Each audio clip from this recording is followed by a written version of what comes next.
Hi, everybody. We're here to play Hearth. Finally, again. It's been a while. Everybody say hi to WIPlash.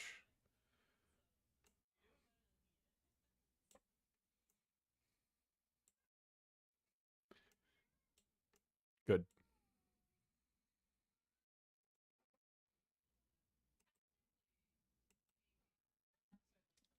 Tabletop enthusiast.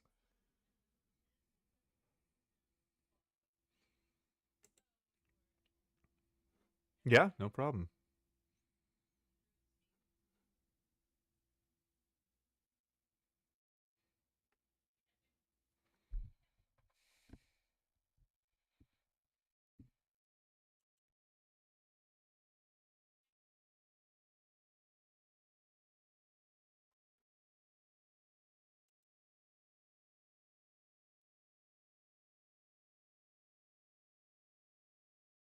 Woo!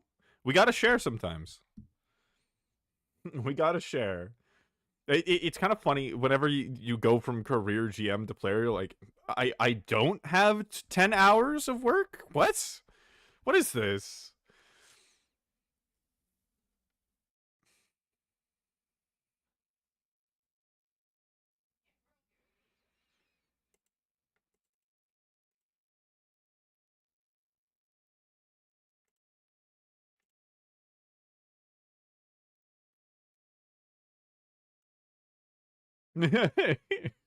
Complete sludge.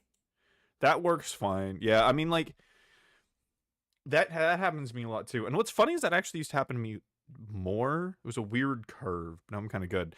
But are you ready to get into the game? Are you ready to finally learn? Okay.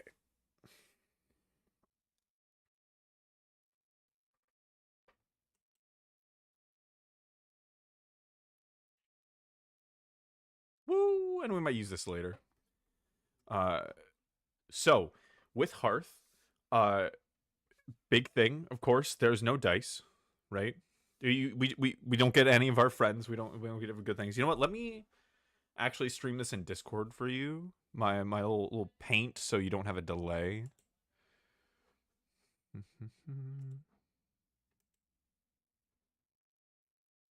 Yeah.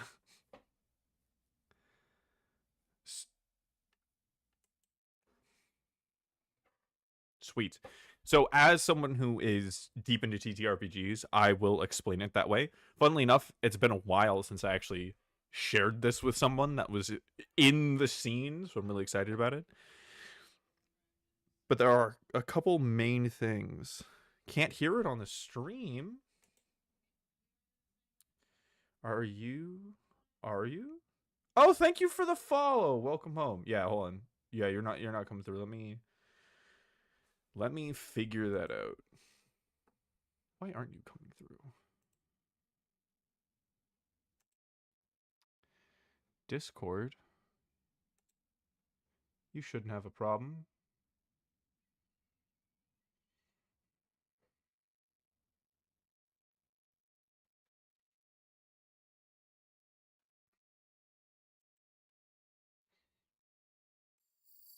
The desktop audio was turned all the way down. The bar Oh, was just that's all what. the way down. Yeah, no, you're Oh, good. that's what it was. Okay. Yeah. Can you hear me? Yeah, you should be. What's it called? It's the like volume bar lighting up properly now. Yeah. Everything's lining up properly. They should be able to hear Okay, you. okay. There we go. Works fine now. Perfect. All right. Introduction number 2. Hello, everyone. My name is Rachel WIPlash, but you can all call me WIPlash. The WIP stands for Work in Progress, and Lash I get to figure out. I am a tabletop RPG streamer. I usually am the one who's DMing, but on this case, on this scenario, I will be a mere player in Regolith's game here, as he is the both more experienced GM in this game and the creator of the game. So you can't get more comfortable than that. That's fair. That like I am. That wow. That really looks like a pentagram. I am not used to writing in paint, but Okay, so the big thing in Hearth, I'm just gonna use abstract visualization if that's fine. Yeah. Um, HP, right? So in regular tabletop games, it is not that important. It is just a statistic for combat. In Mm-hmm. Hearth, it is truly how well you are. So everybody has 10 HP forever. And this is Forever. Okay. a huge part of it. Yeah, you never get any more HP unless it's like by magical means or something like that. And unless you're physically mutated, getting stabbed in the kidney sucks just as bad as a newbie as a veteran, right? Oh, jeez. Yeah, that Yeah. makes sense. Kind of. The point So of it's it, mostly about damage prevention then. it's about not taking damage. Yeah, about avoiding the damage, not getting stabbed, right? So there's always a threat of death. Yes. This sweet number equal to your current HP, you have AP, which is the action points. This is what you do everything in the game with. Every single mechanic is based on AP. I think Okay. the only one that is kind of not is spells, because that uses mana.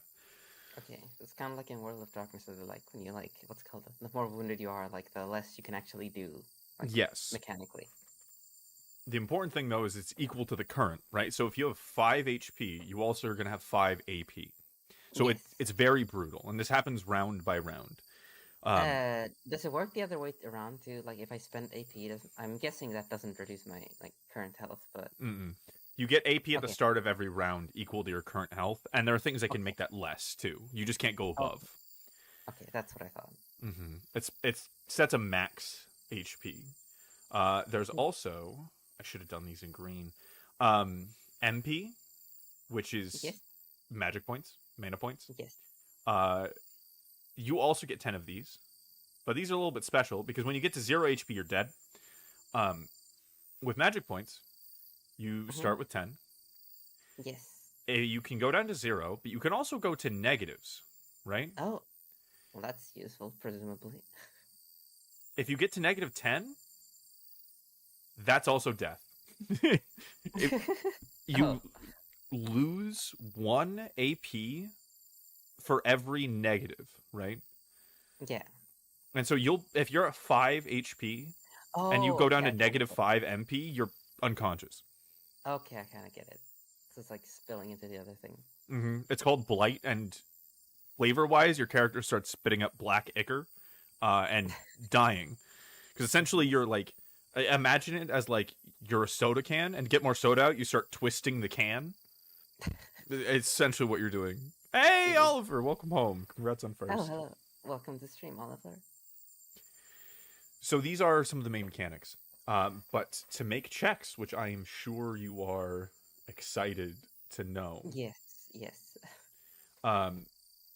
So checks in Hearth use AP, of course. That is the main thing. And whenever you want to do something, you just put in AP, right? And there are 9 main attributes that you can put into. There's strength, there's endurance. Oop, that's an M. I know the English alphabet. Endurance, yeah, exactly. There's finesse, there's for the body, there's analysis, awareness, and focus for the mind. Empathy. Ooh, 10-month streak, damn. Also hooked on TFT. I'm trying to go for Masters. Will be lurking. Hell yeah, enjoy the lurk. Yes, I hope you have a very nice stream. Enjoy the stream, I mean. So empathy, instincts, and resolve, right? Yes. And resolve, okay. What's M was what? EM was what again? Empathy? Okay. So these are kind of the 9 areas of effort. You can think of action points as units of effort, right? Yes. And so if you want to jump over a gap, you'd have your 10 action points, right? And you would put, like, let's say you're really confident in yourself, so you put 5 into strength and 5 into finesse. Yes. And like any other check, then the GM narrates the results. And this can happen in different ways, right? So if you do this, maybe you clear the gap perfectly. But then the wizard, who has negative modifiers in this, ends up with just 6 power. Or 6 strength, sorry. Power's not a thing anymore. That's what strength used to be called. Yeah. That'll happen a number of times. and they get across the gap fine, but then eat shit because they have 0 in finesse, right? Okay. So wait, if I'm understanding this correctly, the stats are all at base 0 until you like do the check. Is that it? Not necessarily. They all have a modifier, right? So all these attributes have modifier anywhere between -4 to +4. Okay, so it's a standard like what's it called? So you do allocate like stat points during character creation to like these stats then. It's actually just the modifier. You just choose the modifier. The total just Oh, needs to be okay. +2. Oh, okay. All these together just needs to be +2. Okay. And so this means a couple of things, right? So if you want max body stats, you can. You just have to punish yourself really hard. Yeah, you just have to be fucking garbage at everything else. And so whenever you put points for the first time in a round into something, right? So yeah. you put in strength. If one person puts in 5 strength, but they have a +4, you get 9. And so at half of their effort, it's equivalent to 90% effort from a regular person. Yes. And of course, the same is also true. If, at half effort for the weakest, it's 1 point. It is a tenth of the effort of a normal person. And so it gets pretty brutal. As you can see, you can also have -12 in some checks if you have a -4 in 3 attributes that you're going for. Yeah. This do checks always go up based on 2 skills then, or you can use like 3 skills on one check, or you can do whatever you want. Usually, it's going to be 2 or 3 depending on the complexity of the task involved, right? Okay. So the players, this is actually one big thing for you as a GM, and this is really important that I just kind of realized later on. In Hearth, the players choose the checks. Oh, okay. And then what's it called? The GM basically arbitrates like what happens based on like what you're choosing to use. Yeah. It's like I could choose to use like awareness to jump over like a gap between buildings, but like it probably wouldn't work. Yeah, you'd probably fall to your death. Exactly. Yeah. So the GM takes a back seat to the players, right? Okay. So where normally the GM is up here with a fucking let's make it a little like Halo, right? Yeah. You got the GM up here and the players down here. It's kind of more even, right? Yeah. Where the GM and the players choose most of the story, and the GM actually is more effective than in D&D, but they're not picking what checks to make or any of stuff like that, right? Yeah. Because in Hearth, threats are very real, right? Because you only have 10 HP. Yes. Even if you have -4 strength, right? And you just wanted to bash somebody's head in, which strength is the default for like a frying pan for modifying weapons. We'll get into that in a second. Yeah. What would happen is if the villain was given their monologue, right? So yeah, there's villain given their monologue. Yes. And let's make it evil, yeah. And then you have the frying pan back there. This is going to deal 6 damage, and then also apply bludgeoning, and that villain is out. That could be anyone. This could be a master level sorcerer right here. They would still be down. And so if someone wants to be a murder hobo, they just go in. Absolutely fine if they want to go kill a random person, because then there are the guards, and you have to deal with that. You have to find food and shelter and avoid them and all this kind of shit. You can't just brute force everything, right? Yeah. She'll be down in a second. Yes. And so that's kind of the back and forth, right? So the GM is kind of, presents everything, and then you prompt the players to make their choices, which for me was always the way that I wanted to play. Yeah. Well, ATB, welcome home. Okay, that's kind of what's called. Oh yeah, welcome. And what's called? I do actually kind of like this as far as things go. I've been like a fan of like variable systems like this, what's it called? I do like rolling. Don't get me wrong. I have a dice bag literally right next to me right now. I still do too, even though I don't use them anymore. Yeah, it's addictive. Yeah. What's it called? I've also been a fan of like alternate types of games. For example, Tokyo Nova uses what's called playing cards that you like, so you can. It is still a bit of randomness because you like choose which cards you like hold in hand or whatever. Right. But you can alternatively what's it called. But it also means you can like do it strategically, right? Because you can just like hold the better cards, or like you'll go for like deliberate failures Mm-hmm. because you want to like waste a card, and that like is a little bit interesting. I'm curious to see So I how I'll do, try to sway us from our dice bath. Oh, I will. yeah, I do like what's it called, but that's kind of one of the things that I do like about like alternate systems. That's why I was excited when I heard those dice lists. Not because I like dislike dice, because I know there are people who do, and like they can do that. What's it Mm-hmm. called?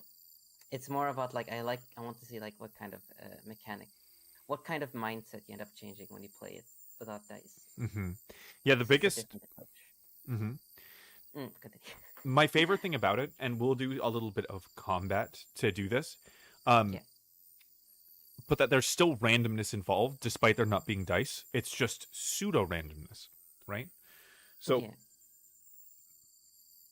pseudo randomness is the fact that you don't know what you need to complete a check, right? So Yeah. if you go up to kick a door down, you still don't know if you're going to do it. But the thing that Hearth does is that it gives you feedback about the world, and it creates a very natural loop for the players that gets them just more and more immersed the more that you lean on the mechanics. So, like, Yeah. if you go up to a door and you put in all of your strength, you know that's not enough to kick the door down. Instead of Mm-hmm. a wizard kicking it down and a barbarian not being able to, and it's just kind of blurry, right? It doesn't really tell you anything about the world. You know it's just because of the dice, because it was Yeah. a crit and a crit fail. In this, if the barbarian goes up and kicks it down, you know it was, or can't kick it down, you know it's really tough. If the wizard can, you know it was a really flimsy door, right? Yeah. And so it always tells you something about what's going on, and it encourages people to use other tactics, right? So if kicking it down didn't work, then you go do something else instead of the immediate impulse of dice system where it's like, I just want to roll again. I just need a Yeah. higher number. Yeah. Yeah. I kind of get that. What's it called? My favorite system, if you want to call it a favorite, Hackmaster, does a similar thing, though it does it in a more frustrating way. Or what's it called? Basically, you have to reach different thresholds to be able to do different tasks. So, for example, a big door, like you said, like a flimsy door, you can like push down like as a, I don't know, like a mage or whatever. But like if you're like a barbarian or whatever, then you're actually like a wizard can't even attempt, for example, to, it doesn't have a chance to clear something like that, like something that's like a Mm-hmm. very hard thing, because they won't have the opportunity to roll. Right. That's just a Uh, natural system in Hearth. yes. So let's see. Uh, what else is there? I know there's an extensive magic system, but I imagine that comes a little bit Yes. afterwards. Or Yes, sorry, I and was focusing on erasing and then realizing that I had a black background and then so on yeah. and so forth. So, let's do a little bit of combat. Oh, alrighty. Okay, sure. So, one thing I'll tell you right now is that combat is just like the rest of the game. It is not a separate system. Everything happens with the same rules. It's just that you're putting points into sub attributes. So, this is stuff like movement, attack, defense. All those are sub attributes. And so Yes. when you're putting in your points, it will always be in the attributes or sub attributes. You can find them in the book too. But the Yes. main ones we'll be looking at are attack, defense, and predict, right? So they do a couple different things, right? Attack, of course, is damage. Yes.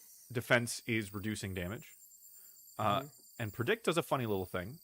So when you put in more points in a round than your opponent in predict, you get an advantage the next round.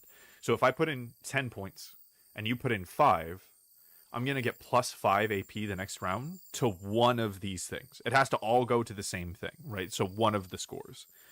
Okay. And we And do that's if I invest. That's what's it called. It's basically halved, right? It's not like you have to invest 10, right? no, It's like you can invest whatever you want. So I could put in 3, 2, and 5. I could do 7, 3, and 0, whatever you want. okay, but there's no benefit to doing uneven numbers in predict, right? You can do whatever you want and predict. Well, I mean, the 5 is because you put in 5 in that scenario. It is how Yeah. much ever you have over your opponent. is predict. Oh, okay.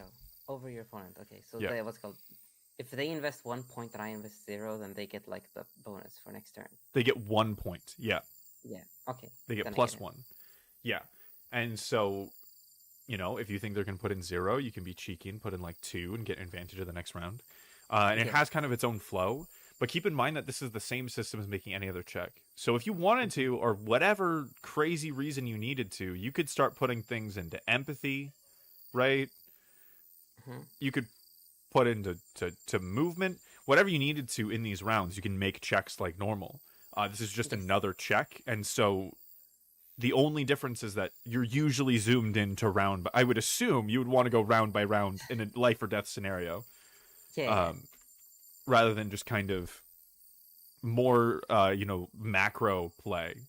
But yeah, there's no actual difference between combat and regular play. Okay.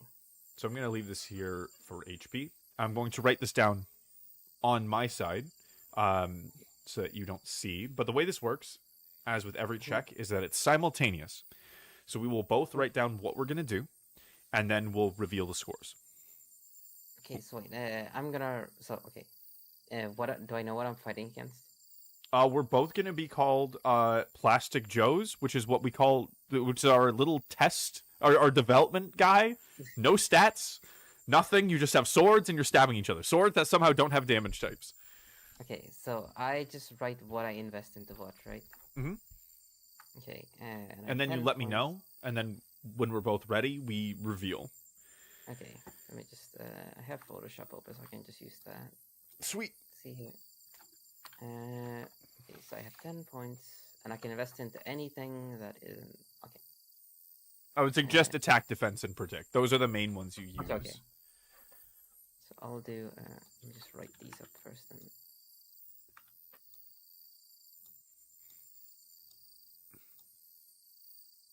Did I always write up those 3 first before I...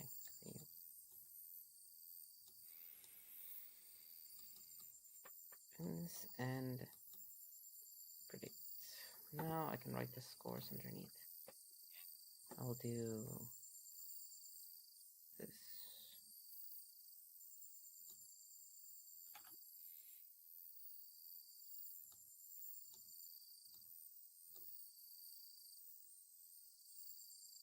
Yeah, that seems good enough. Okay, yeah, I have it. You ready? Okay, yeah. Sweet. So it's tradition that the first person who's ready is the one that then narrates first. Right, but I put in 7 in attack, 3 in defense, and 0 in positioning or predict. Yeah, I put what's called 5 into predict and what's called 5 into defense. Okay.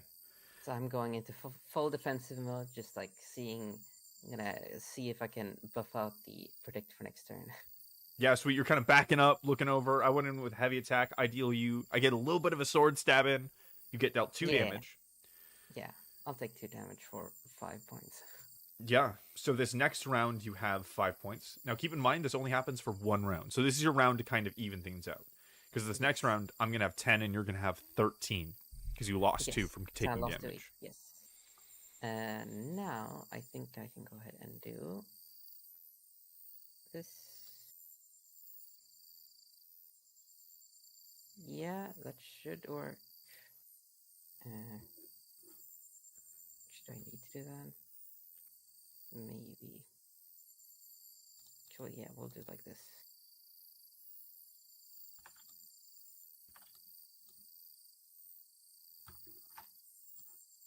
Right, I'm finished. Sweet. Okay, I'm done too. You can go first. Yeah. 10 attack, 5... what's called 10 attack, 3 defense. Oh, brutal. Yeah. I put in 0 attack, 8 defense, 2 predict. So... Okay. I guess we're even now. Yeah. Okay. Okay, so I guess the defense there wasn't too worth it, but I did at least get 2 chipped in. Mm-hmm. So now we're both at 8? Yeah, I'm at 8.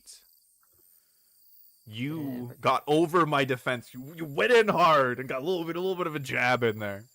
Yeah, but my defense in my own did not impact this too well. But now I have 8 points and you have 10 points. Mm-hmm. So I think what I will be doing then is, let's see here.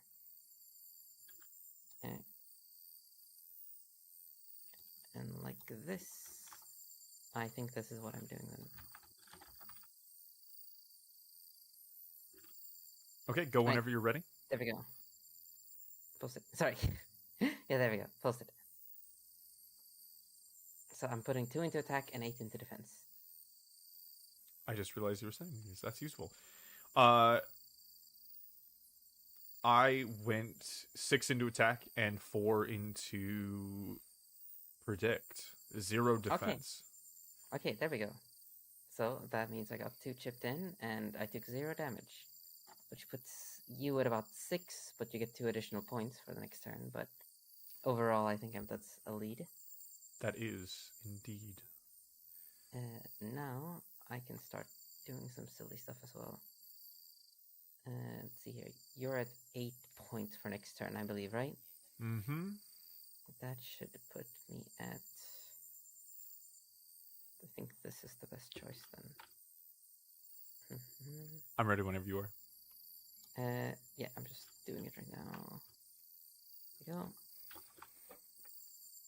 Oops. I keep... there we go. Okay, I'm ready. So I just realized, hold on. what? My OBS, I don't think was showing. Oh, shit, yeah, I'm seeing right now... what's it called? Yeah, there's a lot of pencils and erasers and buckets on the screen, but not... I was looking at the Discord. Darn it. I think the capture might not have caught the actual action. I don't think so. You usually use paint for this though, so it should at least work at some point. Paint? You fool. Oh, isn't it paint? Isn't it paint? It is paint. Okay. I'm calling paint the app the fool. Oh, okay. Let's see here. There we go.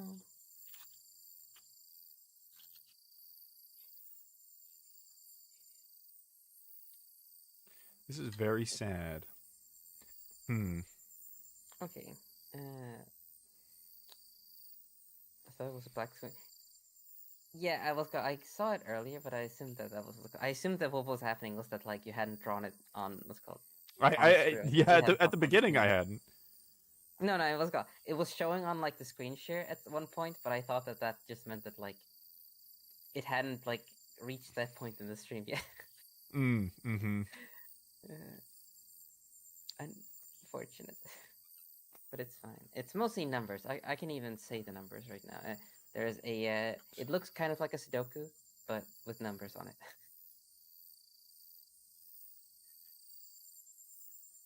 But let's see if we can sort this out a little bit. Yeah, I'm making a new source. The weird thing is that it's not capturing all of paint. Huh. Like it's not capturing the whole window, so I don't know. Yeah, screen share is probably a little bit risky, or at least I usually avoid the screen, like actual screen share, opposed to. Yeah, I generally do too. Let's see here.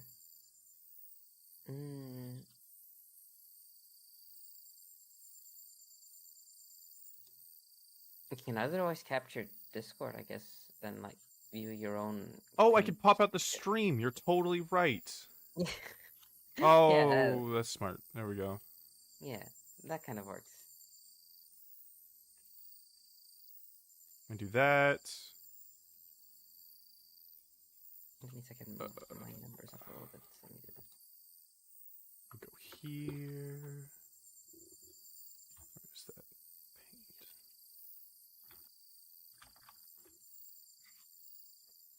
No, that's not the stream. There it goes. Right, perfect. So now we can see it. Now the world is revealed. Yeah, streaming the stream. That's about as effective as it gets. Stream the stream. Okay, I'm ready. All right, so this is mine. 6 and 2. I went everything into attack. I am a rat against a Oh, wall. oh, gee, I took 2 damage then, and I get 2 predict. So I guess we're both at 6 again. But I get this time. I'm the one who gets 2 AP. There we go. It's true. Right, It's nice. true. So now I get 8. Sorry. Now I'm at 8 AP, but 6 HP. Let me do it like this. Let me write that on the side for myself as well. There we go. Let's see here. You're at 6. I think this is the only reasonable choice then. Alright, I'm ready. Okay. I'm gonna post. It's a 7 into attack and 1 into defense. I put 6 into attack again. I'm still desperate. Yeah, I figured you might do that. That's why I put 1 into defense. So you get dealt 5 damage and you go to 1, and I am decapitated. Yeah. I managed to survive at 1 point. Super dead. Yeah, and so if this was a real fight, this would be brutal because this goes into the next point. Yeah, and I'm at 1 HP, which probably isn't ideal. Yeah. Any circumstance. Having 1 AP doesn't really help things. No. In Hearth, there is no natural regeneration. There are potions, there are spells, but that's it.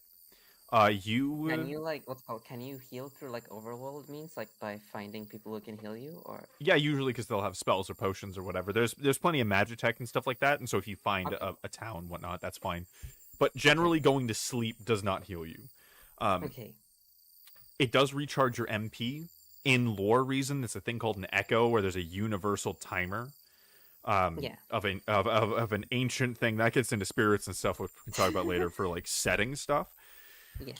But mechanically, you get your MP back, but you don't get your HP back. So at this point, you would have to hope that a strong breeze doesn't come by and blow you over at the end of combat. Yeah. I can already tell that you could feel that you kind of can express yourself through what you're doing in combat. Yeah. I figured, I realized like at the start, and there was like a pretty clear way to like get a type of advantage if done properly. Because I figured that like if I could drive, I figured that it was probably going to end up pretty fatalistic when it's 1v1 or whatever, and that's kind of where the weapons modifiers and stuff. Because I saw the character sheet and I had like weapons modifiers and stuff for attack and defense, and so I figured, okay, then that's probably, in order to not have like these extreme touches with death, you probably need to procure those. Yeah. The weapons just make it more deadly. There's a few different things for weapons. So there is slashing and gouge. I don't know how to do a cut in abstract. I'm not an artist. But slashing deals 1 more damage, right? And it's ineffective against armor in that way, which I'll explain in a second. Gouge makes it a little bit more effective against armor. There's always a base version and upgraded version. Bludgeoning gives minus AP. It's a bash the next round, equal to half the damage you did. So if you hit me for 4, I'm going to get an extra -2 on the next round.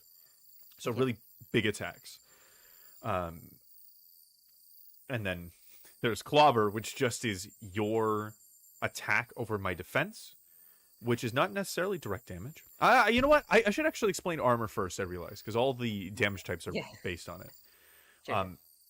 Armor in Hearth is probably the only thing that is not based in trying to create immersion. This because we did so many different things for armor, and this last one only stuck like maybe 6 months ago out of the 8 years of development, but it's really good. 8 years. 8 years, yeah, 8 years. It's max.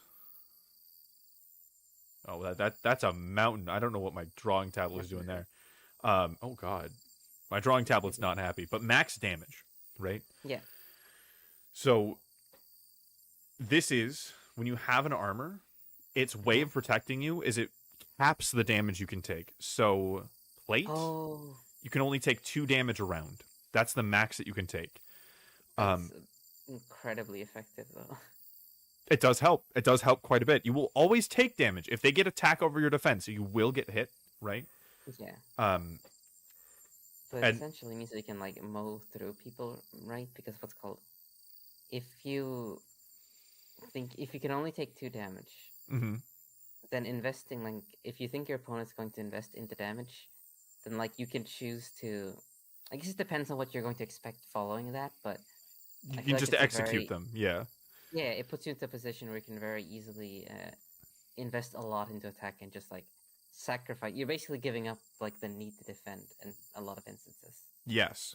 It does get a little harrowing when there's multiple people because now Yeah, you've taken 2 damage and you're 8, but it does make you way more durable. Yeah. And the reason I made this circle so big, yeah.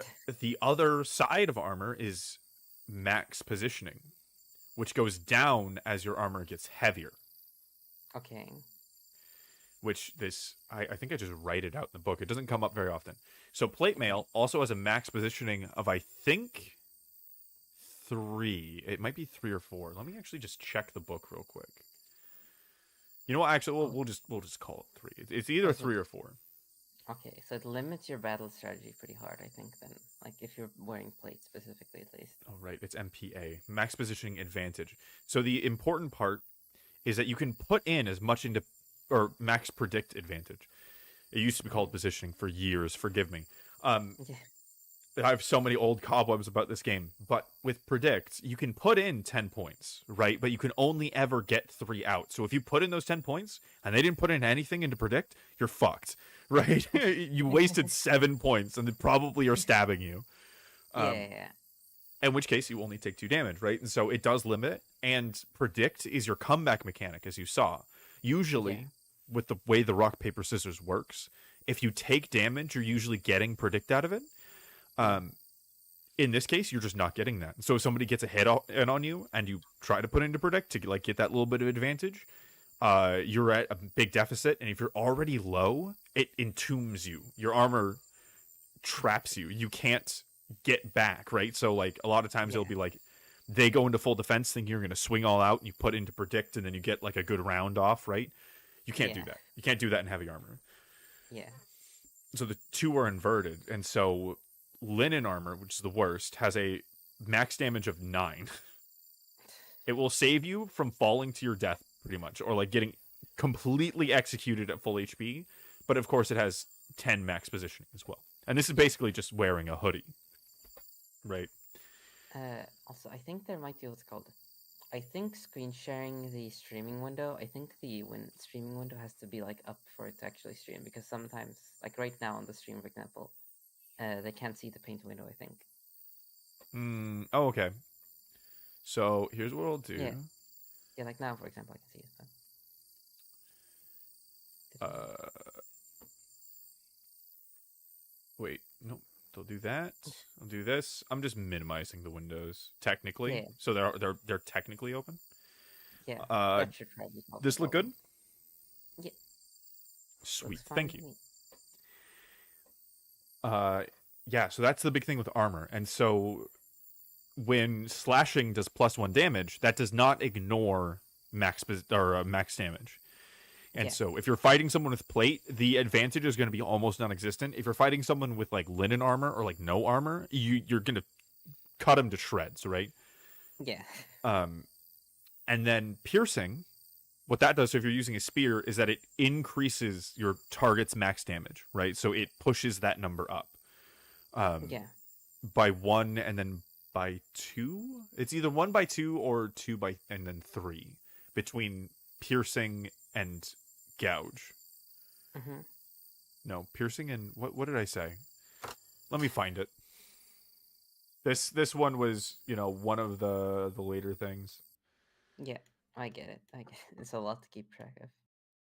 Oh, hold on. The sounds I was using.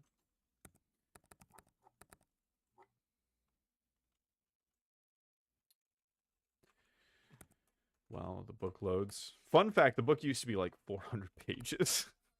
Oh, for that, I'm glad you trimmed it. What's it called? I've talked to other people who've like been working on their own projects and stuff, and sometimes it's what's it called. There's a lot because it tends to be like really because there's not a lot of trimming. Trimming is like the one part nobody really wants to do on their personal projects, right? Because it's It's the part that took 8 years. yeah. Oh, was it? God. Yeah, that was the part that took 8 years. So if we go down to damage types, because like it's what's not here that I think is the most impressive part of this game, in my opinion. It's all the stuff that we've cut out, because so that there's nothing in here that gets in the way. Oh, it's slashing and chop and piercing and gouge. That's right. I was mixing up the things, and it is 2 and 3 with max damage. Yeah. And so on the weapons with these, the reason why there's the base and the upgraded is that some weapons have 2 damage types, right? So a sword has slashing and piercing. And so you can choose between the rounds which one you want to use. And so it's a little bit more versatile, but not quite as good. A scimitar, which can't really stab, has gouge, right? So it's better at cutting. It's more specialized. Yeah. And all of them use different attributes to modify your attack, right? So, oh, I got to reset up all the things. Open that. Get that going. There we go. So you can imagine how it would be if I had +4 to my attack in that fight, right? Pretty brutal. Yeah. There are weapons for every single attribute. So there, some weapons empathize are modified by empathy, some by instincts, power, finesse, resolve, and so finding which damage type you like, along with which stat you want to use, which attribute you want to use to modify it, is a big part of fleshing out your character. Yeah. There's one for everyone, and so it depends on how extreme your stats are, but generally you have a solid plus.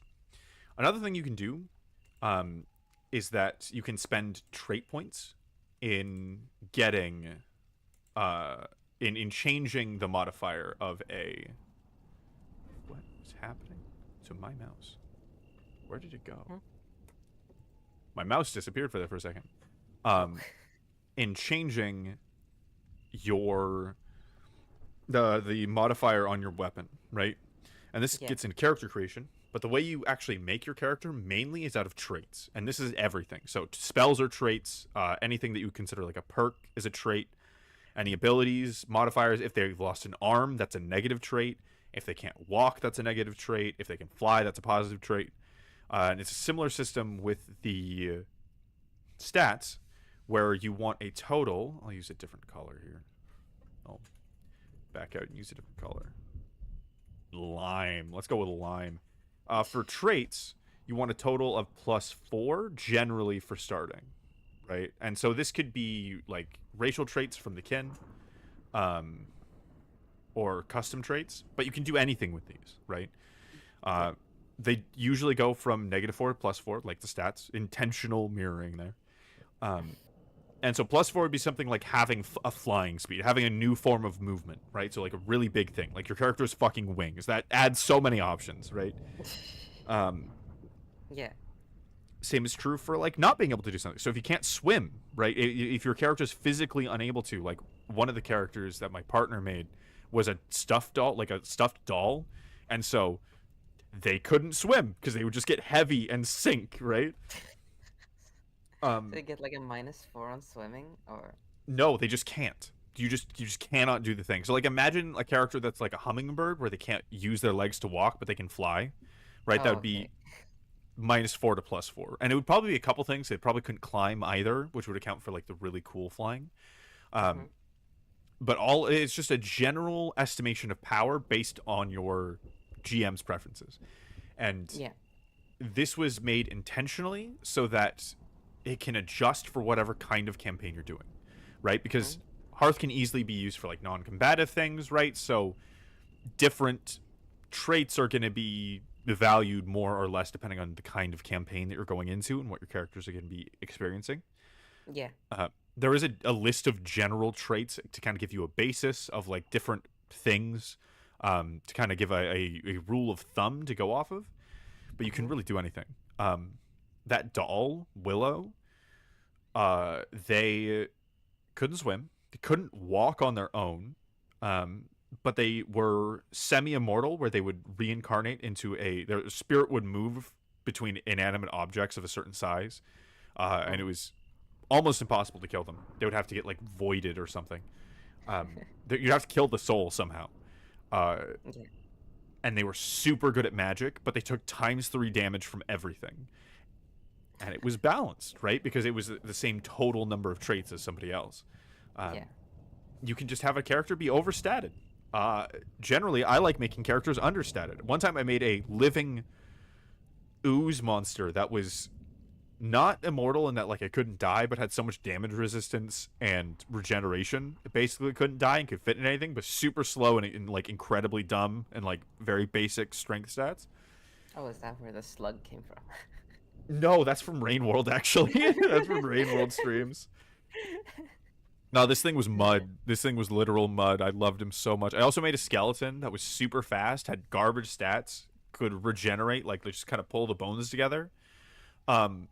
And had to make a pun after killing any creature that would take an entire round of him laughing at his own pun. I love that guy. And so you really can do anything, as well as kind of the more normal stuff, right? And so with the trait system, you can do a lot of stuff. Upgrading perks, changing modifiers, right? So you can upgrade any of the traits that you have. You can change the modifiers and weapons and stuff. So it's kind of training yourself to use it a certain way. So you can change it from default. So if you really want to use a sword, but you have very good instincts, you can use, I think it's 2 trait points to do that. It's not efficient necessarily, but it can be really good for a specific character. And then you can also upgrade spells. So you see the big spell list. You can actually turn that into whatever you want.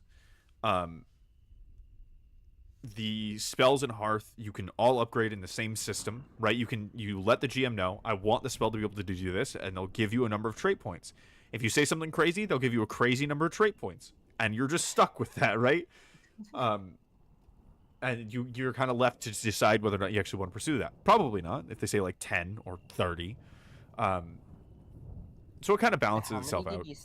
How many did you start with? Trade points, I mean? You start with 4, and then you get them as you play. You can think of them as a kind of level up system. It is the progression system in Hearth.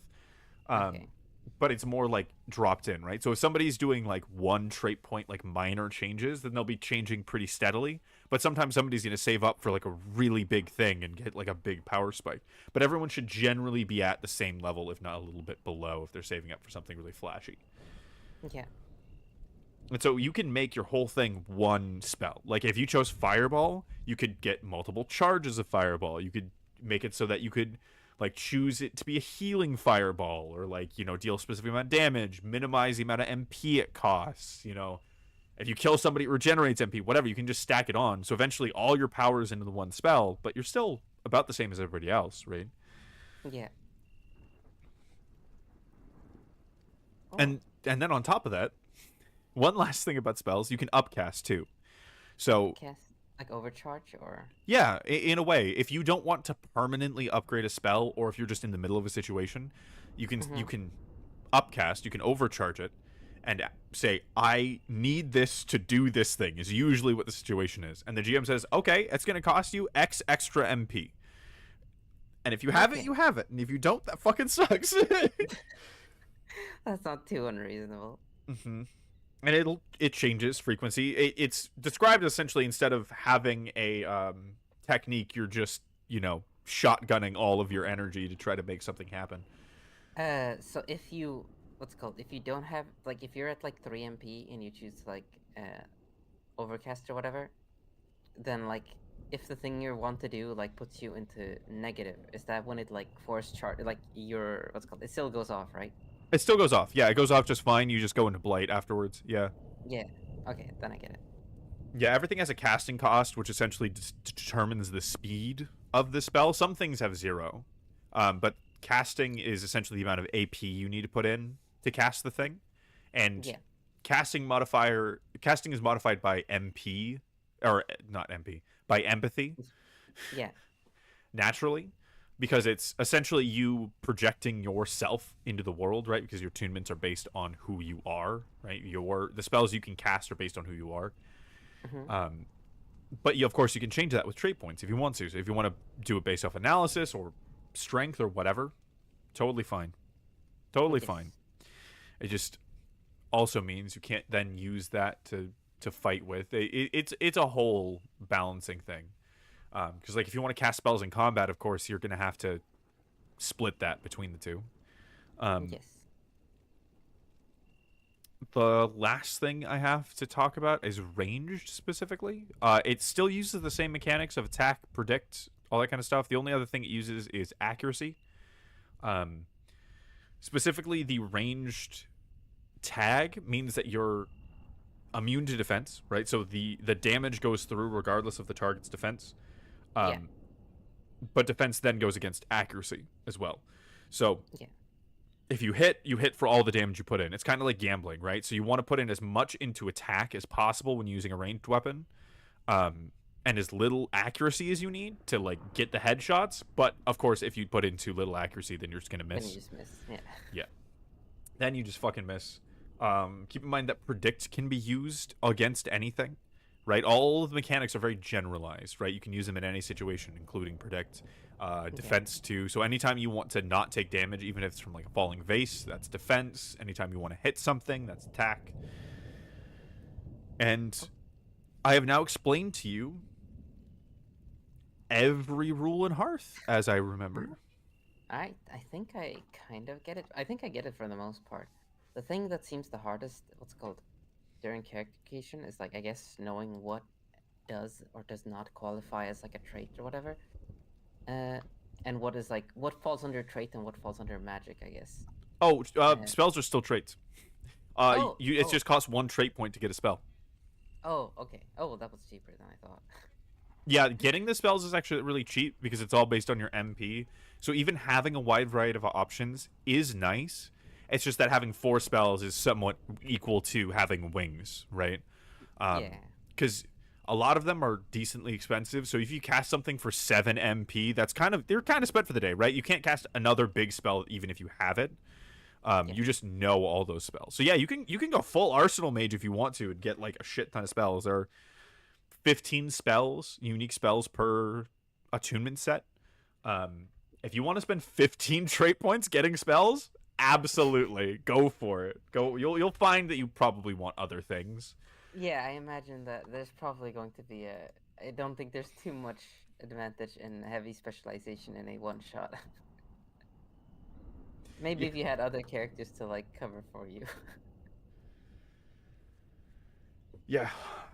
In general, yeah, like, and you end up relying on your party a ton, right? Like when you go down in health, just having someone who was a coward and took no damage is so nice, right? Because they can just pick you up and help you get to town. Because like let's take a situation that I was in, right? Yeah. Me and my party member, we were getting chased by cultists, and we had been tied up and lashed, and like we were going to be ritual sacrificed, and somebody defected and was saving us. And right Uh, when I you go got ahead. to the cart, Yeah. I had negative strength. And so I was so low on HP, I could not put in the needed 2 points into strength to get into the cart. I had to be helped up. Oh, jeez. And like, Yeah, then, like at least that they compensate with your numbers. mm-hmm. And being in that situation is such an like incredibly weird feeling for a TTRPG. Like you just, it makes every enemy more empathizable because you just hear the AP that you're at and you're like, oh, I know what that's like. And then you really get humbled into the world. Like you can't just pretend that the world revolves around you, because my guy, you can't even get into a cart, like you can't get to town. Because like if you have 1 AP, you're moving Oh, that's actually something I should tell you right now.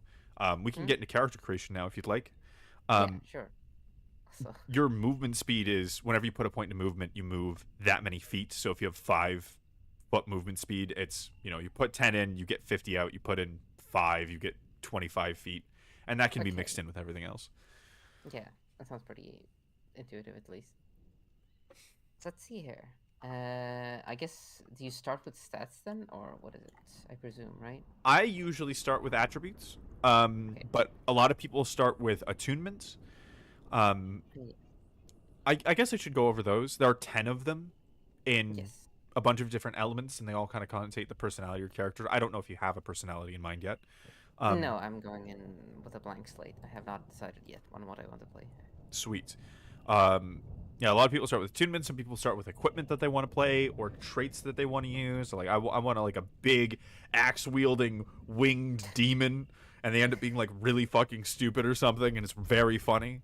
Um, or whatever it is, you can make them blind. Like that's the other thing is that you can give negatives in a lot of different ways.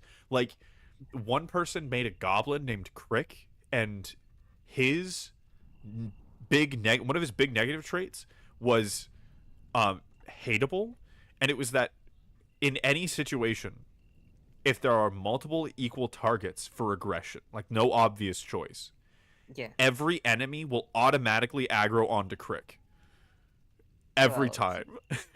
really, just suck to be Craig, I guess. It would really suck to be Crick, yes. And that's a way to nerf a character, right? Just everyone hates you. That's a thing, Yeah. right? So there's a lot of things that you can do. If you have everything again in excruciating detail, play the game.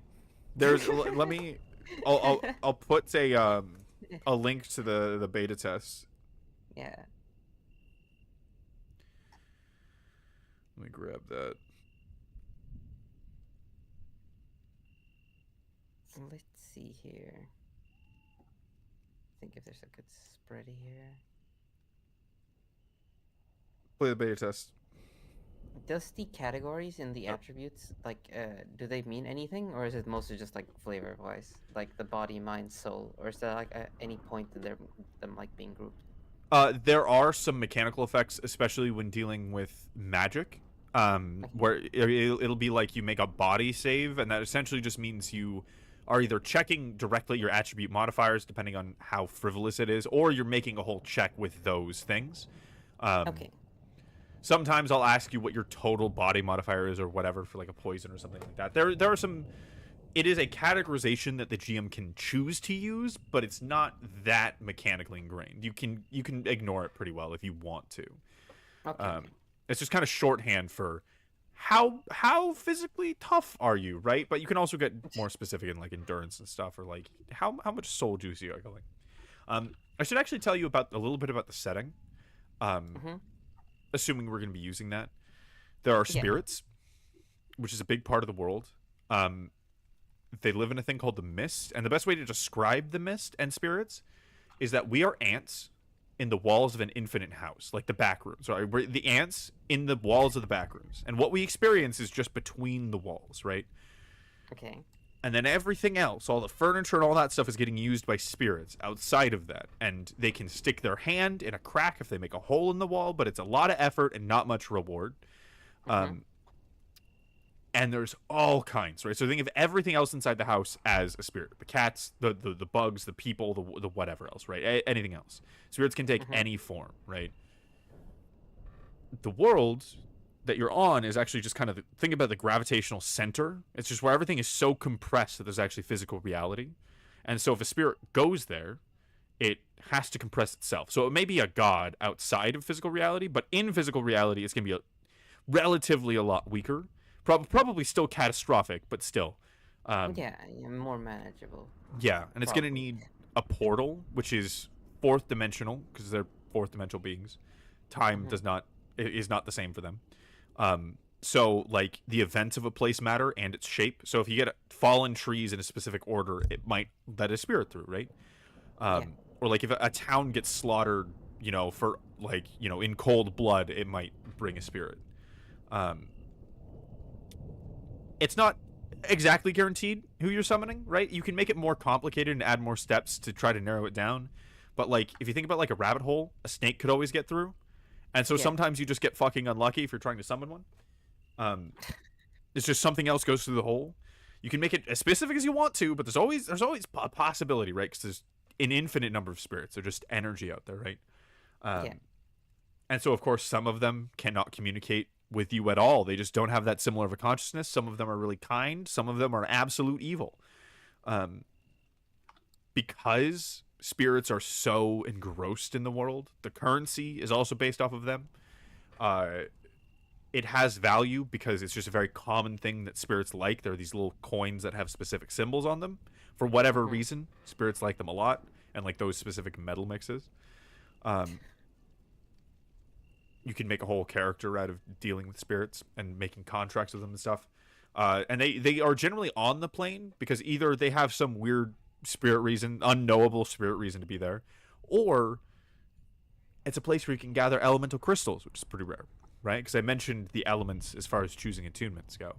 Um, Yeah. but that energy can condense on the physical plane into crystals that are used for magic to power like magic technology, and also spirits really like them because they're raw power. And so like because of this, a lot of the time the physical plane is just kind of a place spirits go to duke it out or to deal with things or to get away from another spirit, that kind of thing.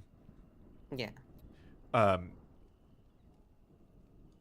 and then there's also the 6 kin, which are the unique races of Hearth. They're called kin because in this world, it's either you are a creature that can communicate and likes to civilize, or you're just something trying to kill you, pretty much. Or you're a giant spider demon. And so they like to stick together because you're not a giant spider demon. Um, to briefly list them off, there are the Farron, which are the most spirit focused and the best at dealing with spirits, and they are big werewolf anthros. There's Hmm. the Vi, which are goat anthros that live in the mountains and have big industrial cities, and their universities and churches are the same thing. So like their gods are different fields of study. So like there's a forging god, and you go study forging to go worship that god. It's a whole thing. Yeah. Um, there is humans, of course, which in Hearth are rats that just adapt, and each individual has a want, and so they often don't necessarily get along with anybody, and they don't have many permanent settlements because constant fighting. Um, there's the Morkar, which are frilled lizard esque anthros that are very focused on competition, whether it be poetry or combat or whatever else, where their teammates are more important than their blood relations, right? In most cases, it's not like a emotional thing to them. It's just the way that it works. Um, and then there's the Kralik, which are big pretty moth people that are nomads, that take their carts up and down wherever is best for them at the moment. Um, they can eat anything that they want, though it still tastes bad, whatever they eat, but they can't get sick from it. Um, Yeah. and their society is generally like really colorful and stuff like that. They have patterns that start from their backs and spread over their bodies. Hmm. And And these yeah, are not playable ones, right? no, they are. These are Oh, playable they are. races. Yeah, they each have a Oh. section. Oh. Okay. Okay. Uh. Okay. They have a I section did not. and their own traits too. Okay. Let's see here. Traits And so special if to I pick, them. so if I pick a kin, I pick, what's it called? So if I choose to play as a race, then that costs 2 of my 4 trait points, right? No, not necessarily. You can choose to take some of their traits if you want to, but you don't have to. There are 5 available for each one, and if you're doing like if this is probably a good example of it, if you're just kind of doing sped up character creation, or if you just like them, you can pick a kin and then 2 of their traits. And so not every kin is exactly the same. Not every single one of a race has the same traits. Oh, so when I get the kin, I just choose which of the kin, what's it called, which of their traits I want to have. Then, like 2 Mm-hmm. of them. Yep, Okay, because each one's worth 2 trait points. Each I one of get those it. traits. So if you start with Hmm. more or less, then you choose one or more. Let me check here. Da-da-da-da-da. Skimming these real quick. Because what's it called? There's a document in the Discord that he linked, which has these available. Uh, I don't know if I'm doing this in a bad order, but I basically already decided on my stats. I can post those if you want. Absolutely, that's totally fine. I'll write them up. Let me go ahead and post them up on the Discord chat. There we go. You guys might not see the stream for a I don't second. know if this is going to be efficient or not. I just went based on gut instinct, so this is what we're doing. No, I mean I start with attributes too. Oh, good, good, good. I keep losing my mouse. I think I put the right amount. Yeah, I put the right amount. Because the final is supposed to come out at +2, right? Yes, it looks correct. Yeah. I'm glad you did a +4. I forgot to mention that. Like generally, it's recommended to do at least a +4. Yeah, I wanted somewhere. I figured that resolve is probably the one that I wanted to shoot for. So for those of you who can't see right now, I have -2 strength, +3 endurance, -2 finesse, -2 analysis, -2 awareness, -2 focus, +3 empathy, +2 instinct, and +4 resolve. So there's that. Very brave of you. It also means like you're resistant to like getting mad and stuff. It's just like emotional resistance to duress, right? So short-tempered characters would also fall under low resolve. Yeah. Let's see here.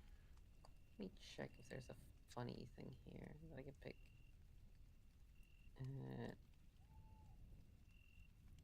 Desert. Wait, I need to check their base description first.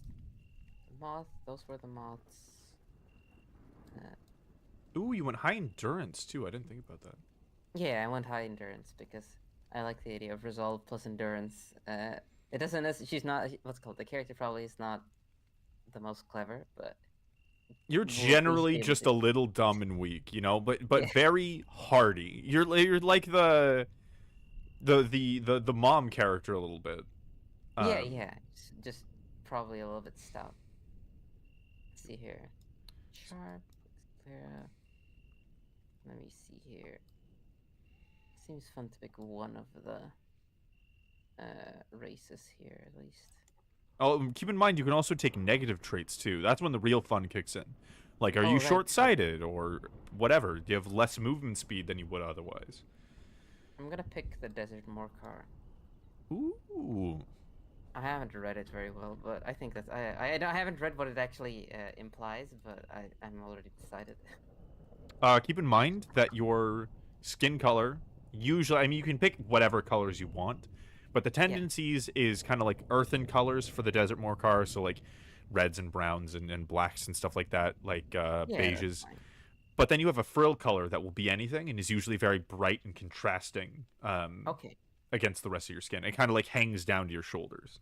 More car. I think I get it then. I like flashy characters anyway. More car. I usually tend to lean toward. It's not even like I deliberately choose them most of the time. It's just that I end up with them. You end up that's when it's like true soul bond. Let's see here. Desert Morcar. There, wrote it up. I guess I'll write up my name too. Here. Clear. W. Oops. I write everything with my cursor, so sometimes I'm writing everything in Photoshop with like a cursor, so That's fine. I'm writing everything on a free tablet. It's probably about the same, to be honest. Okay. What, a free tablet? What do you mean? Did you like find it?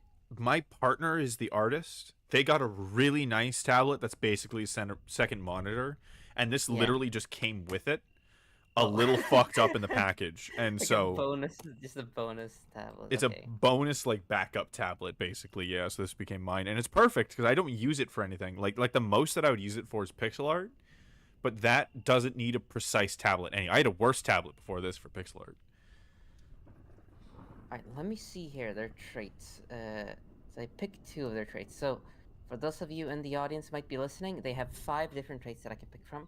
One of them is regeneration, which heals 1 HP naturally per day, and potions heals you for max 1 HP per day. Armored hands, which reduces all instances of damage dealt to you by hands by 3. Oh, dealt to your hands by 3. So if they aim for my hands, then I can do that. It's mostly usable like you can abuse your hands. So something like if like a door is like red hot or like you want to block something with your hands, you have that availability. Yeah. Let's see here. Strong ties gives me +2 to AP checks. Made to aid anyone you have a strong bond with. -2 for anyone else. Tough in reaction taking damage. You may spend 3 MP to nullify the effects of its damage type. So is this where like the gouging and stuff comes in, or? Yeah, so you can Okay. resist gouge and bludgeoning and all that kind of stuff. It Okay. can save your life. Let me think here.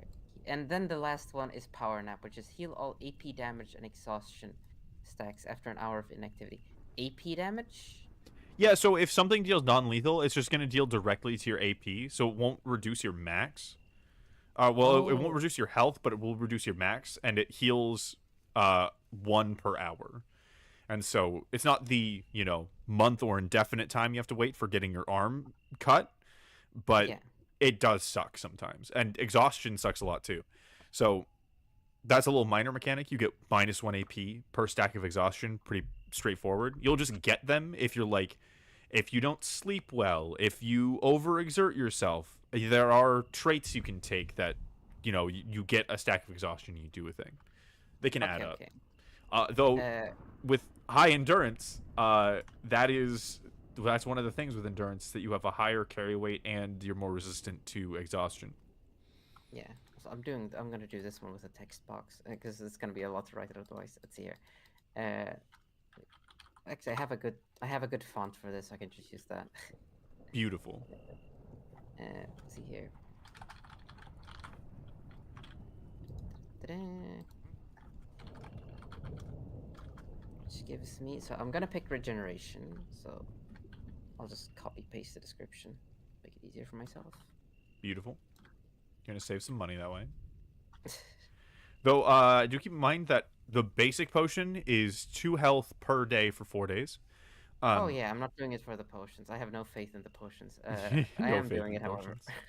I am doing it too. What's it called? Because I realized that what's it called? Edging out in terms of HP, it seems like pretty important. So Yes. I expect to be in that kind of position often. So regeneration, and number 2 is I'm split between two of them. I can either do strong ties or tough. I'm not sure how important tough is going to be.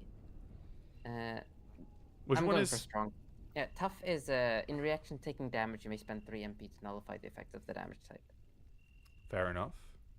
Uh, strong ties is. God, this is really tempting.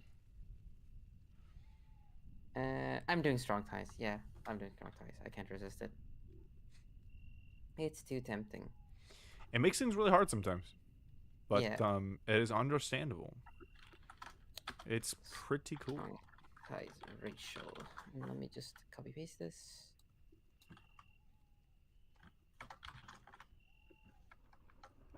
Oh, goddammit. I didn't realize it was gonna overflow.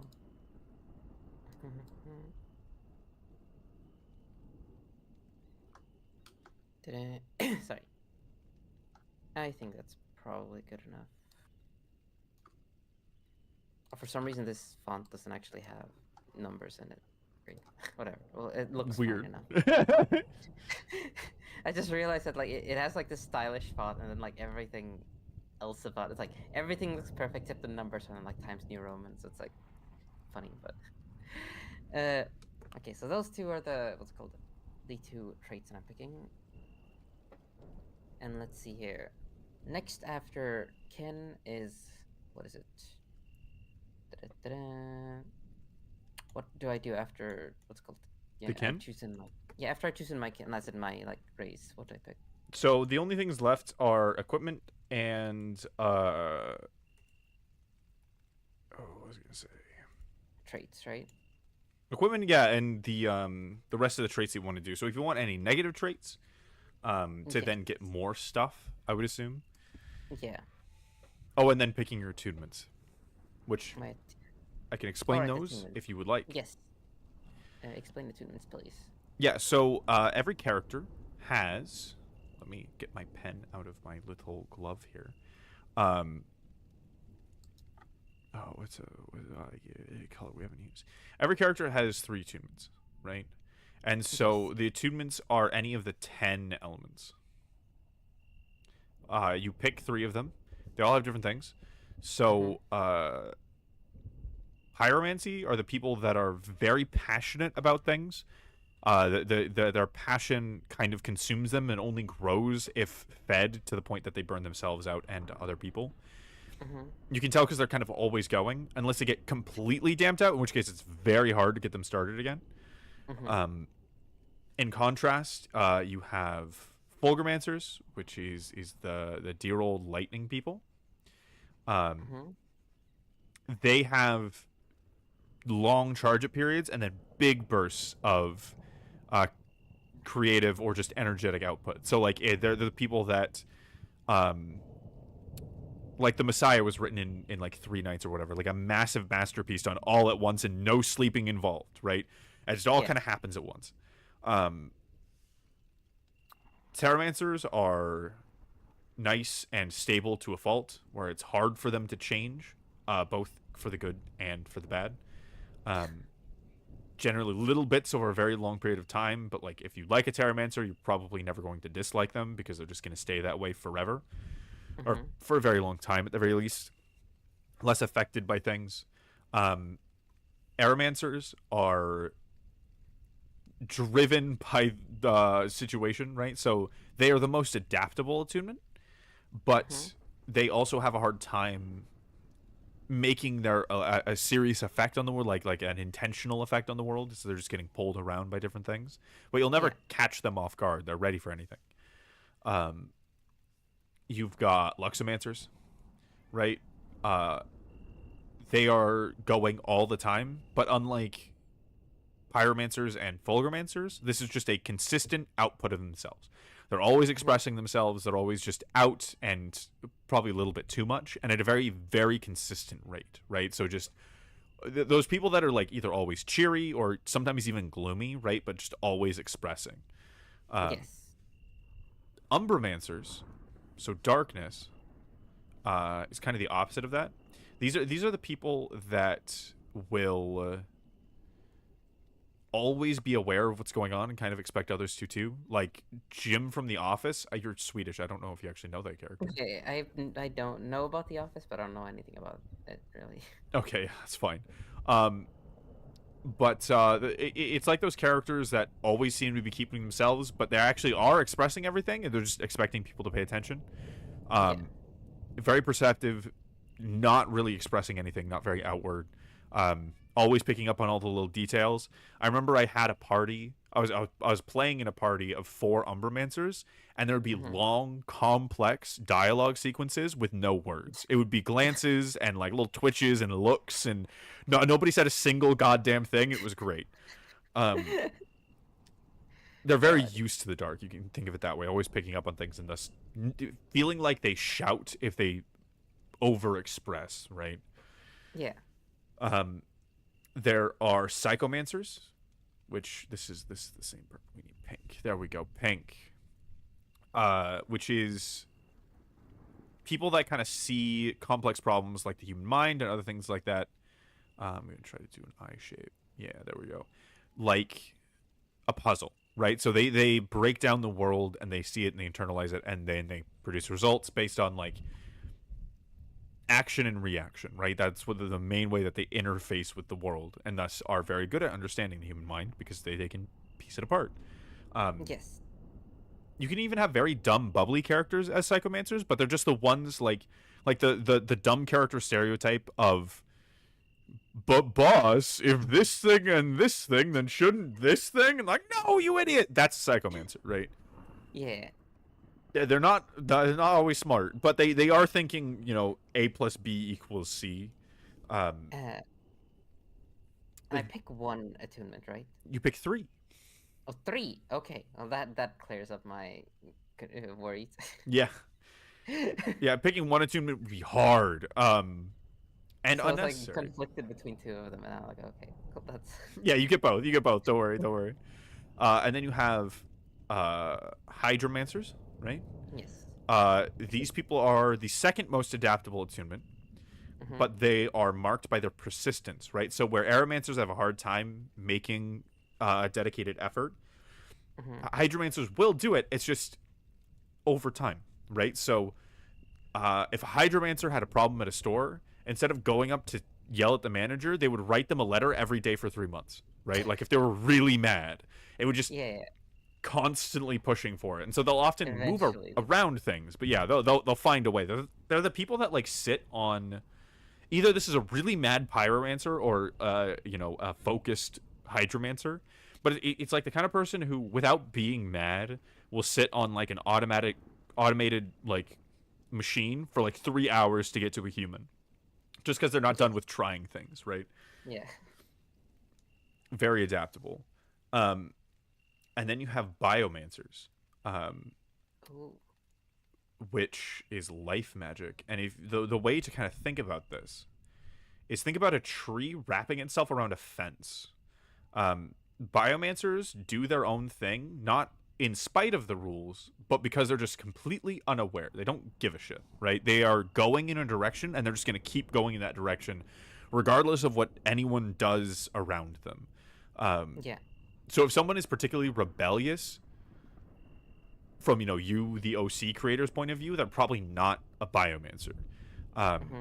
because biomancers just are called rebellious, but they don't actually feel like they're rebelling against anything. They don't care if you find it offensive. They're gonna keep doing it because they want to do it. You have to convince them that it's a bad thing or whatever it is. Um, Yeah.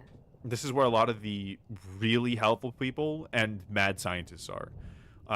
Because so like a way that I We have to described ask, like what's the potion player before a biomancer?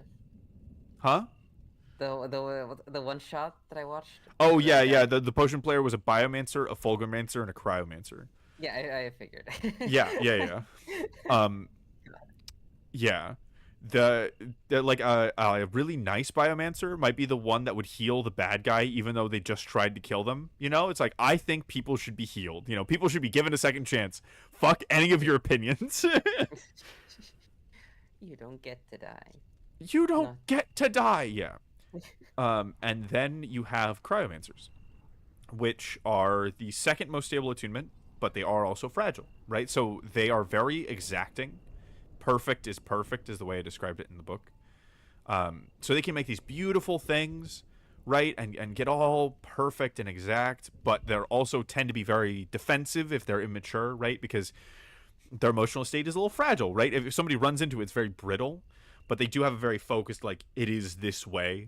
We're doing it this way, or like, this is right, this is wrong. They're really good at splitting hairs and getting down to the finest details of a situation. Okay.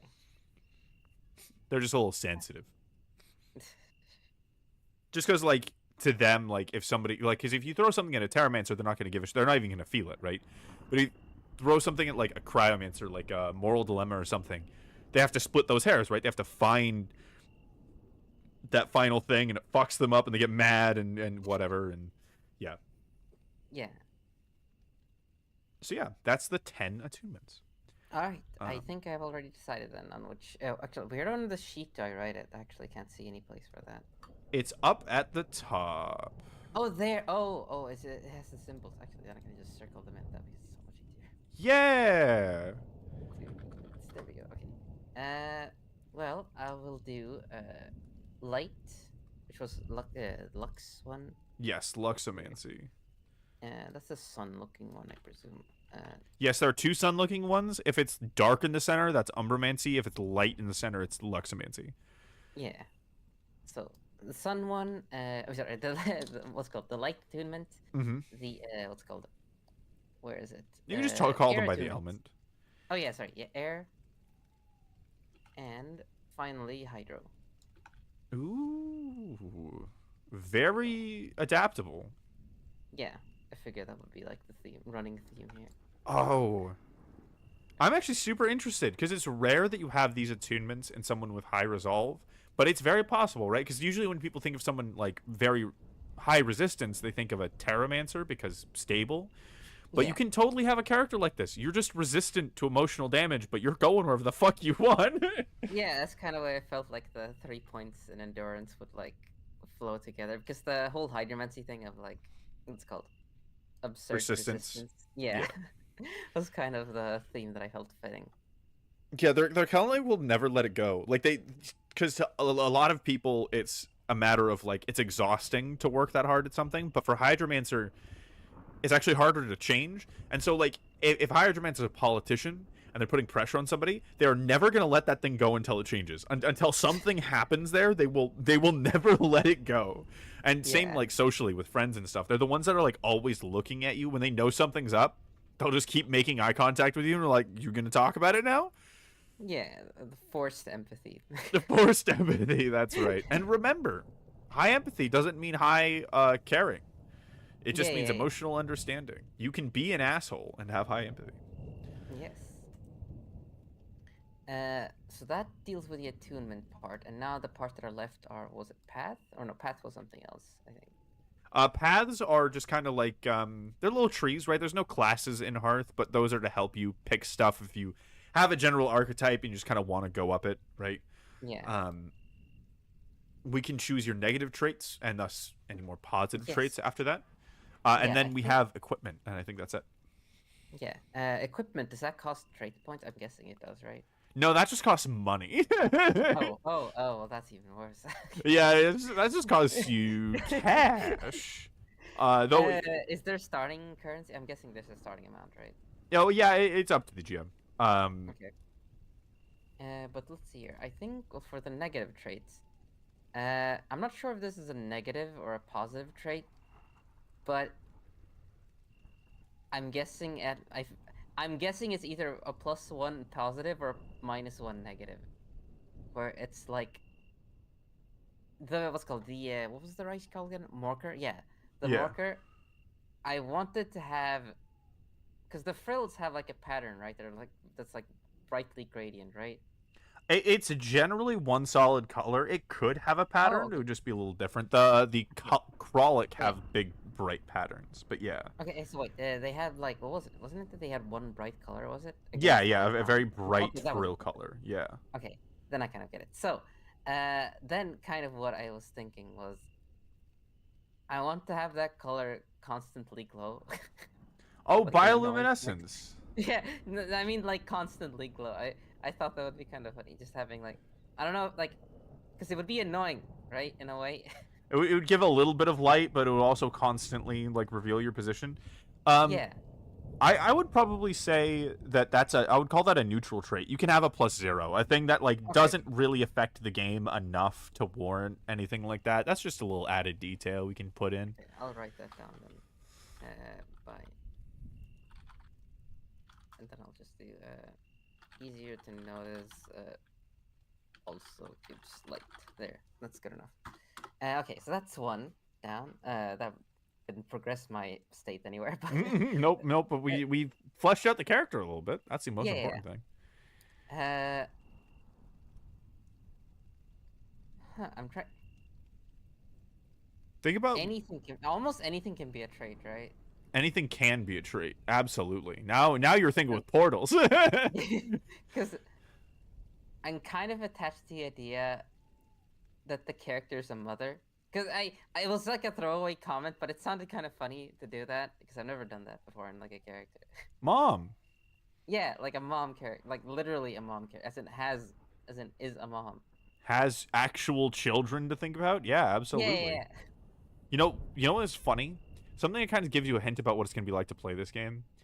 yeah. Um, this is actually something you want to think about with your character. You really want to find a reason that you're out adventuring, because we had a Yeah. thing called the retirement problem, because Oh, people would get so immersed in their character in the situation, they would realize that their character does not want to risk their life for adventure, and would be in this weird situation where they didn't want to go off character, right? They didn't want to be out of character. yeah. But also, if they were in character, their character would just go to the countryside and paint for the rest of their life. They would not go on another adventure, right? Because it was just too real. The threat was it was like, yeah, that was an amazing adventure, but at the same time, god damn it. Yeah, So like all like kinds of both. characters can work. Yeah. Yeah, that's kind of why I was tempted because I felt like the whole like absurd persistence and stuff would be like the thing that gets her going, right? Because like obviously if she has kids, like she's less likely to do thing like go out and just drop everything. But if she gets If paid she's a the lot type of for it. person to like, if she's the person to like be persistent about something, then she probably would like leave her kids for a while she like goes and does shit. Yeah, goes out and like does a thing. Yeah, absolutely. And also like the aromancy too. And I imagine Yeah, she's probably paying for her kids, right? yeah, Because yeah, like if she has a bunch of kids at home and like some of them are old enough to take care of the family, she can be like, "Yeah, I'll send you money." Because another thing in like the setting of Hearth that we're going for, yeah. um, is really dangerous, and so rangers and explorers and stuff are often well paid for their information because things can also change on a dime. So like, I know. I'm um, going single mother where she's paying for her kids. yes, single mother adventuring to pay for her kids. I feel like you're gonna have a Yeah. very exciting and interesting roleplay experience. Single mother. How many points would that be? I'm I, guessing it's I, like I think that would just minus. be neutral. I think that's Oh, just a neutral. character detail, right? Okay. That's nothing mechanical yet. So Um, think about like whether or not she's like short or near or far sighted, if she's got like a limp or anything like that. let me think here then.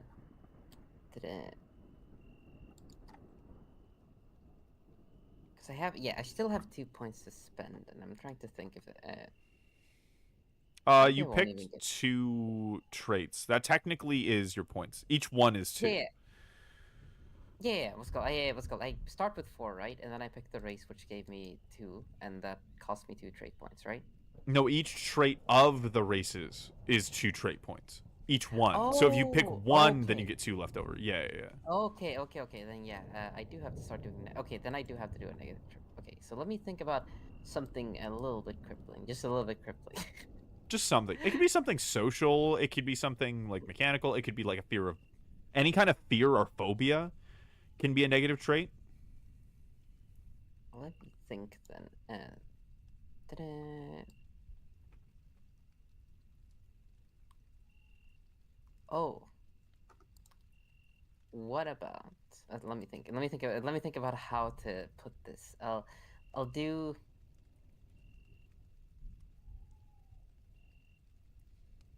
Does a fear of commitment count? Yeah, I mean, if we put it into mechanics, it absolutely Yeah, counts. yeah. That's what I mean. Sure. If you want a mechanical fear of commitment, I mean, it makes sense with your attunements and the character so Yeah, far. yeah. Um, so would that be fear of commitment? Mechanically, we could put that in as like we could just say that you cannot, as a character, like truthfully make a promise. Like, you can tell people like I'm absolutely gonna do that thing, but you will bug out when you need to. Um, God, for that better or for you know what? worse. Like, That oh, worked. do you know what it could be? Um, if something impulses you, which I'll tell you, you have to follow that impulse. Yeah. And if something would threaten your life, unless it's threatening the life of somebody you care about as well, you have to run. Okay, that works. That works perfectly, actually. uh, let me think. What else? Okay, so how many points is that? Including the you have to run if something is threatening you thing, Yeah. I would I would call that -3, I would think. -3. We're going up in the world. Here. Going up in the world. Let's go. Here. Let me categorize all of these actually right now. So wait, there we go. So that means I have 3 points to spend on traits, which should be enough. And let me think here then. I would like to have. Let me look at the. Okay, first I should get 1 spell at least. I should get 1 spell. It costs 2 trait points to get 1 spell. So let's see here. Let me go to the back of the book for the spells.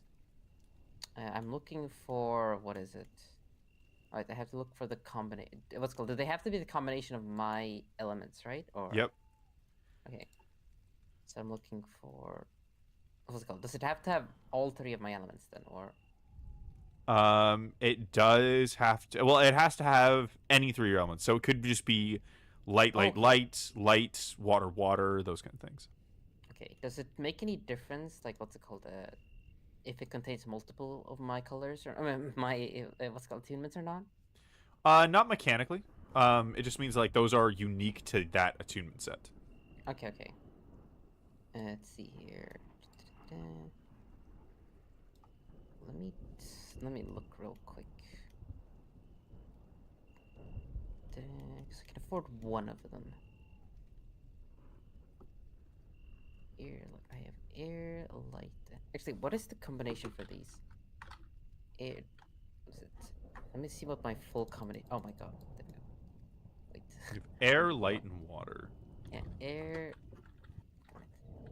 light, water. Is there not? Or is water called something else? Hydro? No. It should be light, air, and water. Yeah. It might be. Oh, light, air, and water. Okay. I guess. Oh, right, because it's it has to be in the right order. Oh yeah, Light, yeah. air, and then water. There we go. Okay, found it. There will also Starlight be carpet. there'll also be an air, water, light, or air. Yeah, air, water, light, and water, air, light. Those are also different spells. Oh, are they? I Mm-hmm. guess I must. Did I mistype it before? Okay, so there's starlight carpet, which weaves a large canopy of black silk dotted uh, silk. You weave starlight into a large canopy of black silk dotted with needle points of light. This carpet can enshroud up to 10 creatures and carry. Oh, okay. So it's like a big bag, basically. It's a big And blanket. It's a big flying carpet, basically. Yeah. let's see here.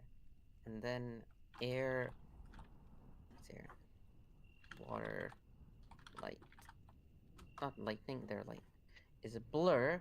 The air around your head and body begins to vibrate and refract light, blurring your appearance and distorting your voice. When a creature looks at you, they must make a mind save to tell what you truly are.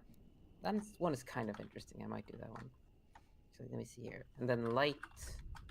Sorry. Light. Light, air, water. There. No, wait, that's the other one. And it's air, water, light. Is that it? Yeah, no, that's kind of it. The last two are going to be order. Light will always be last, and then water second to last, and then so it should be air, water, light. Yes. Okay, there we go. Okay, I think I found it. Here we go. Warped light tunnel.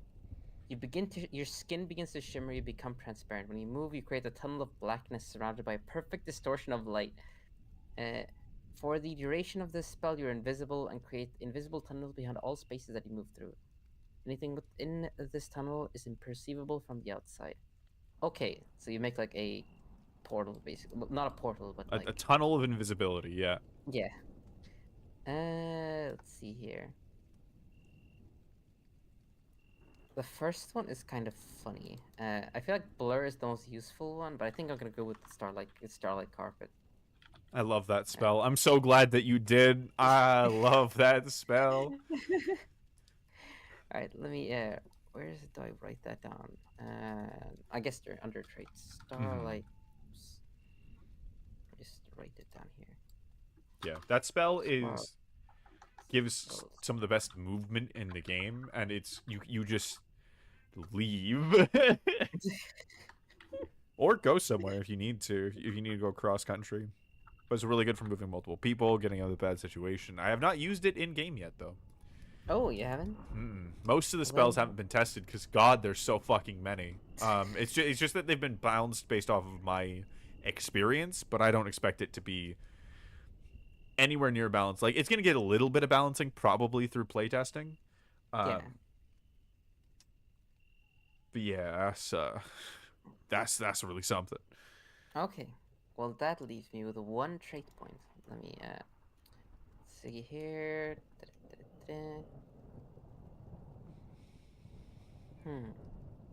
I think I might change the biolight thing then into something inherently positive.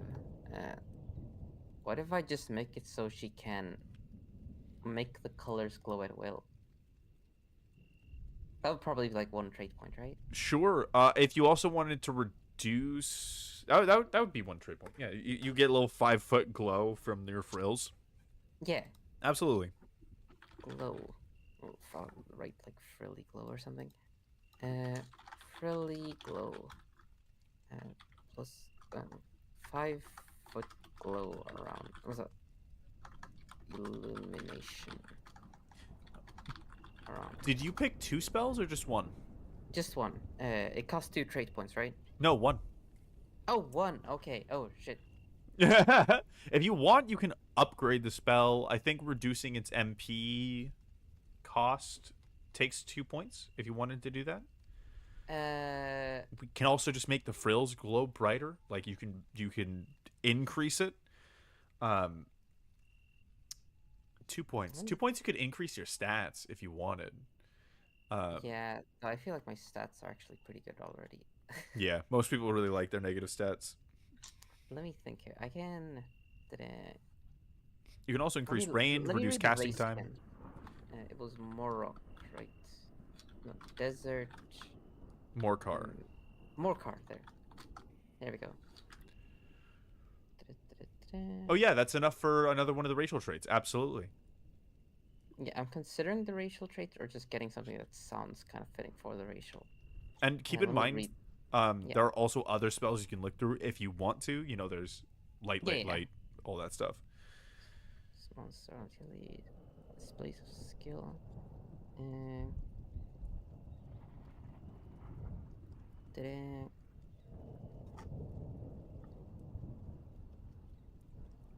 Oh, I think I know.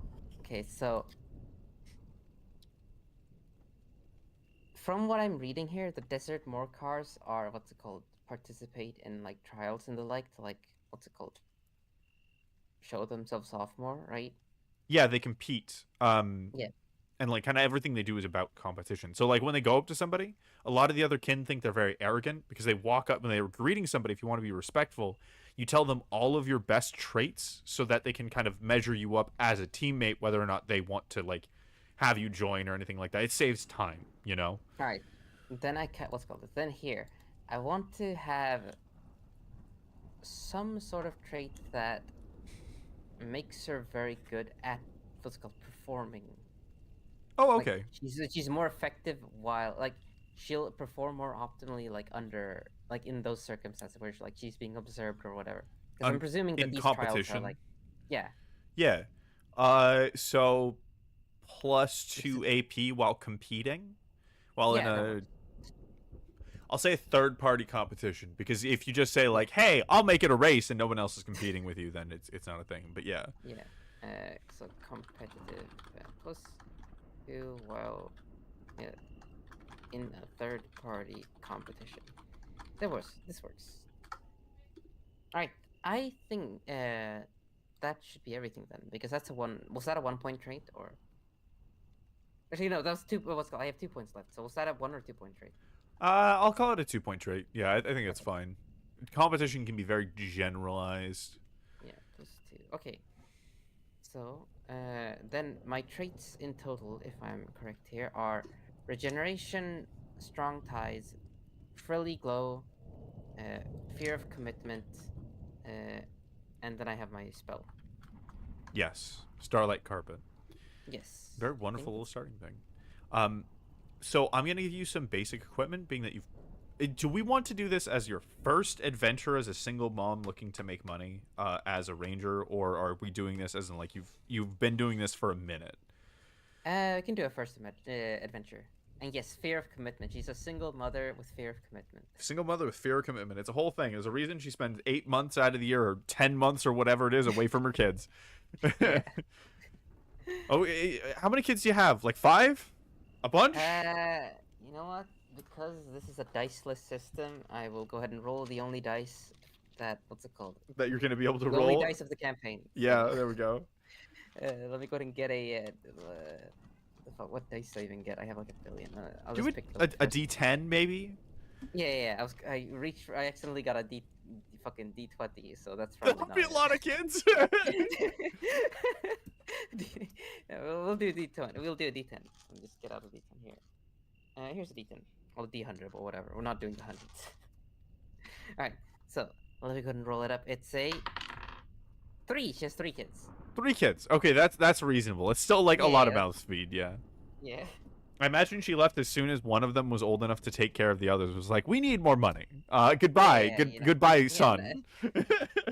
yeah, got the other kids just so that like she could keep the first one preoccupied. Yeah, goodbye, Tim, Tom, and Hom.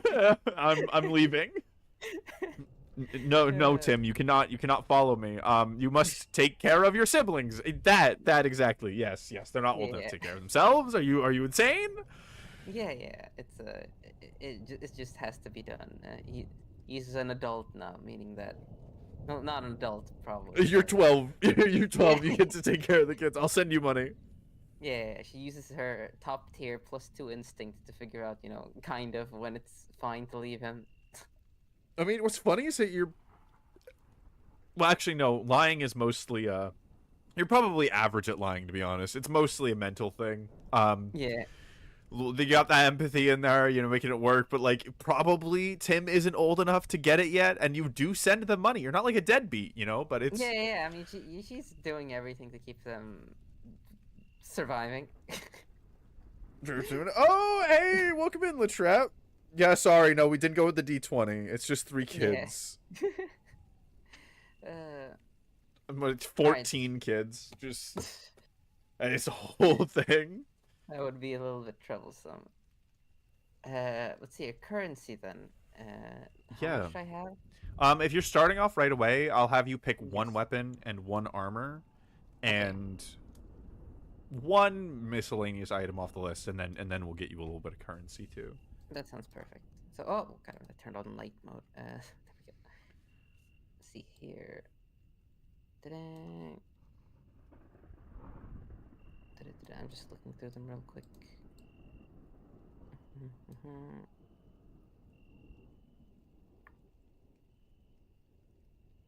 I'm guessing the 1B, like Z and stuff are the currency, right? Yes. So I forgot. I need to explain that.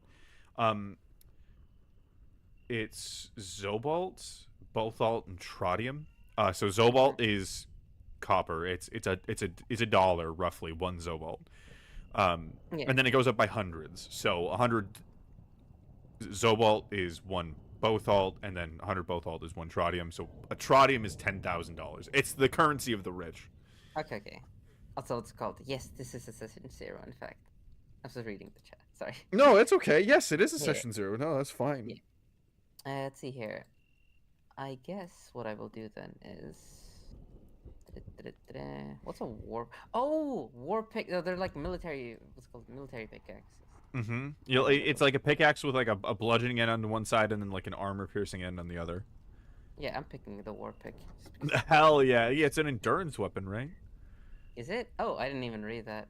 Oh yeah, check what its modifier is. It's either endurance or resolve. Where's the melee piercing bludgeoning? Should Resolve. be Or resolve. resolve. It's Yeah. resolve. Yeah, there you go. So you have a +4 in using a war pick. Yeah, I'll do war pick. Let's see here. Let me write.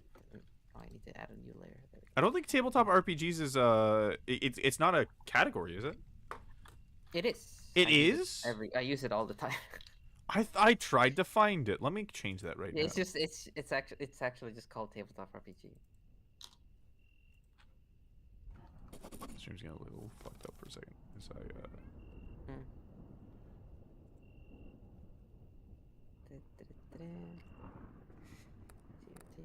War pick, which is.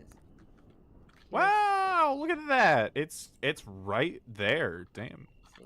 It's popular too. Makes sense. Yeah, I was so surprised. I was like, "You don't have a section for TTRPGs?" Okay, Twitch. I was just a fool. Yeah. What's it called? They have one. They also have one. It's not super duper active. What's it called? I try to check it for like interesting things often, but most of the time it's like session 50 or something, and I'm like, okay. Yeah, I'm not. I'm too far gone at this point. Yeah. Yeah, and there aren't many VTubers there either. I'm like one of the only people who uses I'm one of the only VTubers who use the category. I always look at like to see if anyone I know is like streaming. Like, and not even that. I look for like any VTubers in the category, but like almost never. There's a D&D section, and like there's a D&D one and a Pathfinder one, I believe. but I don't Interesting. play either of those games. Yep, we don't need to. If you play other Yeah, TTRPGs, you kind of realize how much they get in the way. yeah. Let's see here.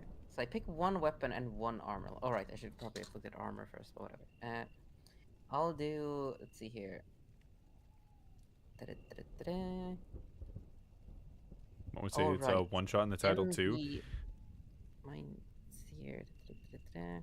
I'll leave it out for now because it also has like explanation in it. It's not exactly just a one shot, and WIPlash, I'll probably just rope you into other things too. Yeah. This might keep going. Let's see here. Gambison. There. So let's see here.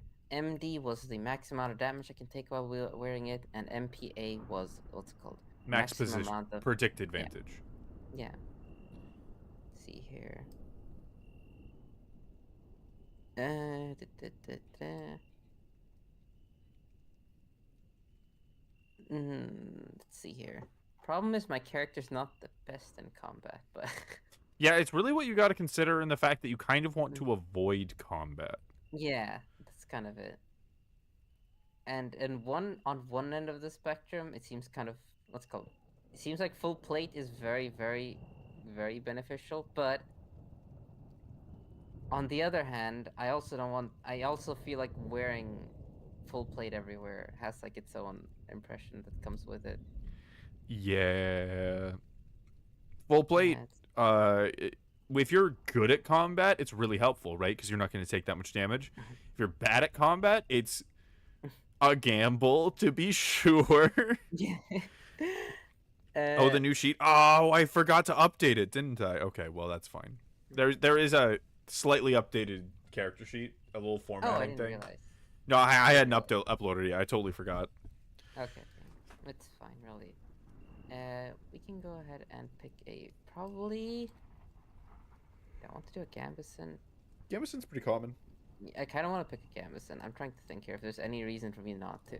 Honestly, like the thing is that like, I don't think the modifiers as in the maximum defense and the maximum potential action points is like going to matter too much.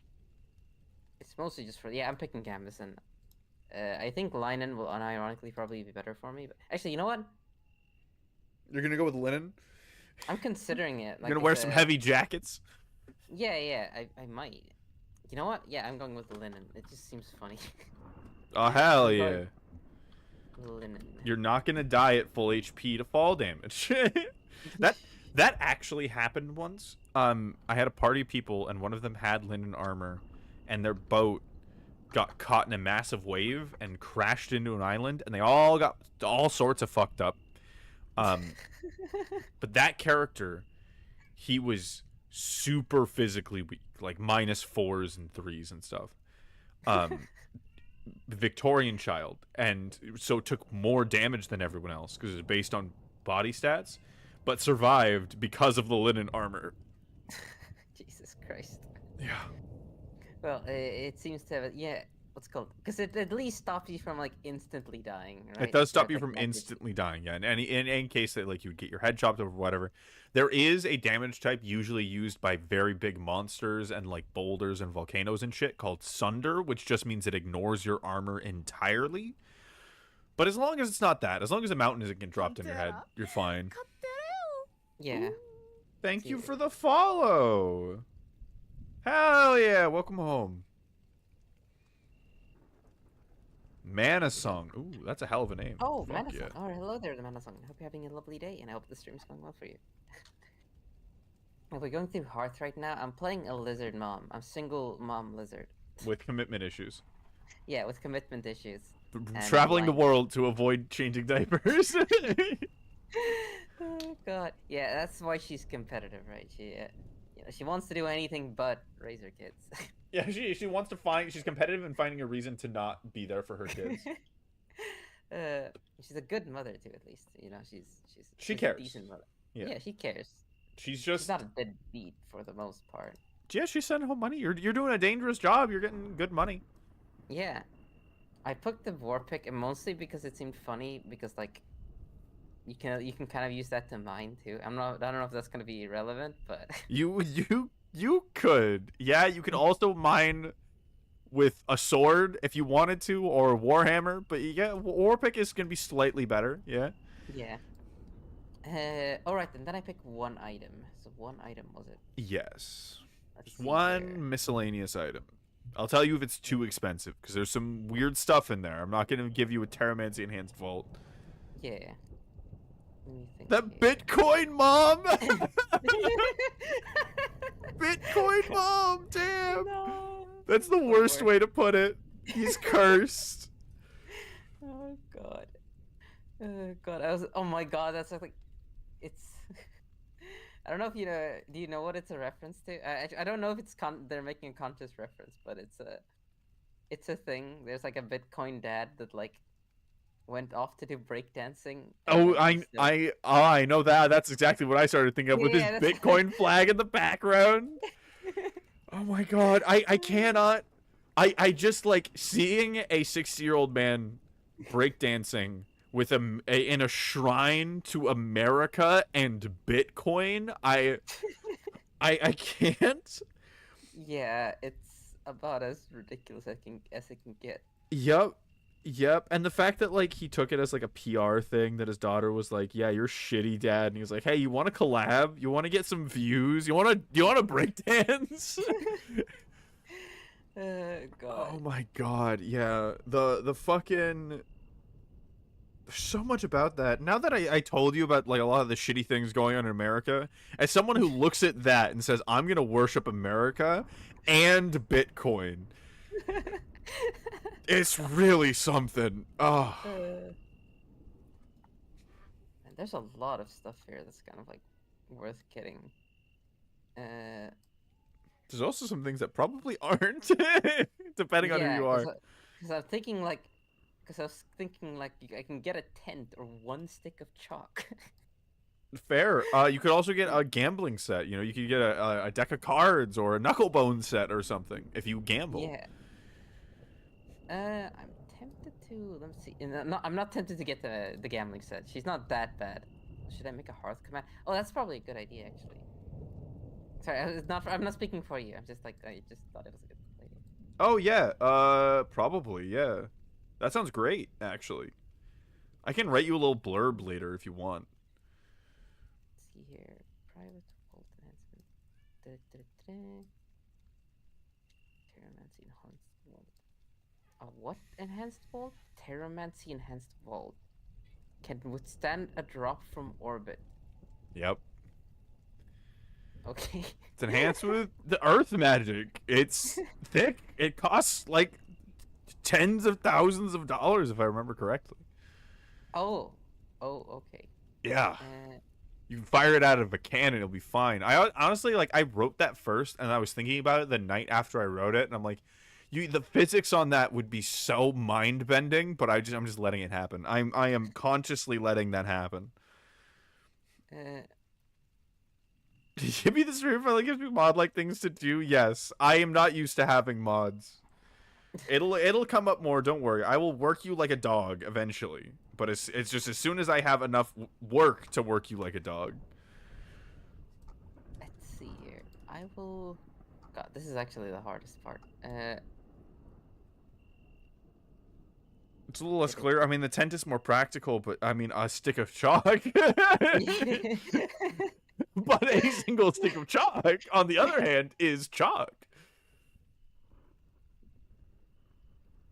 Oh wait, Colton root. Oh, it's a consumable. Okay. The camera is like obviously like a kind of neat thing, but Uses luck so you know what? Fuck, I'm getting the box of incense. I wasn't even looking at it at first, but I'm getting the box of incense. That's kind of cool. That's a cool character detail. They can be very helpful in spirit rituals. It's here. Box of incense. Anything that can set the mood. Yes. Alright. So no bedroll, no tent, but I do have some incense to keep me warm. Which makes sense. Because you're not going into the wilderness mostly. Yeah. So, I think those are all the things for my character, or did I miss anything? I think that's everything. that should be everything. You can look down the Alright. list and see if anything's not written in. Real quick, we can do your movement speed and carry weight and stuff. Yes. Let me do that. That Let needs me to add happen. another layer. Da-da-da. Yes. So attack would be weapon mod, which is 0, I think. Right? No, your weapon modifier is resolve. So what's your modifier in resolve? Resolve is plus. Oh, right. +4. Right. You're right. Oh my god. Yeah, you're good with a war pick. That's. I didn't expect. I wasn't planning for that. That's actually very surprising. Defense is FN mod, which is Finesse modifier, yes. what's FN? Finesse. It's the Oh. Okay. third So body that there I stat. have -2, so I guess it evens out. Evens out a little bit. Yeah. You can change that what you're using for defense and stuff, but of course it would cost trait points and whatnot. Yeah. So finesse. Aim is FO, which is focus, which is also -2. Predict, which is no, not initiative. It's instinct, so actually I have +2 there. Mm-hmm. That's actually pretty good. +2. So if I can survive one turn, I can do pretty well. And then casting is EM, which is actually +3. And movement, which is ST mod 4 plus ST, half of ST modifier. ST is strength, so -1. I presume that's not supposed to get better. Yeah, you're adding a negative number, so it's Yeah. 3. Yeah. Okay, so that's yeah. So wait, 4 plus, then it becomes 4 plus. Yeah, 4 -1. Yeah, 4 -1. I think that puts it at 3. Oh, yeah, 3. So you have 3 movement speed. There we go. Good enough. I think I have everything filled out. And now currency and stuff, and total weight. Yes. You can find the weight by all of the items. Yes. Um, See here. And the currency, I'm going to start you with 50 Zobalt. So 50 Z. 50 little Z's. See here. Let me write the Z in here. You got $50 in your pocket. Yeah. And war pick weighs 3 pounds. Linen gives me. Oh my god. Come on. Oh, I can't. There. Linen weighs 3 pounds. So that puts me at 6 pounds, and then finally box of incense, which I presume weighs nothing. It should be half a pound. 1.5. Yeah, a half pound. So I'm at 6.5 pounds. That's so little. I mean, you have totally room to grow, which is great. You could probably carry someone with your endurance, because now we calculate your carry weight, which is all based on endurance. Which is over to the right, I believe. Yeah, endurance modifier is +3 and then +5 times 20. So that is what the fuck? 8 times 20. 80, 160. Yes. And then debuff margin is. Wait, am I writing that? Currency total weight. Yeah, okay, I'm writing it the right place. Debuff margin is what is debuff margin? I forgot to explain this. I mean, I guess it just didn't come up yet. Yeah. So you get -1 AP for being over encumbered per debuff margin you exceed. So if your debuff margin is 10 pounds, every 10 pounds over your unladen, you get another -1 AP. Well, -40, so I think I'm fine with this weight. You're probably And fine. currency High endurance is- characters can carry so much weight. And it's mostly important for carrying other party members. That's when it's big. Okay. Well, that seems to. Well, I have everything filled out then. Perfect. Nice. Yeah, you have 6.5 pounds used. You're really you really just literally have the pick in your hand and the clothes on your back. Yeah. The fear of commitment's really setting in. Yeah, I need to get some things that are like worth holding down. Yes. Yes, you do. I had to drop my kids to get like the extra carry weight. You sold their toys for the war pick. It's a really nice war pick. Oh god. This is tax deductible. Ooh. God. Okay. And if you're all ready, Alright. then we'll get started. Yeah, I'm ready. I'm definitely ready. Perfect. Actually, fuck. I guess character name is the one. Wait, let me. That is important. Yes. So, I forgot about that part. Let me do.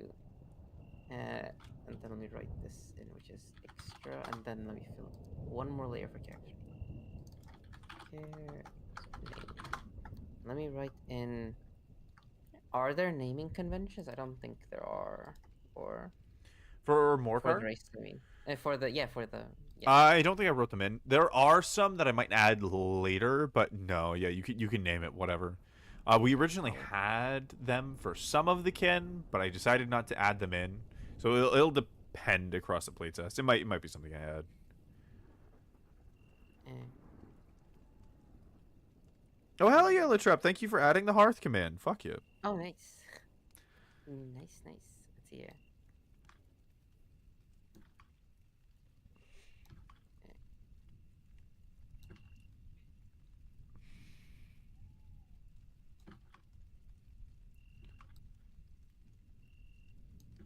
Can't come up with a last name right now, but let me just. I'm almost done. Let me just go ahead and save this and send the sheet over.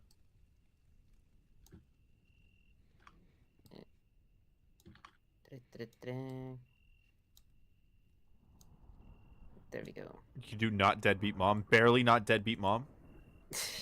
Barely dot not deadbeat dot mom. Yeah, she didn't. I mean, she probably has like a name for her kids. She probably named her kids. What level is your mom? My mom probably gave us a name. I don't think we named ourselves. Probably named us. There, this is like a rough, rough outline of everything. How do you say the name? Vivian. Vivian. That's Yeah. a great name. Actually, do this. I have to order the way I open my tabs so particularly. Okay, so. Oh, also, before we start, Latrap, you put something in the chat, or you're just gonna put "oh, also" very dramatically. Oh, there. Oh, thank you Oh, very thank much. you. Thank you, thank you. Woo. Woohoo. Perfect. Nice. Okay. Yeah. Um, actually, I was thinking about that before streaming, and I completely forgot with all the Hearth talk. Right, right. It's fine. You needed to get money quickly, right? You have $50. It is enough for probably a couple weeks, but that's about it. You really don't have much shit. Yeah. You just left not too long ago, and the major city that was near your hometown, where your kids are, that you never talk about to anybody. I imagine you don't really bring them up. No, I'd probably give a bad impression. Probably. Um, that main town, Mm-hmm. Medic. So METID. Mm-hmm. Medid? Medid. Yeah. Um, the major city of Medid, you found lots of work, but the main one that seemed easiest is that there was a town nearby named Karasak, and they hadn't gotten a weekly report from them, and they just wanted somebody to go out and check to make sure that they were okay. It's a small village in a mountain nearby. It was a day's travel. So you decided to go there right that instant because you really didn't want to spend the money for an inn in Medit. It is Yeah. like at least 20 Zobalt, and that's for the Oh, worst one. dear. Yeah, that's too much. There are plenty that are more than that. So you're like, you just decided to go to Karasak. They'll probably put you up for free, right? And so it is deep into the night. There is thunder behind the mountain. As you walk up, you can see the little scene of it there. As you move through the trees, it's very cold. You can see it kind of pressing against you. And if you were someone of lesser endurance or resolve, you'd probably be exhausted by this. But you're against your dense Morcar frame, I'll say, because it's not particularly strong. You're just Yeah. thick. You're built like a dwarf. Yeah. A tiny, a short one for among her kind. Mm-hmm. And you can see out kind of on a ridge is where this scene is out. You can see the lights of the town. It is well past sunset, so they're in Hearth. The poorer areas usually still use like kerosene or oil, and then the richer areas would have like luxomancy run actual like electrical light switches, luxomancy or fulgurancy, depending on how they wanted to do things and what attunement crystals they had available to them. Yeah. Um, so right off the bat, with your empathy, you feel like something's at least going on today for people to be up that late, right? You have a +3, you need at least a +2. With +3 Yeah. empathy, that's kind of the general sense you get that something is going on down in Karasag. Yes. How do you proceed? It's going to Well, be 10-15 minutes before you get there. uh, well, if it's only what's called. So basically, how do I approach the town? Well, generally, celebrations does mean that things tend to be, well, ongoing, that, festivities are ongoing and that people are more sociable. She might be, afraid of commitment, but she isn't afraid of a good time. So she is just going to march in, and she knows that, there'll probably be some things for cheap at a festival like this. If everyone is locals, then, like a place like this probably just has locals, right? Yeah, So, probably. Yeah, it's not so like it's not like they can like overcharge during festivals or whatever. right. It's not like they have a tourism industry. Yeah. Yeah. So she's going to march into the town. She's going to go in there with like a happy-go-lucky mood. She hasn't had what's called. She's been traveling for a full day. She doesn't exactly have rations or anything. So She's hungry. I mean, she probably ate before she left. It took about yeah, of course. 5 hours of walking to get here. It's really not that far. Oh, okay, okay. It's one of the reasons you decided to take it, right? Yes. They were offering like a full Bothalt for it, so $100 for a day's work for probably a free night's rest too. Pretty sweet Yeah, deal. yeah. She's going to do a bit of a, I want to say flashy entrance. Well, I guess it's literally flashy in one way, but she's gonna like the little glow off. Be a little bit of a what's called be a little bit of a show off. Not too Mm-hmm. much. She's not trying to become the center of attention, but she's Just a little bit of a glow. What color is the frill, by the way? Oh yes, the frills will be. Actually, what color will it be? I guess because they're usually like desert or like pale skin. The actual like the regular Yeah, skin, the right? the And then the we have the, the basic colors. Yeah. yeah. So I think then actually I think I'll give her uh green then. Yeah, I'll give her green because that feels like what's called a earthy sort of green. Earthy green. Okay, and then brownish skin, brownish Yes. scales. Okay. Yeah. So she's kind of walking with like a little bit of like a glow A to little bit her. of pomp, just excited, ready to go, ready Yeah, to partake. yes, she isn't going to be shy about like she's not gonna wave people down to like come over. She's mostly just like going to give like passing greetings and the like, Yeah. how do you do there and everything. Essentially, she's already decided this town is fine, right? Yeah. Yeah. As you move down off of the ridge, the trees that are around you are these kind of gnarled pine trees that you're not quite used to. They seem weirdly old, you could say, with many. She'll snap one off and see if there's anything. She gets if they catch her interest, she's gonna do that. Just like She's gonna fuck with it. I mean, that goes with the impulsive part. yeah, You go up to one of the trees and you snap it, and it actually breaks surprisingly easily. Like pine trees are supposed to bend. You're kind of expecting to hit it or something like that, twist it, yeah. whatever.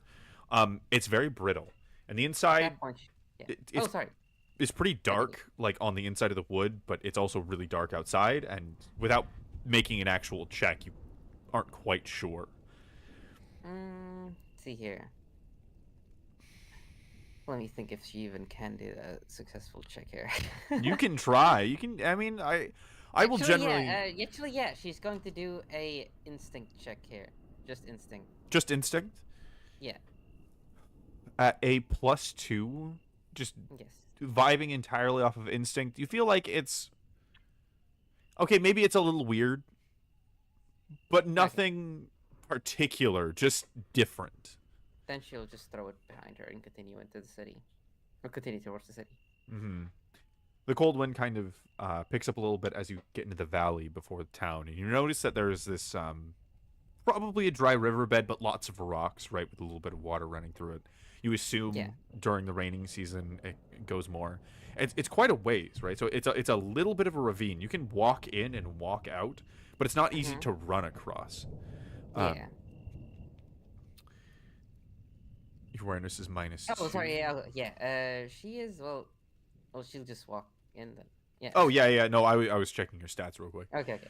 Um, so as you're walking over, you kind of notice it's a little bit slipping, and as the dark comes in, you're grateful that the lights are on because you probably wouldn't be able to find this place otherwise. It's much harder to figure out where you're going here than when you were on the ridge, and you're suddenly a little bit jealous of all those freak Krolliks that get to navigate for free. Um, as you get closer, your instincts and your empathy tell you something is wrong. You're about 100 feet out. You can see the lights. There's an inn right there. You haven't anything else. You just a little bit of something's wrong. You can make a check to investigate more. Or you can wait until you get closer to the village. Let's see here. So, can you succeed on negative checks? Like, if I do like analysis, like if I have -2, does that mean I can't succeed at that, or? No, it just means whatever you put in is going to be reduced by 2. So if you put in Oh, right. 8 points, it'll be Oh, right. 6. Yeah. Right. Right. Right. But I have 10 points like on each thing, or how often does the AP refresh? You have 10 points per round, which is 3 seconds. Oh, So for 3 seconds. Okay. yeah. So it's similar to D&D system where it's by Okay. time. Yeah. Well then, I guess what she will do is analysis plus instinct to Okay. see. But okay, she's gonna what's it called use her analysis plus instinct to kind of see if she can like tell what's called not specifically what is going on, but like what's like the where What's it's coming wrong? from. Yeah, Yeah, like okay. what's really bothering them. Okay, that's actually great. Couple of stats. I am ready with the DC whenever you are. When you're ready with your check. Oh yeah, I mean I have a what's it called. So now I just invest in like the two different stats, right? Mm-hmm. And Okay, you may have done it accidentally, but you did it correct. You have to tell the GM what you're doing and with what attributes, and then okay, wait for them to make the DC because they're not the one prompting you. So, yeah, yeah, you just let them know what you're doing and with what attributes. They'll let you know when okay. they're ready for your check. I'll invest. What's it called? Yeah, okay. 7 in analysis and what's it called 3 in instinct. So the total comes out to 5-5. 5-5. Yes. Perfect. Oh, sorry. What's it called? Sorry. 4. No wait. Oh, No, sorry. I was trying. Sorry, I was trying to get 5-5. no, that I should be think I 5-5. 7 Oh, 3. Yeah, minus okay. 2 Oh, plus 2. Yeah, you're good. okay. Okay. I guess I got it right. Yeah, I know you're totally right. Yeah, don't worry about it. Um, as you walk up at 5 analysis, you just don't quite have. It's not quite enough to pin down the analysis. It's close though, but your Yeah. instincts is that much over the edge, Mm-hmm. um, and you can't quite tell exactly why you feel this way, but there's something up with the people. You feel like there's something wrong with the population of this village. That's what your gut is telling you. You can't quite brain it out, but something about the people is causing you a little bit of alarm as you approach this village. All right. Then she's going to shift her candor a bit. She's going to. She was going on with it, going in with a jolly mood initially. That was her intention. Uh, but not quite so now. She's still gonna keep the glow because she still wants the attention, but she is going to march in with a bit of a harsher step, and rather than waving people down, she's going to, let's see here, pick out one person from the crowd. Like, because I'm guessing there's like people walking about, right? You're not close enough to know that yet. Oh, oh well then I said. Well, first I have to approach. First I'm approaching the village then. Absolutely. But if you see someone, you're gonna pick them out. Yes. Absolutely, absolutely. As you approach, you do realize once you're in the village, as you Mm-hmm. walk up with your stern step, um, exactly what was bothering you before, and it's Oh, that there is no sound. This village is empty. I'm going to. Oh, wait. Oh, It's empty, and uh, there's no one moving about, or at least it seemed empty at first. But I'm going. Oh, yeah. So she's going to. there is one detail you would actually, Oh. I'll let you know. A little important. On the doors of the houses, Mm-hmm. uh, there are like, well, hanging from the rafters over the doors of the houses, there are bloody animal carcasses, and from the windows you can see from the corners are little faces from all the houses staring at you. Wait a second. So, wait. Where are the faces staring from? From, like, From in all of the behind? lit windows. In all of the windows. Yes. So the people are in there. They're just watching you. Well then. And it's She's everything going. is perfectly silent. You can hear the thunder in the distance and the wind, and none of the people are moving. But you can see just the littlest hint of an eye poking at you from each window. From each window. Okay. Then. Think what I am going to do is.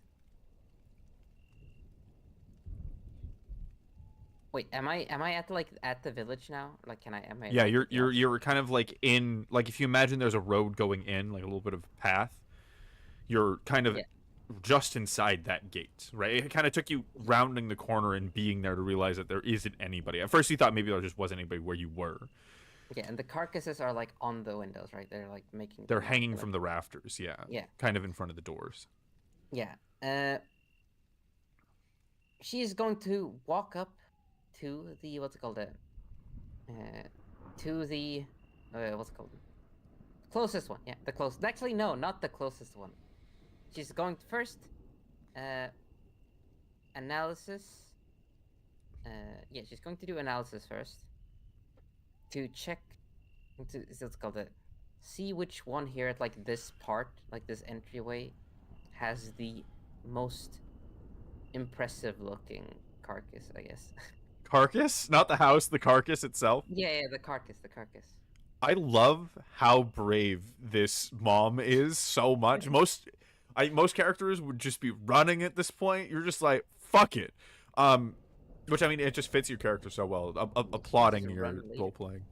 Um, you look around, and are you looking everywhere that you can see, or just Yeah, right in basically front of you? everywhere that I can like see, that's like within a reasonable distance, right? One of Because them I'm has a guessing I'm like big elk with like big horns. It's a little bit of bigger building. It might not even be a house, but there's people inside, and it's hanging outside of the door. It's kind of a little past you, past the town center where the well is, and then deeper in. Alright, that's the most impressive one, then I'm guessing. Yeah, that you All can right, see right yeah, now. she's marching towards that one. She's gonna, in fact, can, trying to think. Yeah, she's gonna do it. So she's going to march towards it, and the carcass is on the window, right? Like on the window, or over the It's window. it's like in front of the door, so it's in front of the window if you're at the right angle, but like you'll have to go around it to get inside. Yeah, she's gonna go. What's called it? She's gonna go to the what's called it to the window. She's gonna shove the carcass to the side, and she's going to ask, "Why are you all hiding?" And she's going to be as demanding as she can. She's going to use resolve plus empathy on this. Okay. Wonderful. So you charge up. As Yeah. you're taking your steps, as you get ready, get Yes. ready for that check too. Um, Yeah. you notice as you're kind of like looking at these people that you're gonna go up and talk to, their eyes Yeah. keep darting behind you. Um, in a pretty obvious way. It's not like they're trying to hide it or anything like that. Uh, There's nothing behind you that you can see. I'm guess the what's it called. But I'm guessing that what's it called. From my check, will I be able to like see? No, actually, I guess I'll do my check first then. Or yeah, so you yeah, charge up. You yeah, push your way through the cold air. You feel something weird moving. Like there's just something that hooks onto your heart a little bit as you move through this town center, but it's not nearly enough. Just like the cold, you brush it off immediately with +4 in resolve, yeah, and push the carcass out of the way, yeah. and you So demand through the window or the door, through uh, the window. through the window. Why are you hiding? And you see as you come up to the window, people pull away from it more, so you never quite see their bodies. You can see into the room. It does seem to be some kind of an inn or place for people to stay. It's got 2 stories. It's pretty spacious. It's got the lights on inside. And make your check. Yeah, I'm going to invest 6 in resolve and 4 in empathy. So that puts me at 7 empathy and 10 resolve. 7 empathy, 10 resolve. That's a very good check. Um, you immediately can tell with 7 empathy, with that much empathy, that Mm-hmm. they are terrified. Not of you necessarily, but like you can see a mix of fear, like just raw fear of kind of like that empathetic queasiness that they have. Mm-hmm. Fear of you and for you. Um and with the 10 resolve, you can kind of parse it a little bit easier, right? So it also like it sends into the people a lot more with the 7 empathy and 10 resolve. The empathy does more for telling you what is about them, and the resolve is doing a lot more for commanding them. But with Yeah, 10 that's fine. resolve, you get an immediate response. Yeah. Um, Okay, fine. and you hear somebody move inside. You hear something knocked over. You hear a hush. Don't no. And then you hear the door open. And as soon as it opens, hands reach out from inside and pull you past the carcass inside. You I'll see, let them pull me. I won't resist. yeah, you see the face of kind of a little bit of an old, um, Vi, like the kind of goatish features with a little bit of a longer beard, pulling you Yeah. in. And you're a little short, right? What is your height, roughly? What would you Uh, say? Let me look at the average height because she's going to be a bit below average. For a more what is it? More car? Yeah. Or Spoopy indeed. For Morcar specifically, you're gonna need to know her age. Morcar yeah. continue growing over their lives, so they have a weird height scale. They never hit a Uh, growth spurt. okay. Should probably be let's see here. Are the ages like correlate to human stuff? Like a 40-year-old's a 40-year-old, a 30-year-old's a Yeah, 30-year-old. Okay. Uh, let's see here. Then she would probably be like. I feel like she left her kid because I don't want any of her kids to be adults. That feels weird. And she's going to be maybe like, 30. yeah, probably 30 something. Which puts the average height at around what is it? Above 5 feet. So she would be around. Probably She would around probably five be feet. like, yeah, she'd probably be 5 feet actually then. Okay. So the Vi is a bit shorter than you. Vi are the shortest. They can go anywhere from 3 to 4 feet. Mm-hmm. This one is maybe a foot and a half shorter than you. As he's pulling you in, you see a younger girl. They're all Vi, at least in this building, from what you can tell, Mm-hmm. with similar kind of spiraled horns, and wrenches you in so hard that you almost stumble over, and then the door slams shut behind you. And a few things you notice immediately with your high empathy. Mm-hmm. One, they are immediately backing up in a semicircle around the two of you in kind of a protective, very fearful, need to run kind of motion. Mm-hmm. He is wiping his hands after touching you and also backing up a little bit, not into like the kids, but away from you. Yeah. Um, as they back up, you see they're all afraid and like a little bit relaxing. Is there anything you want to do to mitigate the situation? No, To not affect it all? mitigate. If anything, I'm gonna make it. I'm gonna make it worse. I'm gonna. Are you just gonna let it happen? Let them adjust? Yeah, I'm gonna let them adjust. I'm just gonna. I'm gonna ask once again. Like, can none of you talk? Like, what are what's it called? Aren't you? What's it called? You're all wasting too much time. All of this could be solved if you just open your mouths. You see them as they're kind of like looking to you and to the window past the carcass. I'm not turning around. I'm not. I'm waiting for them to tell me. I'm not Right, turning around. Like, right. You're they're gonna refusing. tell You're like, me. you're gonna fucking tell me. Um, Yeah. they're kind of like breathing, taking a second. The older Vi, again, probably the boldest of them all, kind of straightens himself up and says, we just need to be safe and inside. We don't. Let me start at the beginning. My name is Carlos. I run this inn in Karasak. There's something out there. It sticks to clothing or parts of it and people, and it's massive and hungry, and we've lost a lot of people. And I'm sorry that you came like this, but I'm sure everyone was as afraid as we were to open the door. But we don't know anything about it, nor do we even know how to defend against it. We're not even sure if being inside is even helping. And as you see Karas not Karasak, that's the name the place you're at. Oh.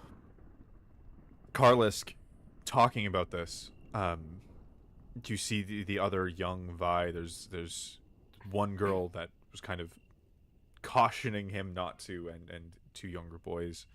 Yeah. The dread is clear and kind of spread about it. They do seem to be calmed a little bit by such a strong presence, but also a little bit spooked by all the new in this panic situation. All right. I know exactly what to do. There's only one reasonable way to solve this. They're looking at you with They're bated like breath. making a. They like have like an empty circle around me, basically, right? A half circle, I guess. Yeah, kind of. Like they just kind of radiated out away from you. Like they're all bunched up against the door and the window, and now they're all pulling back. Aren't I? Am I still the closest one to the door? Yes. All right. So, she is going to turn around, open the door, swing it open, like full open, in like a loud slam, and then like turn back around to them and say, "Now, can you stop cowering from me? Let's talk like normal." You swing open the door. Yes. Do you even look outside as you swing it open? Do you glance? I feel like I can't reasonably say that she would know. She would not even look outside. No, the whole point is just to show them. Like, if she like spends the time to look, then like she's like defeating her own point. The whole point is to prove to them that like they shouldn't even bother. As you Like, throw open the door and say this, you stand and yelling at the top of your lungs.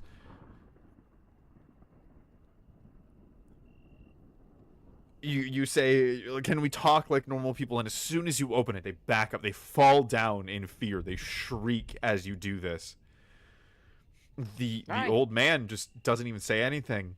And as you finish your words, yes, you notice there's something coming out of your stomach. oh, A wiggling, barbed tongue has pushed its way through your back and through your stomach. Have I taken damage from it? As You've in, do I taken feel? 3 damage, and you're just feeling it now. It happened so fast, you have no idea exactly when it happened. Alright, I think I know what to do here. It I is have. so fucking painful. Yeah. Thankfully, I can probably act because of my resolve, right? I'm assuming that, right? Yeah, I would let you do that. I wouldn't say there's anything particularly stopping you from Yeah. acting. Shock would kick in far faster. Yeah. So I realize there's no.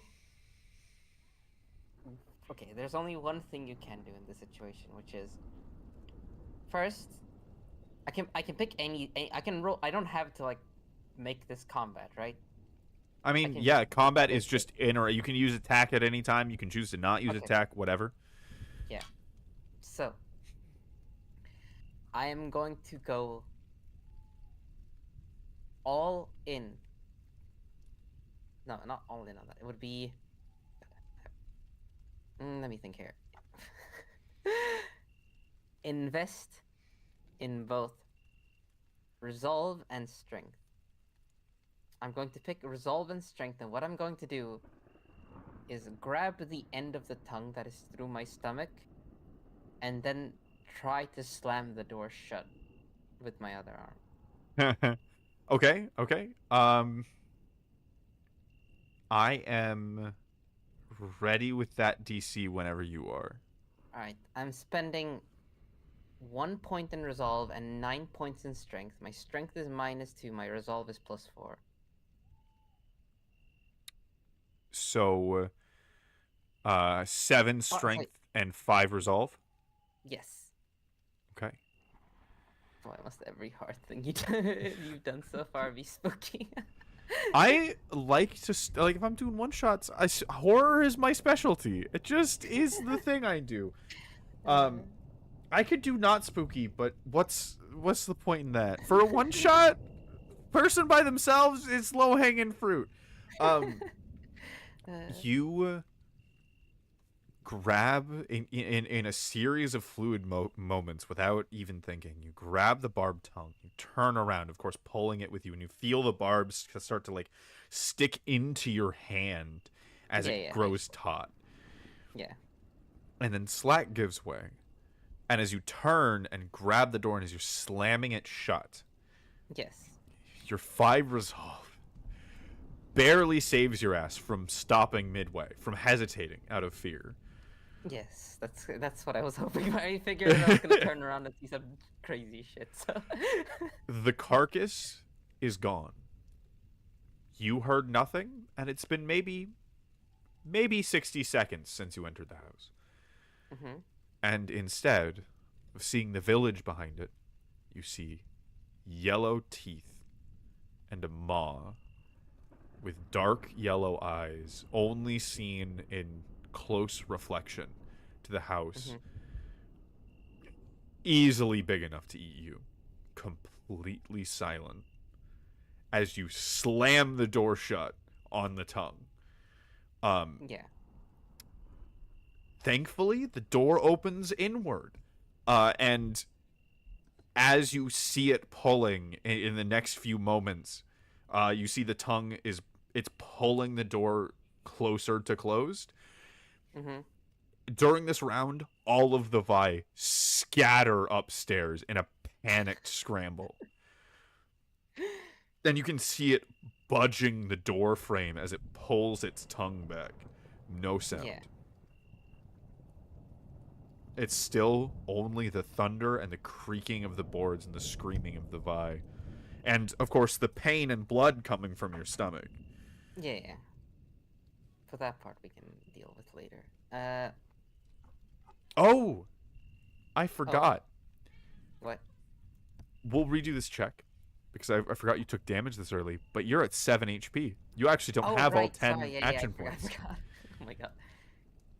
So we're gonna rewind. We're gonna retcon a little bit. We're gonna go back. That's what would happen if you had not taken damage. Let's see what happens now that you have taken damage. Yeah, yeah.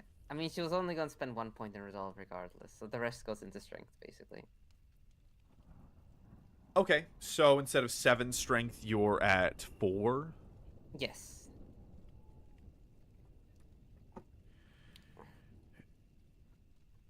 as you slam the door, Mm-hmm. still resolve is fine. Um, it isn't tight enough at first, but as it's pulling it in, and you get Yeah. stuck in an awkward position because it's through your back, Yeah. you're forced to be half turned away from the wall at this point. You don't have enough slack in the tongue to turn completely towards the door. And so you're kind of like half turned, pulling the barbed tongue into your hand a little bit as you're holding it, and then with the other hand holding up the door, probably with a foot too, as Yeah. it's now budging on the door frame. Yeah. Is that basically the outcome then? That things will Yes. go. That means I can continue to do it then, right? Yep. Right now it's holding. You do hear creaking from the door frame. It might hold. It might not. But it's probably not going anywhere without its tongue. Yeah. I'm not sure what my plan is, but I know what my actions are. Okay. I know what I'm doing, not where I am going. So we're gonna do this time three things: strength, endurance, and resolve. I imagine since I've at least like gotten over the hurdle of seeing it and like doing this part, I will invest. Sorry, what's it called? I won't say what I'm gonna invest yet. I'm guessing you have to make the difficulty check first. So strength, Yes. endurance, and resolve. To do what? Yes. So what I want to do is just hold. I'm what's it called? I want to keep this position. I'm trying to just squeeze the tongue, hold it in place, and like I'm trying to turn myself, towards the door so I can like kind of press the door on it and everything. I'm trying to like endure basically. I want it to, like I said, I don't know what the plan is, but I know that I'm trying. I'm not letting it. Come I'm not inside. letting it win at this thing. You're I'm playing tug doing of right war with with its teeth and a tongue. tongue. Yes. Yeah. You're playing tug of war with its tongue. What a sentence. I love TTRPGs. Yeah. Um okay. You said strength, endurance, and resolve. Yes.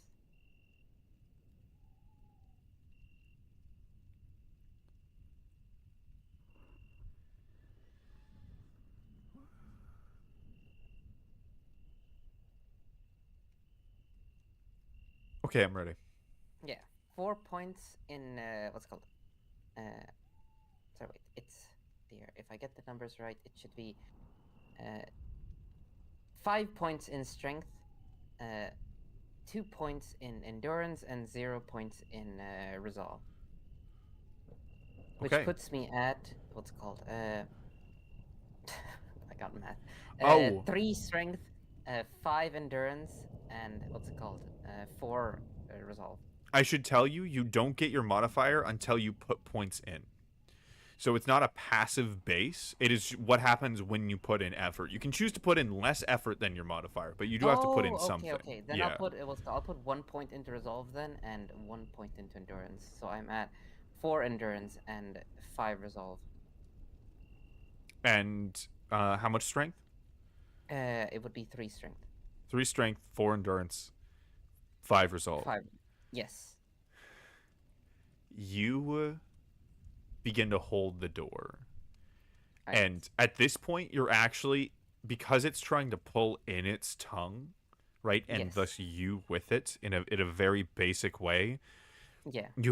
you're trying to essentially pull yourself backwards away from the door because the door opens from the outside in. Yeah. And so the door actually has almost nothing to do with this.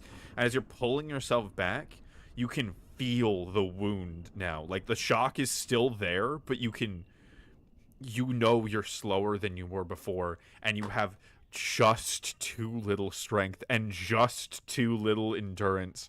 And you are fighting the pain, but you can slowly feel yourself being pulled back towards the door. Like you start out like leaned forwards, and you're slowly coming to an upright position. And you know if you do this for another round, you're gonna get stuck up against the wall, and you're gonna lose your leverage. Let me think here then. The Because barbs at this then point are so stuck in your hand, by the way, that you until the tongue is removed, you're not going to be able to let go until it either stops pulling or the tongue is cut off. Your I hand's stuck there. I'm going to do a thing here. uh, would finding something and grabbing it, does that require like two different checks, or what's it called? Would like one awareness be like, would awareness be enough to like, do I have to notice and take it with two separate skills, or? If it's something they have to really search for, like awareness is usually the right attribute for that, but that's only if you're looking for like fine details like tracking or something like that. If you're just glancing around the room, that doesn't take action points. Okay, okay. Then yeah, I want to glance around the room and see if I can find a sharp object that's like a bit thick, like a spike, like a thick spike, like a knife or anything that's like within Something my sharp. reach. Yeah, because they have some. Yeah. All you have is the war pick. That's right. That doesn't help. Um, Yeah. yeah, this tongue is definitely fleshy, except for the barbs. Um, as you look around, there's a few options. You see above the fireplace, there's a sword that could possibly be sharp. Within range. Are these Within within like reach. my reach? Yeah, within reach. Around the door, because they were all crowding around it, is Yeah. there's nothing near you. But you All right. do see over by one of the youngest Vi is next to a knife in the kitchen. And Oh. Okay. Okay. So. this is where we can engage in a save, which is something that I totally forgot to mention. Saves Mhm, are outside of the round. So if it's anything that happens instantly or you reacting to something that's already happened, mhm. that would be a save. Use your current action points. It's just like a check. It's just not necessarily in a round. And I'll give you a save of whatever you want to try. If you want to get that knife, I assume you Yeah, I'm do. gonna bark at the child to get my knife, to get the knife. You're gonna hope that they understand you to communicate wordlessly or mostly wordlessly in a moment for the knife. Yeah, yeah. Um, pick whatever Do I you'd just like. pick a skill? Yeah, you Yeah. pick whatever check I you'd like. I would just generally guide yeah, towards soul and mind yeah, yeah, stats. yeah. I'm going to pick. Oh no, child or weakness, no. There's there's one that's really obvious, which is empathy, but I feel like in this situation, Empathy can I'm help going to. you emotionally describe something, but Yeah, it does have I'm its going to. drawbacks. Yeah, I'm going to do it through resolve, not because it's more. Well, it is more effective in terms of numbers, but I think empathy probably works better. But I'm gonna do resolve because I'm going to, because they've been watching, right, from like the staircase or something, right? Yeah, Yeah, and I want them to see. That's the whole point of it. The whole point of this is to make them see. I'm gonna make her feel like, I want her to feel like she can, you know, if she runs up to me, that's a victory, right? That means that she's overcome something, and that's what I'm gonna do. I want her to feel like she like can help me. I'm gonna want to wordlessly communicate that she can like help me with this thing. That like that you're together we can do depending on her to do this thing. Yes. Do I wait? Actually, okay. Strong ties does not work here. I think because she probably is the one who's going to help me. Do you So do yes, have strong ties? yeah. I think that would come in. You don't have Oh, strong ties to these people. yeah, yeah. Um, it is a So yeah, save. Yeah, you know what? I'm It's a just gonna. save. I'm not gonna enforce it on a save. Saves are a little bit different. So Yeah, ignore strong ties for now. But that is a good call.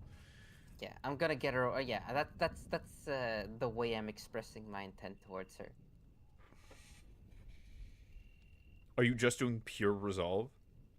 Uh. Oh, can I put multiples on a save? Yeah, like any Oh, any other check. Yeah, yeah, yeah. You can okay. choose Then multiple if I'll. you want to. Yeah, I'll do. Then actually, I guess empathy plus resolve. I thought I had to pick one. So yeah, empathy plus resolve. Okay. Let me know how that's Yeah, divided. yeah. 5 in resolve and 2 in empathy, so which gives me 5 empathy and 9 resolve. Okay. Uh, that's a lot. 5 empathy, 9 resolve. even with 3 damage out, damn, that's some soul stats right there. You look so hard at this child, and you give such a pointed stare. You feel the soul connection happen. This is what these stats are for, and she gets it. She gets it so hard that she could have thrown the knife, but she spends the next round running up to you with knife in hand. Okay. You do have to make another check to resist the tongue, but you have hope on the way. All right.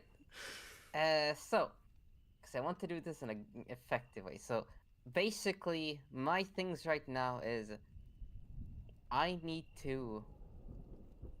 Okay, so I have to make another save. You said, right? Uh-huh. Okay, and that's another 10 AP, or. No, this wouldn't be a save. This would just be a check. This is the whole round. Saves are. Okay. This is the whole round. Okay. Yeah. So... This is the round. She's running towards you, which is going to be the last thing that happens. Movement is generally at the end of the round, even though it's all simultaneous. If you're splitting hairs, right? Okay. So now I pick what happens. So she's gonna run towards me with the knife. Mm-hmm. I am going to do endurance and resolve and empathy. And what I'm going to do is I'm going to just hold on long enough that I'm going to make her stab the what's called the tongue from behind me, so that when it like, and then I'm just gonna let it go.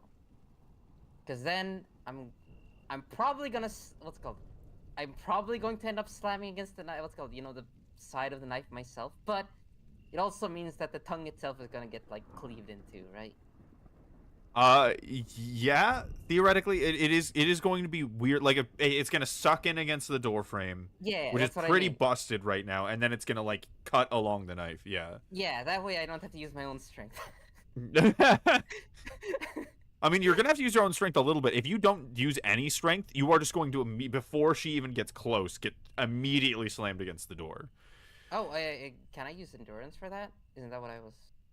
Yeah, you totally can actually. Yeah, because you're not pulling away anymore. You're just enduring. Yeah, I'm gonna get her to stab the fucking. I'm gonna get her to stab it, and I'm gonna endure, and like just hold on for long enough that she can do the thing, and then I'll let it like do the slide straight into the knife and rip itself apart.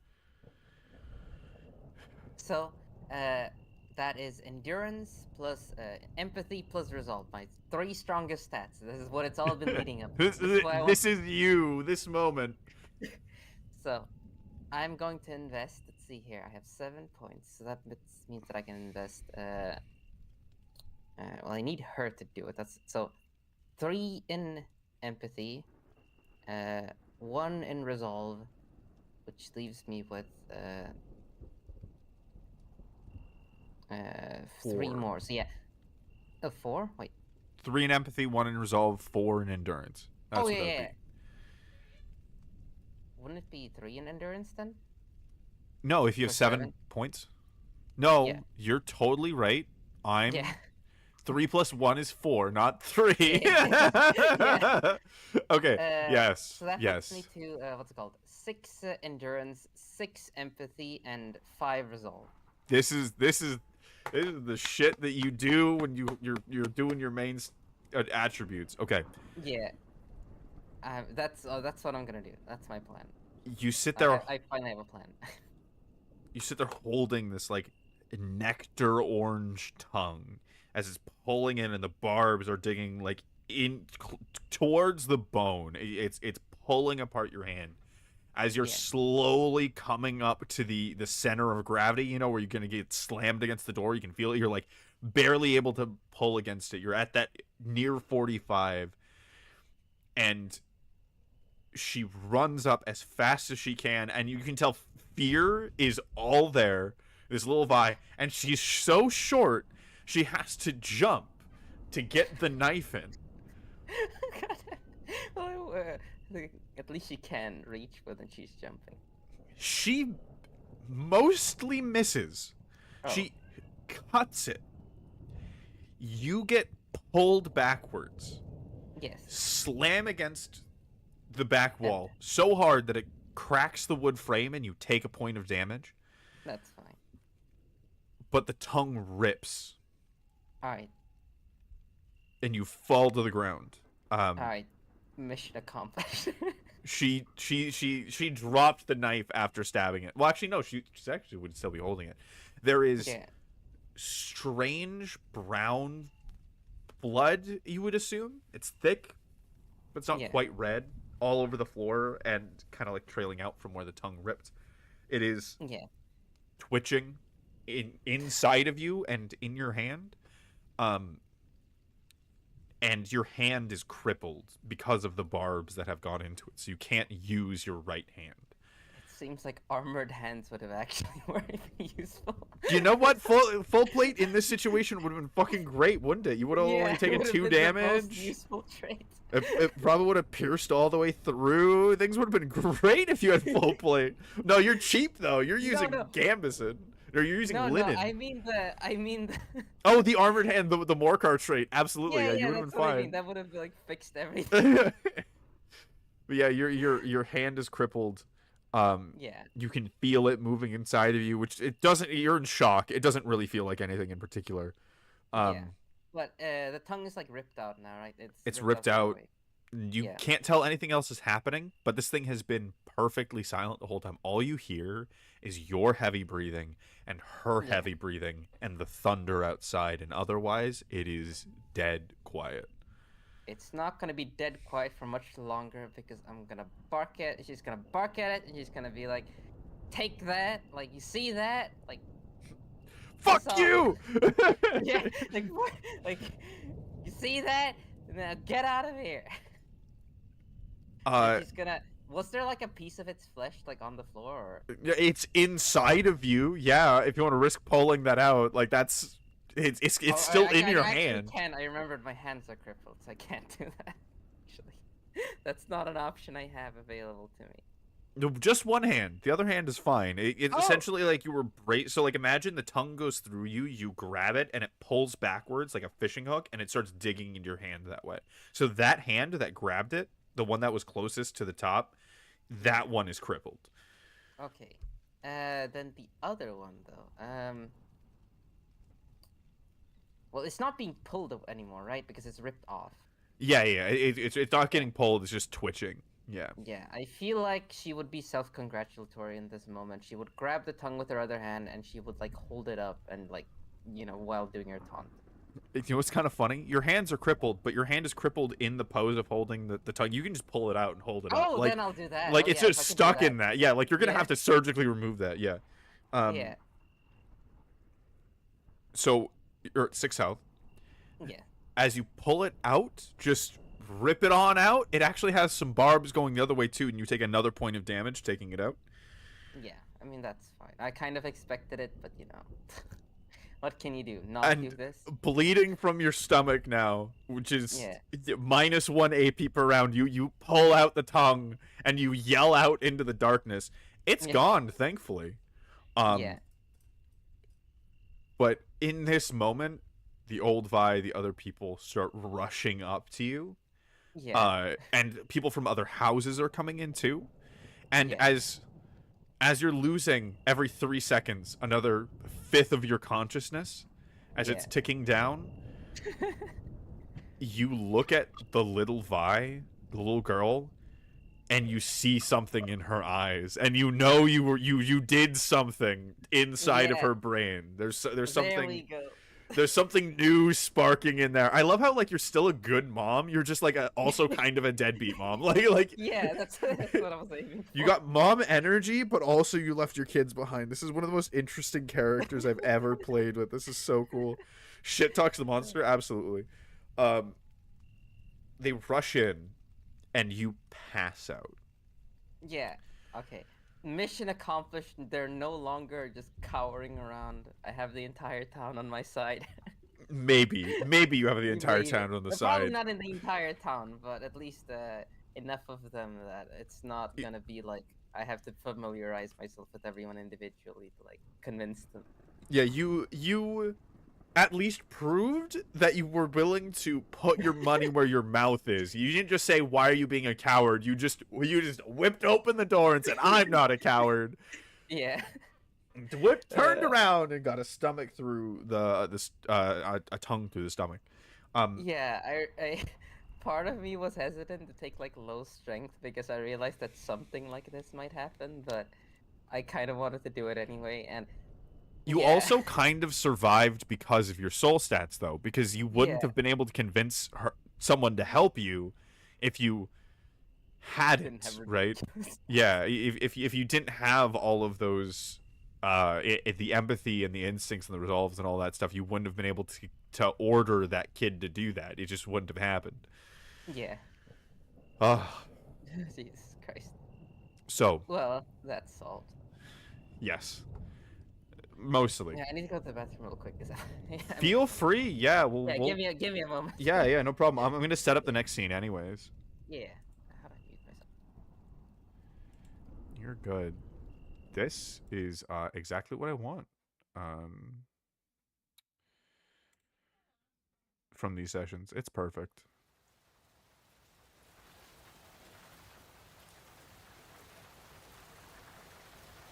Wonderful. If anybody has questions, by the way, let me know.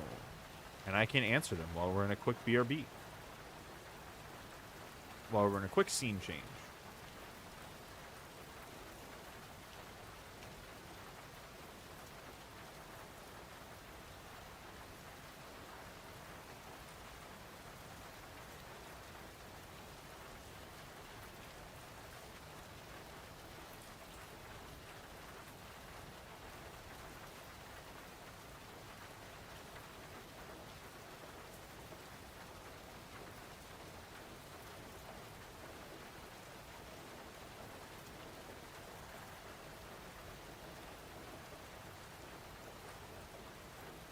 I love this because I get to draw like a child.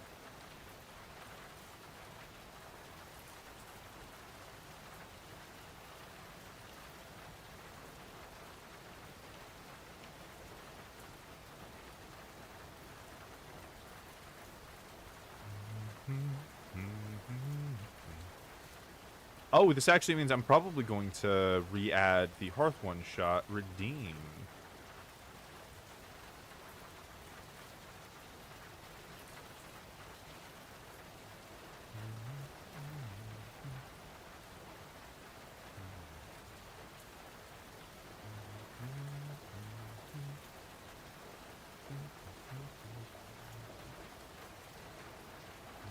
Okay, now I am back. Welcome back. There. So yes. Oh god. Alright, nice. Oh, good. Everything's been cloudy. You Yes. keep using the eraser tool. I keep using the eraser tool. I'm gonna keep using the eraser tool until the day I die. I'm going to reach for a spoon and I'm gonna get the eraser tool when I'm getting breakfast in the morning. It is my life. It is my muse. I've accepted it. Okay. When you wake up, Yes. there is this thick smell of cotton balls out. You're sitting on a very comfortable bed. The rain is pounding above. That thunderstorm has moved in. And the pain in your stomach is fucking severe. You are at 6-8 HP. So you did go back up by 1. Oh, did it? Oh, yeah. Oh, right. Yeah, I was going to mention. I guess I did get to hear. I think the regeneration. Yes. Your regeneration did kick in, which is a good circumstance. It means that it's been at least 24 hours since you took that wound. Yeah. There are people around you. You're not bleeding anymore. Your AP is back up to 6. You can hear people talking. It's new people this time. It's not Vi now. It's mostly Krolix. Krolix, where were They are tall, very tall. they? Is it with a C or? Yes. Oh, here we go. Let me just get this real quick. Oh, right, they're the moths, right? Yes. They are tall. They're proportioned with 2/3 of their body being Oh, I don't know what happened. My screen got messed up. There we go. Cool. They're proportioned with 2/3 of their body being legs. They have these big wings that go off their head, shoulders, and back, kind of like going all the way down to like mid thigh to even like ankle length. These ones in particular, there is a mostly white Krolok with this kind of like dark purple pattern. Occasionally goes to some pinks and whatever else. And there are a couple of more green Kroloks. And one of them has a crazy pattern that's all sorts of fucking colors. None of them are like the main colors. None of them are Roy G. Biv, but it's like aqua and like hot pink and baby blue and like all kinds of things going on. It's all kind of loop-de-loops. Okay. And the last one just kind of has a darker red, like almost maroon color, a little bit more red than maroon. Right. Kind of like gentle waving pattern down the back. Yeah. Well, Malibu pink. Malibu pink. I'm going to do a. Oh my god! I keep using these skills. I mean, it is my best skills, but still. Empathy and resolve. I'm going to do empathy and resolve, and what I'm going to do is, I'm just going to set myself up a bit, or at least, I probably don't need to like sit up all the way, but enough that like it looks a little bit stoic. And what's it called? I'm going to basically just tell them, what's with the actually, is there a dour mood around me? They seem away mentally, like not necessarily a dour mood, but distracted with other things, like their mind is clearly elsewhere than in the room. She's going to smile and not chuckle or anything. She's gonna smile a little bit and be like, come on, cheer up a little bit. I'm still alive, aren't I? And she's gonna do that, to try and like read their expressions and everything. Yeah, and a quick aside, you're noticing something already.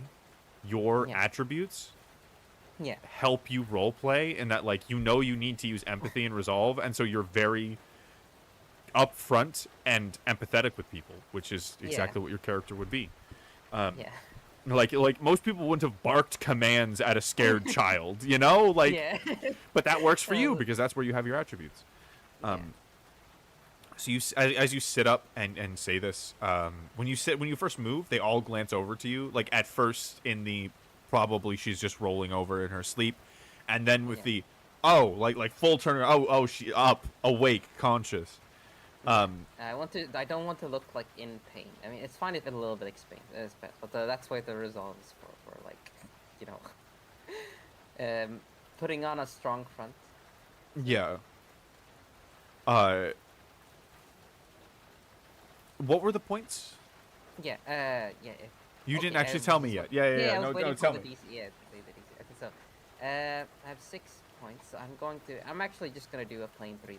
So that's going to be 6 empathy and 7 resolve. Okay, sounds good. So, as you kind of 6 empathy and 7 resolve, that's so much. You definitely don't seem to be in pain. The 2 kind of like lightly green colored Kroliks,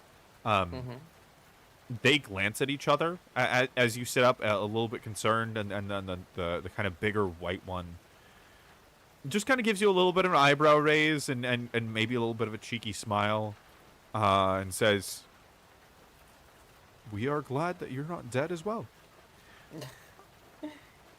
Is there anyone around me that's looking like still like what's called spooked or like stiff or stale or whatever? Spooked is the perfect word. No one is spooked near you right now. It seems like things are pretty calm now. It's not like crazy anymore. You see the crawl kind of walk over to you, reach out a hand, and say, "I am Rel. What's your name?" It's like, me, I'm Vivian. It's very nice to meet you, but now that we have You finally seem willing to talk. Can you tell me where I am and what is going on? You see a little bit of a confusion flash past Rel's face, but quickly pushes it away. Well, you're in Karasak. Ooh, thank you for the Hey, Moth! Oh, hello, Welcome, everyone. welcome in. Thank you for the raid. Welcome home, everybody. We're playing Hearth. Welcome, everyone. I hope you all had a lovely stream. Wonderful. Moth raid. It's a Hey, real good Latrap, do you want to do that sweet collab command that you made? Want to put that in there? I'm putting you to work. See, I'm doing the thing. Yes. Pico Moth Park raid, I suffering. I'm glad that Pico Park was suffering. I'm glad that you guys suffered. I love you all. Pico Park? What's that? I actually don't know what it is. It's a funky little game where y'all play as little dudes and try to solve puzzles together. That is so vague, I know, but that's the best description I have. It's a little like I see. collaborative puzzle solving game. You can play it with like 8 people. To be honest, Picos sounds like the name for little guys. Right? Yeah. Suffering is the highest form of compassion. Absolutely. It bonds us together. Bonds us together. Yeah, I'm playing a deadbeat mom right now in what's it called regular Hearth? on tabletop Hearth. Yeah, Hearth. There you go. Yeah. And not just a deadbeat mom, a good mom with good mom energy, but can't handle commitment. So away from kids, but parenting other people's kids while out adventuring, sending money back to kids. It's wonderfully complicated, like a perfect amount. Yeah, she what's it called? She has a good like motherly instinct as long as It's not her said kids. instinct is not raising her kids. Yeah, as long as it's not 10 years, 20 years of raising children. Yeah. So that is what we're up to. Yeah, and you just got a barbed tongue through the stomach. Your hand's fucked up, your stomach's fucked up, and you're currently in bed rest. Yes. So we're doing well, so don't worry about it. We're doing just fine. Yeah. So, yeah. Rel continues on. We are in Karasak, and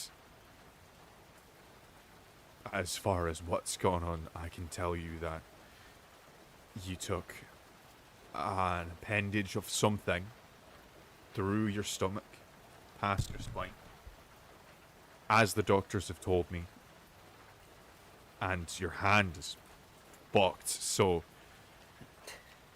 don't use that. And you see it's all like wrapped up and stuff. Your right hand is it hurts so bad to move. It's like it's constantly on fire. And, like, imagine if you got a tattoo to the bone is what it feels like, because there's so many little cuts and like they go so deep. So many like really deep stabs in your hand. Not dead yet. Yeah, not dead yet. Ted, It was yeah. very Ooh, deliberate thank you for the and- follow. It was a deliberate hand wound, in fact. I grabbed onto a barbed tongue and held it. For It like did 3 save your seconds. life. That getting eaten would have been worse. Yeah, true. Also, thank you. All right, I guess Ooh. we'll hydrate. Hydrate. Nice. You always keep like iced water and boiled water on standby. Good. Hungry? Thank you for the redeem, but I am not. Actually, I am a little bit. I have goldfish near me for this exact reason. Goldfish? Yeah. Oh, do you mean the candy? That's like goldfish shaped, or? Oh my god, you guys don't have goldfish. They're a very common salty little snack. Like, just imagine a little cracker in the shape of a fish. Oh, and I don't know what that. I mean, I know what the description is, but I've never. Yeah, seen like that. you've never actually seen the product. That's so funny. Yeah. I thought we have like a candy that's fish shaped that everyone eats here. That's what I thought you were referring to. No, not that. No. It's it's I describe it as the snack with the maximum longevity. Like if something has like a ton of flavoring, you don't want to eat it that long. This is Yeah. the tiniest hint of cheese flavor and basically just a salt cracker. And so that's why I keep them by my desk. Actually, I do have some cookies that that I like baked recently, so there's that. Perfect. Nice. So yeah, he describes the wounds, and she's going to, look at her hand and everything, and then like give a. She's gonna give a nod, and she's like, "Well, it does seem that way, doesn't it? I'm sure it'll get better eventually, though." She doesn't flex her hand, but she's gonna give her arm like a light wave. I feel like if she does, even for herself, if she does anything more, I feel like that's gonna make her make her explode or something. Yeah, even moving your arm, there's a little bit of the skin that pulls back, and like Yeah, that's even kind like of barely moving your wrist, like it burns in your hand. yeah. It's so bad. She could probably hide some of it, like on her face when she's like, through her base resolve, but she's not gonna push it. Not right now. At least Yeah, she's gonna have you're even with your resolve, your face twitches a little bit. It's one of those Yeah, wounds that isn't as medically worrisome, but like, God, does it hurt? yeah. To murder those by So the bag as a child, absolutely. yeah, she's gonna she's gonna ask. This is like a really stupid question, but she's gonna ask like, I heard there was work here. Is there actually any work here or not? You see, Rel chuckle a little bit. No, there's not going to be work here. I'm caravan leader for here. Those are your doctors, by the way. And he points at the other Kralik in the room, and they're a little bit more hesitant. And they're kind of like looking at you, and you can tell they're like, "Why the fuck is she sitting up?" Like Yeah. this is bad. Like they're trying to figure out like what was happening with you, but so they're not really like looking at your eyes. They're just kind of studying you. She's gonna flash of light with her frills and like do a boo on them. Like a boo. You do a little flash of light, and they kind of like take it in, and they start muttering between each other. You can tell that they're very focused on your wounds, but they take it in on Yeah. some level. Yeah. The the bigger Kralik kind of looks at your wounds and says, "I assumed that you're out here looking for us. I've been around a number of times. I'm not as young as I look. Did you get sent here by the city, right? Check in on us?" Check in. No, I didn't come here to check in. I came here to get some work. Like I figured that I was gonna, I don't know, hunt some animals or. You are getting paid 100 both all to check in on them, by the way. Oh wait! Oh fuck! I missed that part. Oh yeah, no. I thought I That was is going there the because job I that you mentioned went that in. the city was expensive. Oops. No, you did it for both reasons. That's one of the reasons you chose that job in particular. Oh, okay. But it's like $100 or something. Yeah. Yeah, I mean, yeah. you could have also found it was kind of like a mix between the city is expensive and you have this job. But Yeah, that part flew over my head. Okay, then she's gonna be like, "Yeah, I figured that I could just come by here and check in on you all. I didn't think that anything was gonna be going on. I thought I'd just be getting some work done. Cheaper lodging and everything." And she's gonna stop for a moment and be like, "I'm not paying for this treatment, am I?" You know, I normally expect that from humans. No, you're not paying for this. We didn't. Whatever, it doesn't matter. You paid enough, right? You fought the thing. We've been stuck here for about a week, and thankfully none of our caravan got caught. We were daft enough to go outside like you were. But apparently you were not. The thing. You can thank that little girl for getting that knife for you. You've been done for. We heard the story from her. She's got a fire in her now. She won't shut up about it, to be honest. Someone in the city ought to have a fire, and when I came in the city, no one was even outside. That's because they didn't want to die. You know, if you'd went out there, if you didn't have the door, if things have gone any slightly differently, you'd be gone now. But they didn't, did they? You know, that's actually really true. Kroliks have got a saying like that. It could have rained, but it didn't. Well, we have a saying back where I come from too. It never rains, so just make up your own. Find your own. Kind of smiles at that. Yeah. Well, But we're going back to Melod. to Gonna, what? gonna be setting up a little caravan, right? We're gonna be using the caravan and getting the villagers out. We're evacuating, and I assume You're you want to come with evacuating? us. Wait, you're y'all just gonna up and leave? You think you can fight that? You're half dead, and you barely got away from it. It I didn't think I was touched you. gonna fight it myself.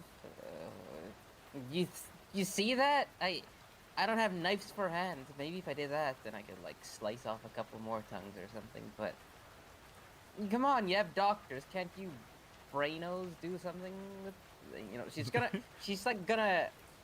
Wait, did they remove the tentacle from her hand yet or not? Oh yeah, it's out. Okay, so she's gonna instinctively like try and like reach for her like the hole in her chest, basically, like in her Mm-hmm. stomach or whatever. Remember that it like no, remember that the tentacle isn't there, and then like correct herself. Like, can't you do anything with that? Where is it anyway? Tentacle. Look, maybe in Melod they'd have enough talented magic users and soldiers to do something here. But you're one of the most combat ready people, and you don't even have fucking armor. So these people don't stand a chance, right? And I'm not risking anyone from the caravan. So we're just gonna get the fuck out. If you want to be all brave about it, you can stay here yourself. We Can you? patched you up. We can take you with us. But otherwise, that's as far as we go, right? We're not gonna risk our lives. Keep them together a little ramshackle town. They can go back to it when this thing's gone, right? She's gonna think about it, and she's gonna say, "Oh, if you're gonna leave anyway, I will come with you, but." You're not just gonna leave a perfectly intact town over this creature, right?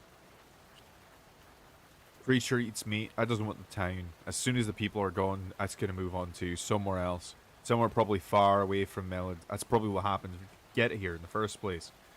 I How find a do you nice know it little only eats? nest of food, a nice little buffet.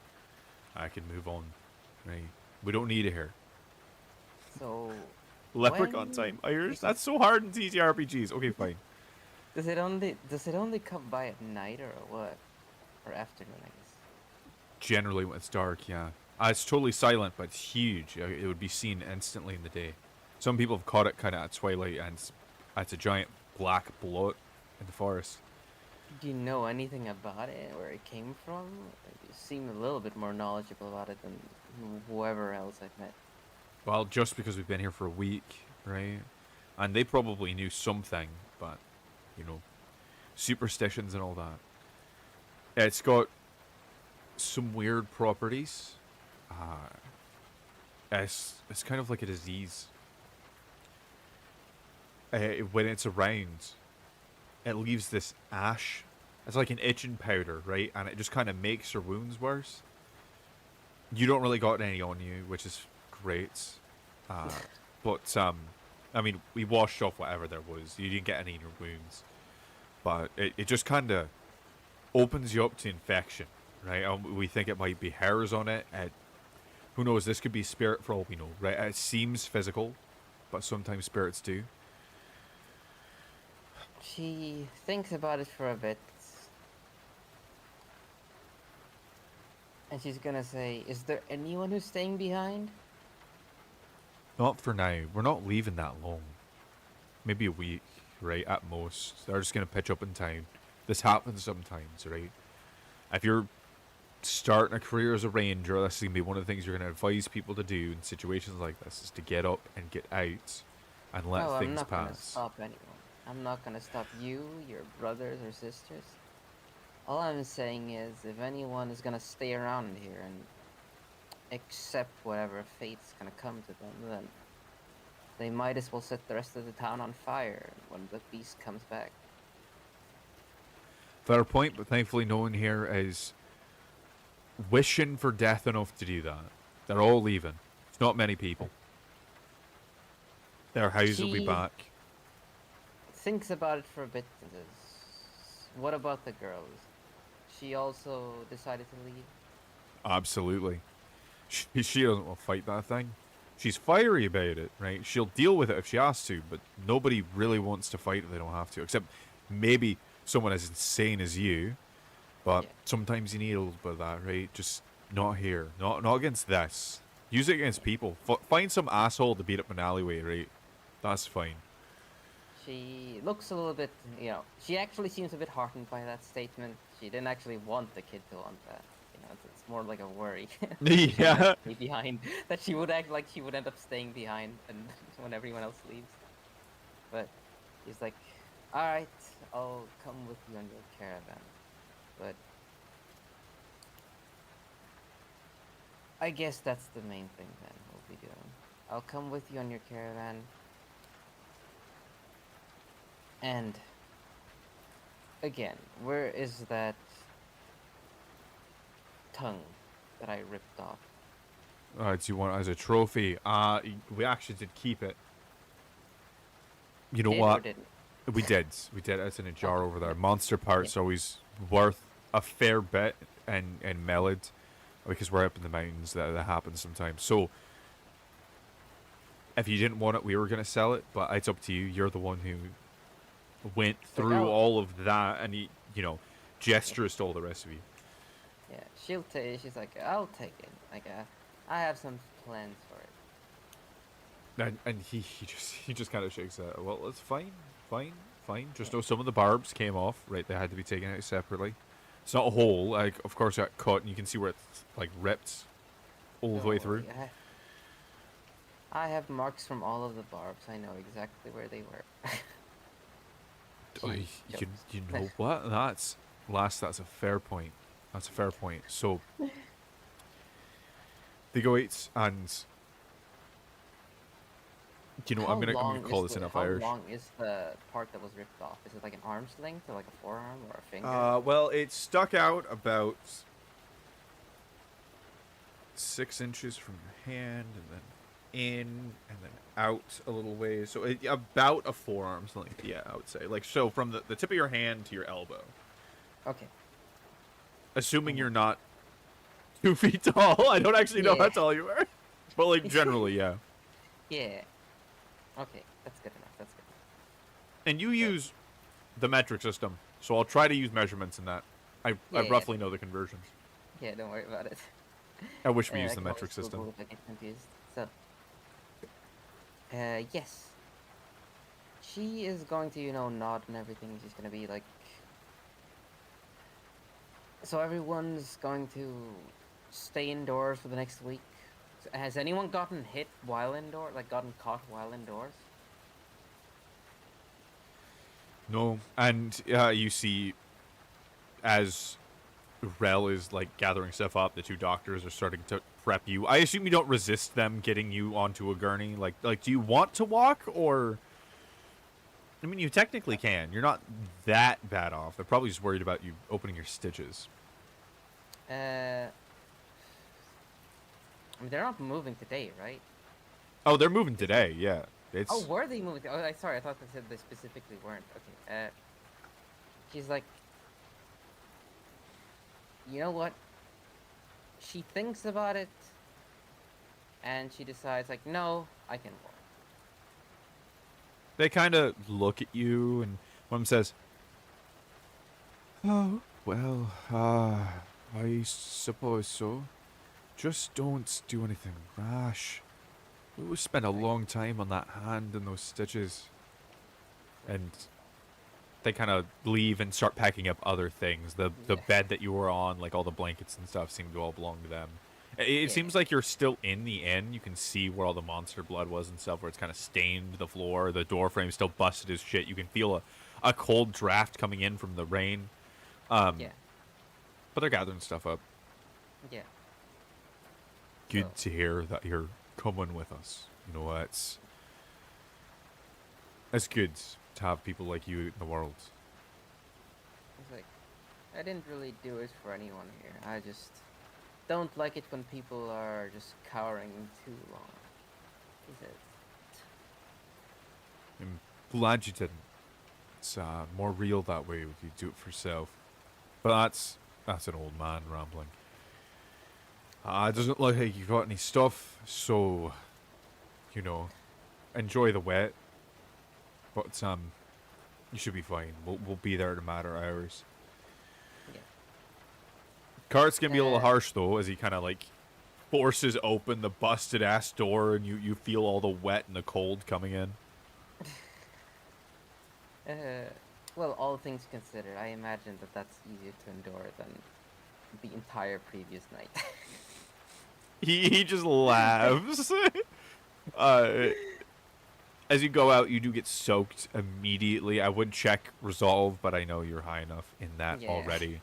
And endurance, you're able to. If you had less endurance, you might start taking exhaustion from the cold. But it's not actually. It's the summer months. It's kind of like late summer, right? So it's not that cold. It's a little bit cold. Yeah, she's like a lizard anyway, so. Lizard makes it worse, but I mean they're more warm-blooded technically, so you're fine. Yeah. Right. As you get into the cart, you see him struggling with the door, kicking it closed, and then at some point you just see the inevitable shrug of good enough. Yeah, And good enough. Royal starts heading to the cart. The caravan that you're in, the cart that you're in, Yeah.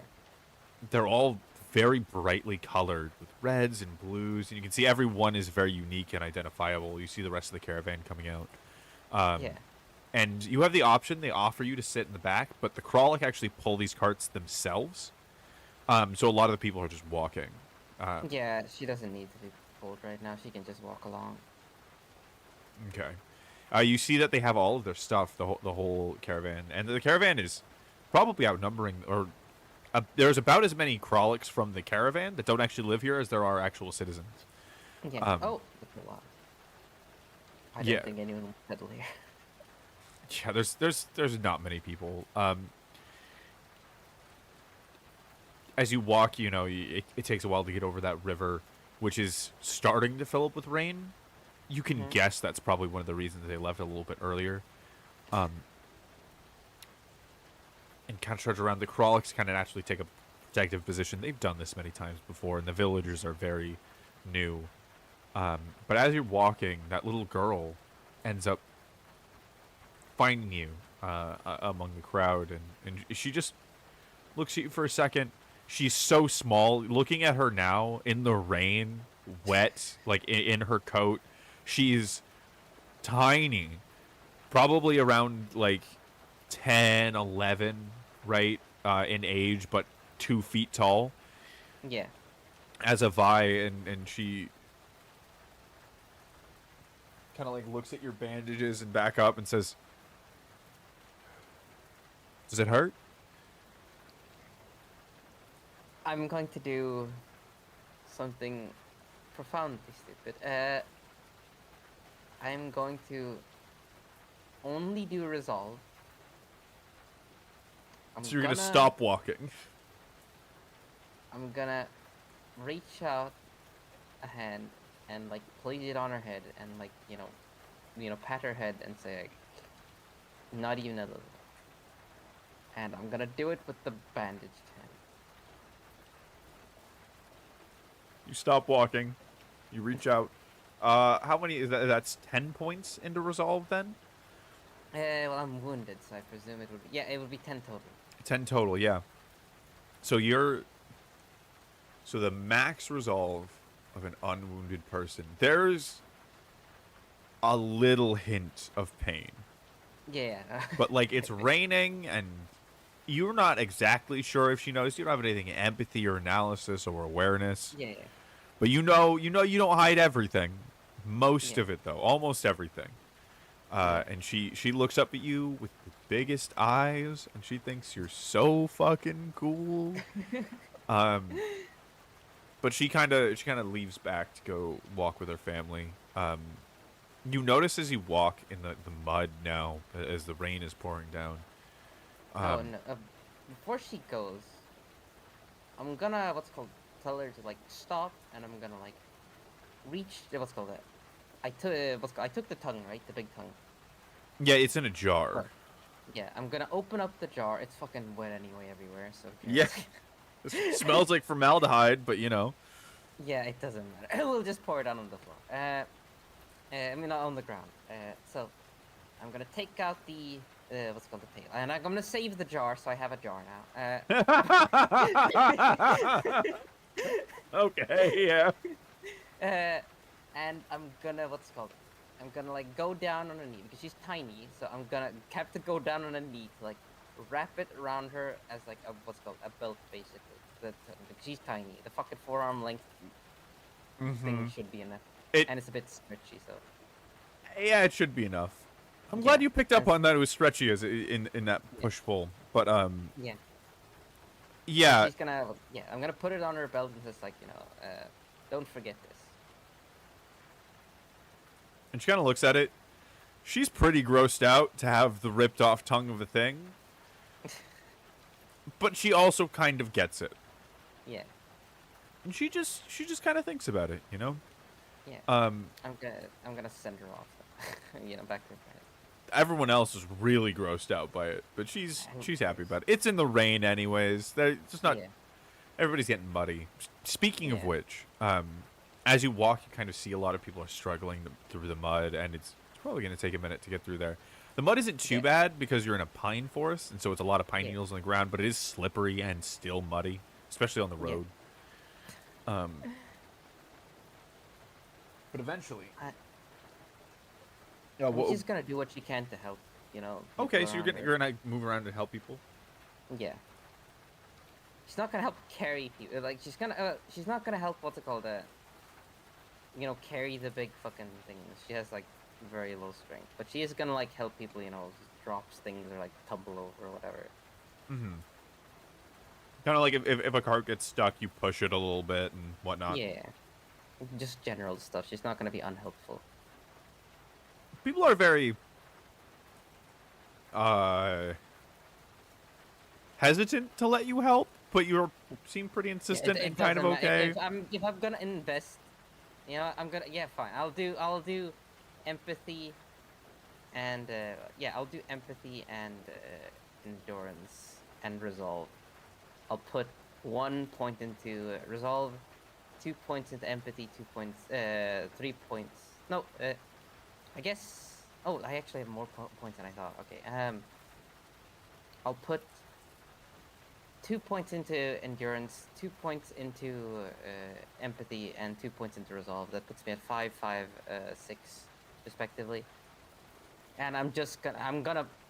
It doesn't matter if they say no. Is what I'm doing. I'm gonna. Yeah, you're just in a very gruff and friendly way. You refuse them refusing you. You really don't help that much, but at least you're trying, and it really does something to like help ease the mood, and like you kind of like get some camaraderie. There's no strength behind it or anything, but you're just kind of going. You're always there to lend some kind of a hand, and that does go a ways. That does go a bit of a ways. She's mostly just gonna. She's gonna be chatty and everything. She's gonna be chatty even when they're not. Is the point. And just keep going. You honestly do raise the mood quite a bit. Being the one that's the most injured and like helping people out, there is this serious sadness to some of the people, probably people who have lost family. But like you just got to move forward, right? And so seeing someone be so strong does really help. As you pull into Melid, you're finally getting back onto cobblestone paths, and the rain is lightening up a little bit. Melid is in a bit of a valley between these high mountains, a little bit of a high mountain valley, and so there's more grasses around it. It's made of stone, big, heavy structures. You feel a relief on people and the chaos of Melid and the lit windows, and as the morning sun is kind of coming over. Yeah. It's still raining, but it's a bit brighter out. The rain's a little bit more misty. than anything. The city's approaching the gates. You can go in with the caravan. You can go head over to the bounty office to report and get you paid for this whole fucking thing right away if you want to. Yeah, that's her goal. She might have been chummy with everyone, but her goal is still just getting the money. She wants to get that back. Fear of commitment, baby. You're not gonna be part of any found family now. Yeah. This is like the stupidest combination of things, by the way. She has strong ties plus fear of commitment, so she can forms. She's really good when she has like people she cares she has about. A strong bond with, but she can't like. They have to be self-sufficient. She has to feel like she can leave at any time and it's fine. She just chooses not to. You know, they have to be strong. She's gonna have to make new ones all the time to like, and then like drop them. It's like an investment that she just like throws to the wayside. If she feels like anybody needs her, she's gone. But as long as they're like strong and healthy and good, and she's the one injured, she's totally fine. I love it. She's real. People are like this, you know. Yeah. You split off from the group, right? And disappear without saying a word. It's an Irish goodbye. You're just gone, right? And it's pretty easy to find your way around in Melid. The streets, to describe it a bit more, everything is made from like big chunks of stone, right? So like the walls feel like one big slab. They use a lot of concrete. They use a lot of like big stones and boulders and stuff. So like the side of a building could be like one big boulder. They probably carved out on the inside. The streets are like big stone slabs, and so everything's laid out very organized, and the streets are big. And it's very distinct to where you are. So you find your way pretty easily to the bounty office, and you see that there's people around the bounty office are a little weird. They're desperate people. They're rough people. They're kind of your people, to be honest. Like you can handle these kind of people. Okay. And going up to it's like a drive-through window. More than anything, like the one side they give you the paper, and the other side they give you the money, and there's like this bulletproof glass between you and them. Yeah. You see behind the desk there's this Farron worker, and she's so tired, but ready to face the world, just getting yelled at, letting it happen. Do you get in line for collecting? Yeah, she's gonna get in line. I mean, what's it called? She doesn't have much reason to break you or whatever. She's not that much of an imposing person. She just wants to get it over with. She's used to routines. An Irish goodbye. Have you never heard of that before? A goodbye without saying goodbye. Is that what it is? I actually never heard of it. I heard it once somewhere. I think it's a thing. I just kind of grew up hearing it. Okay. But going up to the window, like as you wait one after the other. Yeah. Most of them aren't as terrible as the first person you saw. But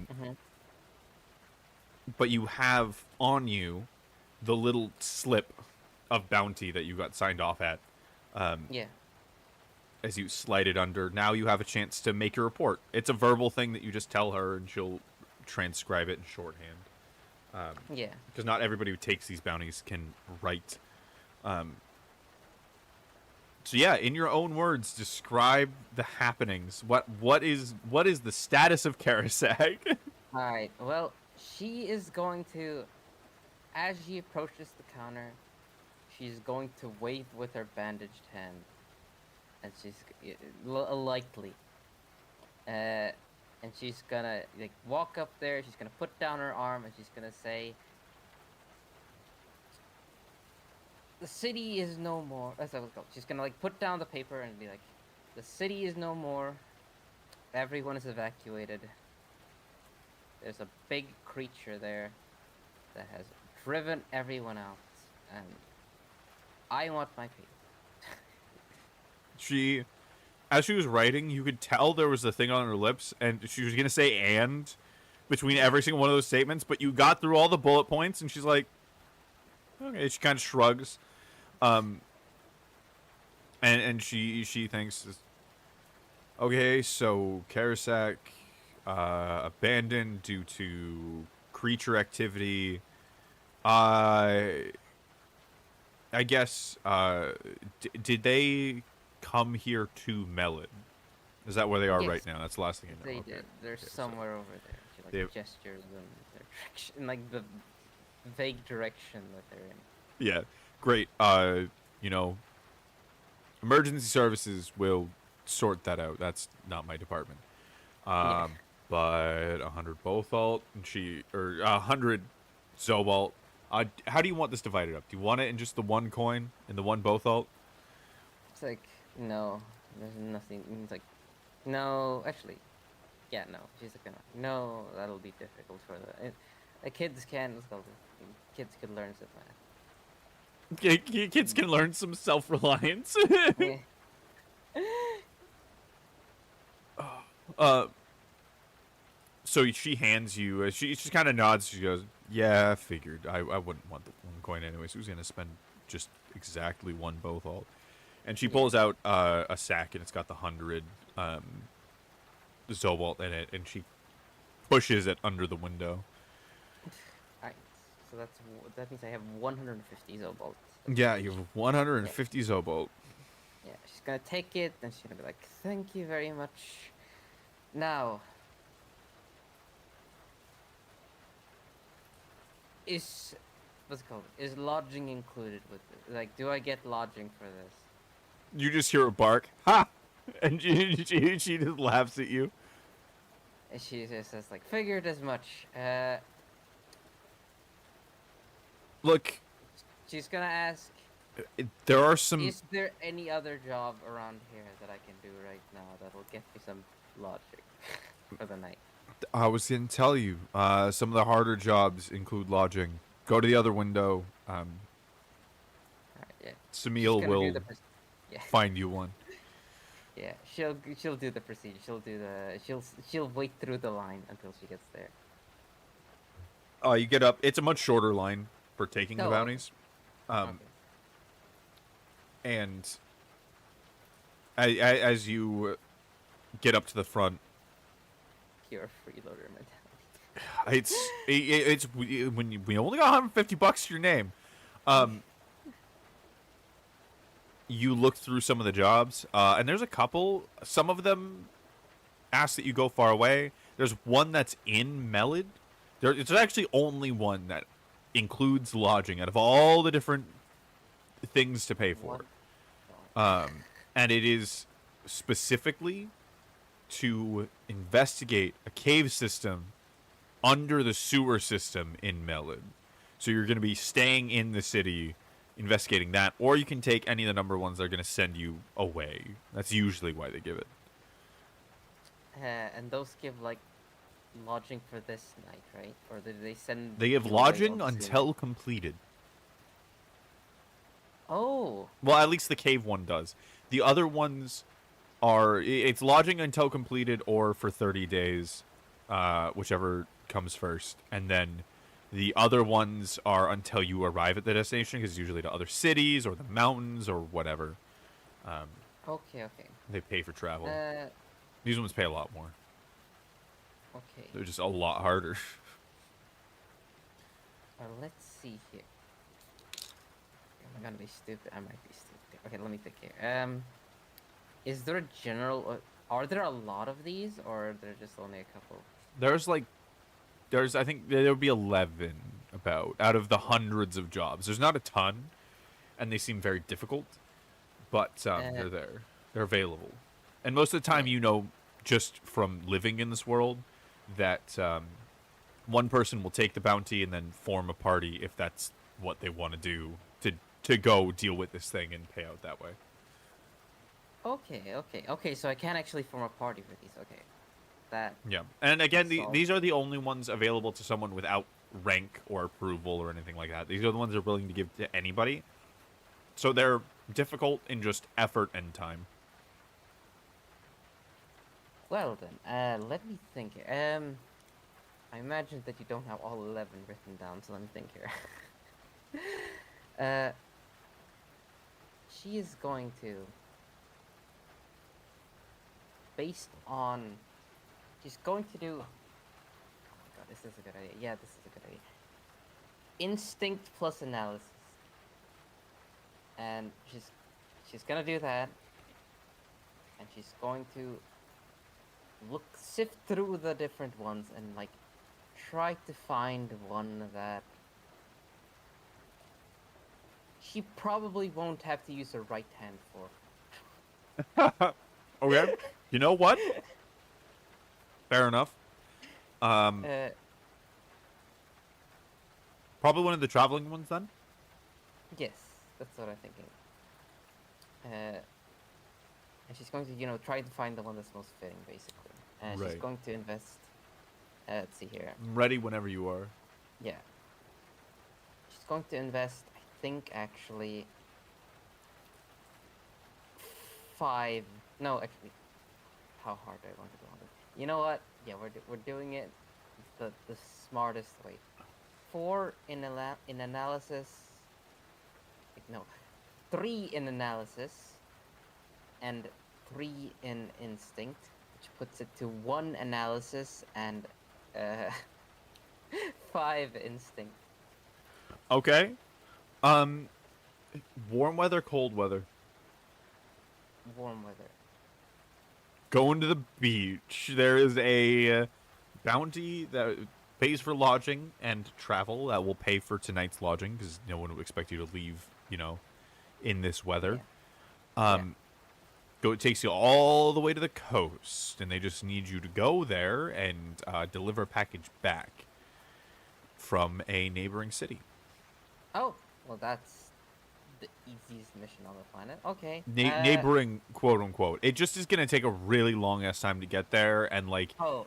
When you start considering travel expenses and such, you kind of realize why they did this as a bounty, because like a travel company would be too much money, and like nobody would really do this without getting paid. So it's a weird in between job. Okay. Shit. That actually means that it probably doesn't actually pay that much given the time investment. No, but they do pay for lodging and food along the way, so you will have your necessities covered until you get there. Yeah, but the kids won't. The kids can get the money later. It's the best option you have. And to be honest, you left them with money. It's not like they're that desperate. True. Yeah, you know what? Yeah, she's gonna do it. Why not? Maybe she'll find a hand healer or something else. What's it called? When you take these, if you take it as a party, do you, what's it called? Does the paying for lodging thing go for like the entire party, or? You imagine it's probably just a room. It has. Oh, just a room. Okay. It doesn't explain on this posting exactly how it works. You'd have to ask for details. But she's not asking for details. So it's not her style. Yeah, it probably just pays for a room. So like you can fit a bunch of people into a room, right? But. Well then. She's going to think about it. She's already decided to take the bounty. She's just trying to decide if, like... Because the final payment is going to be split, then, if she gets multiple people. So, you know what? Oh, right, what is the final payment? I'm glad you asked. It is 1.1 trottium. So a trottium and a bothalt. Which is 1,100, right? 10,100. 10,000. Oh, well, yeah, she's taking the job. Yeah. It's an expensive job. It's just gonna take months and slightly dangerous work. It's a little bit of hazard pay. You don't know what's gonna happen on the road. Wait. There might be something I can do about this, actually. They kind of expect you to take at least a couple people. But if you can do it by yourself, it's a sweet gig. Let's see here. Does everyone have magic? Well, not really. So, to get more into the setting, Yeah. your player character is something called an Awoken, which Yes. they are somehow tied to the mist, which means suddenly they kind of take a leap forward in time and connect with a future self and randomly gain a skill that they would have gained on their current path, right? So a normal person would have to study for years and years developing their mana and how to use it to eventually form one spell. And an awoken can start down that path, something significant happens to them, and all of a sudden they just shoot down and all of a sudden they have that ability to cast that spell.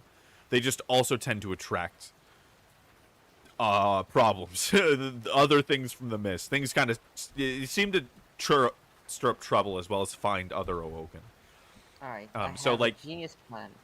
I'm yeah. gonna take this bounty, and what's it called? It's time afterwards. So around this time, it's like evening, right? We arrived here at like evening or something, right? Yeah. Yeah. She's going to. Because this is like a big city, right? There should be like big active inns, right? Because if there's a quest board, I imagine like there are adventures or whatever. Like people take these bounties really often. Yeah, it is definitely a major city. It's not really anything compared to the bigger cities. It's like it's not like a capital city of a country, but it is maybe a couple steps down from that. It's got a sizable population. Yeah. So let me just reread this so I know that I have it right.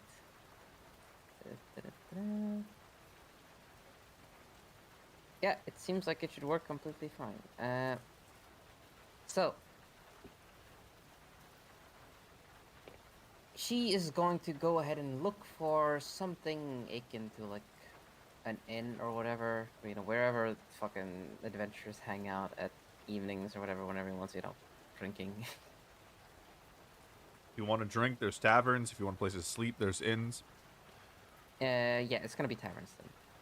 She's going to tavern first. Woo! Time to drink. Yeah, there's plenty. You find one that I assume is cheap. Or are you just looking for other adventurers? Or are you looking for a other decent group? adventurers primarily. Okay. You head to like a rowdy but nice tavern, a sturdy tavern, right? And you already see some adventure types outside. You're fucked up. Some of them are fucked up. There's some shared camaraderie here, right? They kind of get it. It's kind of like your entrance in. Like it seems like they would, they do kind of like curate it to a certain crowd, and your hole through the stomach and fucked up hand kind of give you a bent to that crowd. Yeah. She's gonna, what's it called? She's, you know, gonna greet them kindly and everything, you know, going, you know, she's gonna go past them after, you know, chatting up a little bit so she can, like, you know, go inside. But once she goes inside, I'm going to rely on, this might end up with a poor choice, but she's going to only do instinct, and she's going to look for an aeromancer. She's going to try and look through the crowd and suss out an aeromancer who gives the feeling that you know, this is probably an aeromancer. This person's got air vibes. Yeah, exactly. This just pure instinct, literally just vibes. Pure, are you an aeromancer vibe? You have, what is that? +2 instinct? Yes, +2 instinct. Well, you walk up and you see. Wait, actually, one more detail, because I remembered it's only one room. It probably has to be a girl then, because it's because otherwise that would make the lodging difficult. Fair enough. Yeah. Fair enough. It might be a little bit weird, depending. Yeah. So you walk up, you see a number of people.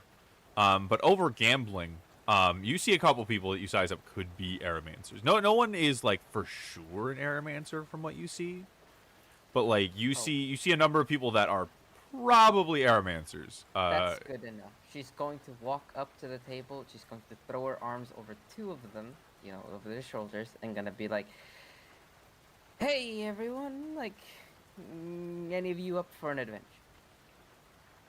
And you see two of them, and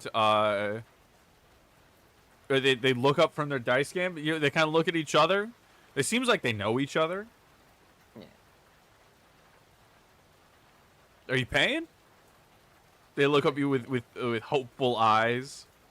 It's like there's a bounty, he says, and she says a big one. What's the split? It's like, They seem interested. yeah.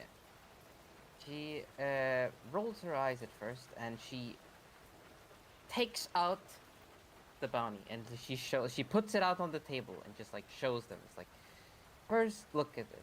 I was like, I don't need all of you, she says. I mean, like right off, she's like, I don't need all of you. We can make this a 1-1, like a half-half split. Even split, and they kind of look at it. It's like, oh, it's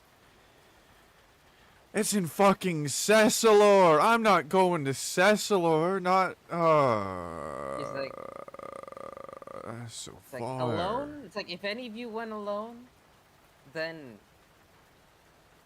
it would be a very long job. But if you go like, but if any of you are a good Aeromancer and you come with me, then we can make it a quick one.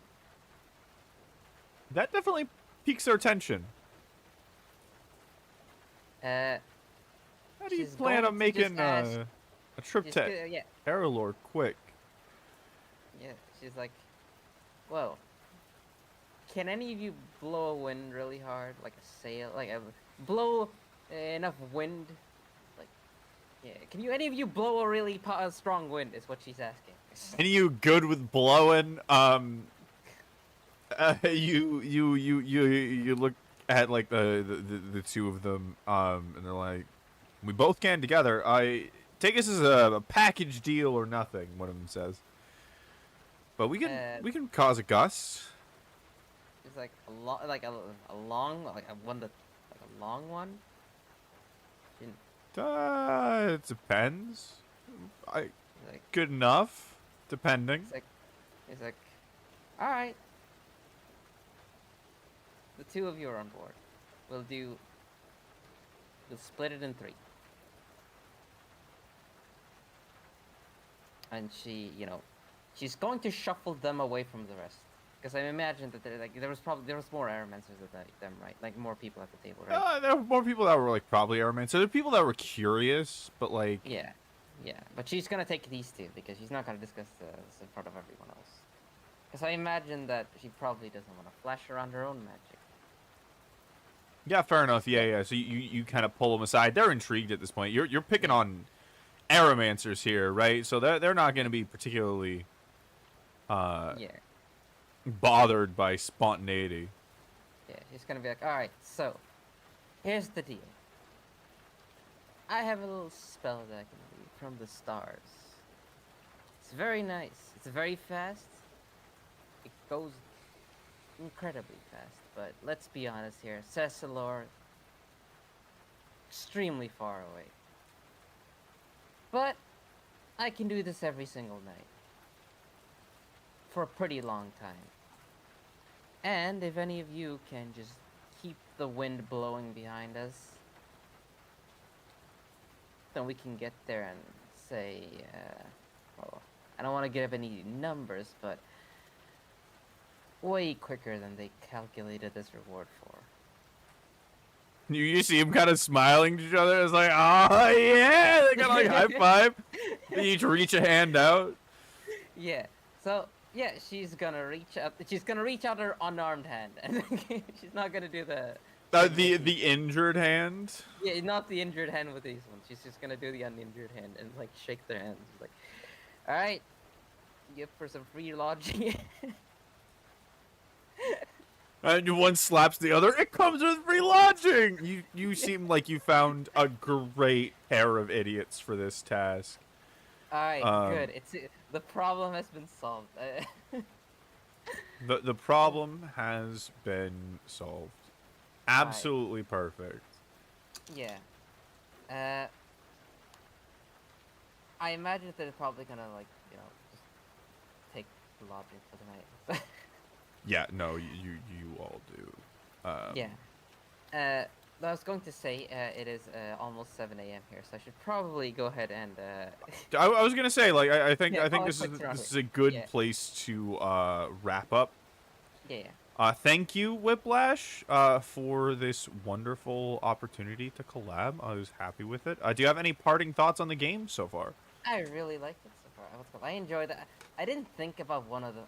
I did not. Like I mentioned when I was talking over, where like you end up like playing the game in a certain way because of like how you change the mechanics. Mm-hmm. And I didn't realize it until you pointed it out, which I can't think is like an interesting part of it. It was just that like it kind of encourages you to play a consistent character and like Mm-hmm. a character that's characterized by their like traits, right? Yeah. Like by their like attributes and everything. And I don't think I've seen like a game where your attributes, like your mechanical attributes, encourage you to role play in a way. I feel like I've never seen that. Like the closest is like Right. you play a high charisma character and you play like a charisma, but even that doesn't work because I've played with too many high charisma characters and like seen people fumble them. Also, Right. thank you very Right. much for the Like prep. not being charismatic and stuff like that. Yeah, that's what I mean. Where like it doesn't like even if someone is playing like a high strength character, you can get like a vague notion of like maybe they flex on people. That's like the Mm-hmm. extent of it, right?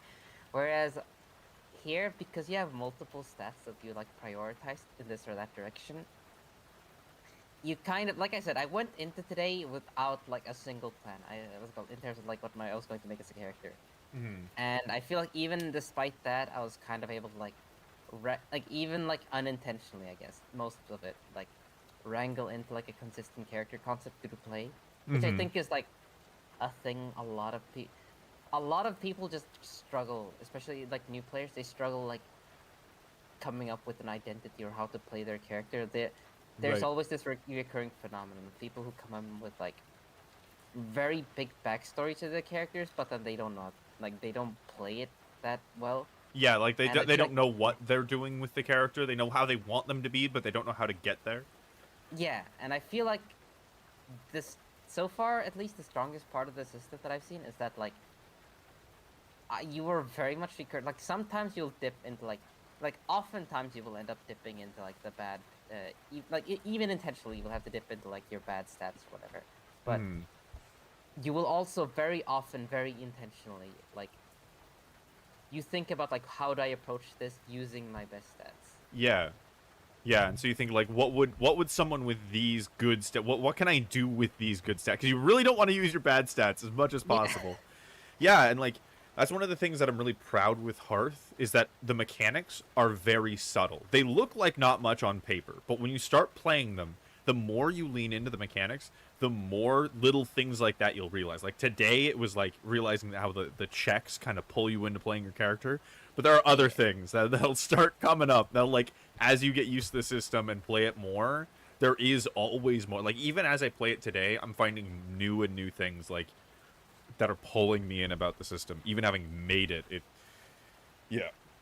yeah. It's one of the things I didn't notice at all until you like pointed out, and then I'm like, wow, wait, actually, that's what I've been doing the entire time since I've started playing.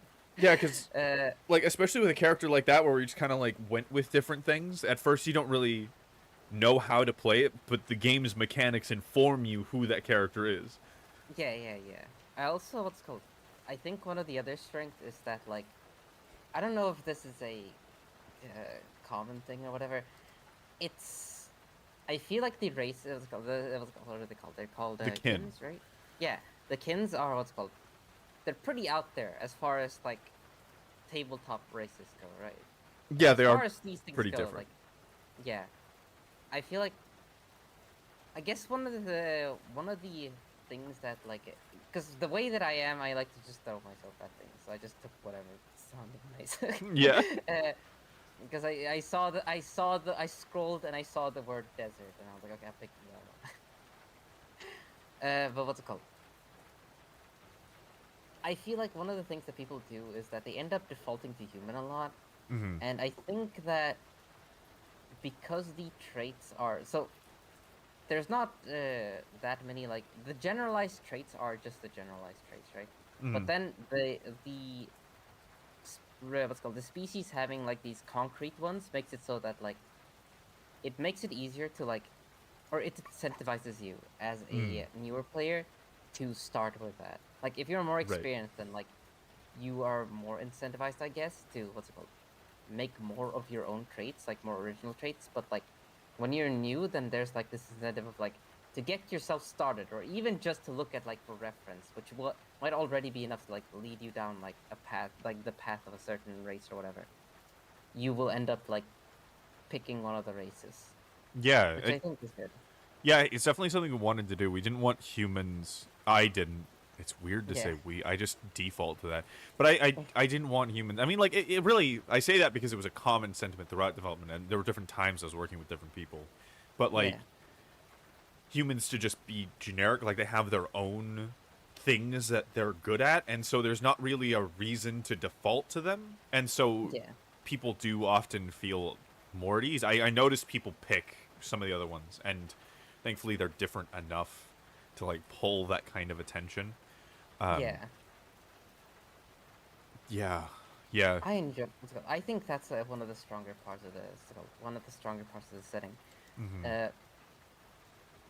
the only thing, let's go. Let me think here. So there were other things like I noted. One of the things that I guess is, uh, when it came to traits, I guess, I did mention that like you end up looking through like the different races for like reference of like what is count. What's called, what would be a 1 point trait, or like what A would be a trait 2 point trait, basically. yeah. Yeah, what would be a trait? Yeah. So I guess like that's one of the things, like what's called. I guess the one thing that I find like is missing, other than bookmarks, you really should bookmark this document because because it's very hard to scroll through it. Fair enough, fair enough, fair Yeah. enough. The formatting's part Like of what we're doing in playtest. Yeah. yeah. So what's it called? But the other thing is uh, not even mechanically. It's just like having sample traits, I guess.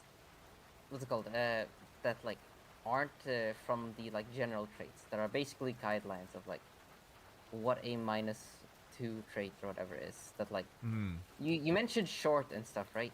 I feel like things like that could be like listed like on like on that section, like a what's it called, like specific traits or whatever, and have Okay. them like this like short or whatever, like blind or something, like basically give people like a reference of like, and list their mechanical benefits and losses or whatever. So it Right. makes it easier to like make your own original ones, because that's like the harder part, I think. Which is one Yeah. of the reasons that I do lean towards like playing the races, which is good, but also you want the traits to be like more easy. Let's go, easier to pick up. Easier to pick up. Yeah, I can definitely see that. I probably will. The Yeah, general traits are there, the paths are there, but for the negative ones especially, it's not very yes, well defined. So yeah, I'll probably go do that later. I'm kind of yeah, planning on doing that at the end of the playtest, so I have other characters to like go up against. Because again, it yeah. just You needs could to be probably. played. I think that's probably the most effective way of doing it, right? Like grabbing what's it called? If you have had plenty of playtesters, then like you can always like use their traits as like probably clean As them up a little guideline, bit. I yeah, imagine like mine aren't like frilly glow is glowing frill. yeah. There can be a little bit more specific text. Yeah, Yeah, that's yeah. what I mean. So what's it called? I imagine that you can like reword some or whatever, but like having playtesters means that like you can have like concrete examples of this or that, which Hmm. I think helps. Like, because obviously, like I'm here, like what's it called? When I'm playing this, I have you like guiding me. I have you next to me, but I imagine that like most people who will be playing Hearth probably don't have the creator of the game next to them. That's fair enough. Fair enough. Yeah, Yes. yeah. I realize because like in the general traits there are negative ones in there, so they will have something. Yeah. Um, thankfully, that is a thing that is in there, but I guess Yeah. getting more specific about like how different it can be. Yeah, like as the creator of the trait, this is one of the things I love about playtesting is that you realize the things that are obvious to you and not obvious to other people. Yeah. Um, Also, what's yeah. it called? Oh, I don't I have think. negative traits in here. I don't. Oh, I thought I put negative traits in the Oh, that just needs to go in. Yeah, yeah, yeah. Yeah. Uh, Perfect. How did you like overall, the AP system? Getting damage. yes. The AP system is what's it called? I mean, I use it all the time. You Yeah. already saw that. I use it all the time. I think it's intuitive. I think the what's it called? I think the only difficult part of it was like intuiting of like how saves would work, because because you're restricted in terms of like using AP in like a certain time frame, but then like saves happen like separately from that time frame, basically. Yeah, saves are a little. Wait, Normally, saves are like if you get hit by a rock, how hard does it hit you? yeah. Um, yeah, So that's like probably the what's called. I don't actually know where is that explained. Actually, I haven't checked through the documents. I can't say, I but believe it's what's in called. general, under Okay, the okay. general rules. But yes, that's probably the only thing that I found like more difficult. But everything else, even that, I don't think is super difficult. That's like more relative to like the other parts. I think I think overall, I really like the attribute system. I like how the check system works, because, like I said, I think that's the strongest part of the system, because Yeah, me too. I just the idea, because I've GM'd for like probably a decade now, Yeah, and I've played with so many people, and like I GM for new people all of the time, and they the hardest part for newer people is always just like figuring out how to play their character, because they don't know how to like approach things as their character, because I mean it's not their fault, right? They're just new to roleplay or whatever, but like D&D does nothing to help you. Like knowing your character's chaotic neutral or whatever doesn't tell you like what they're supposed to do or whatever. yeah. It doesn't tell you how to play the character. Yeah, Yeah, I've always been a fan of Hackmaster because it has like quirks and flaws that you can roll for or whatever.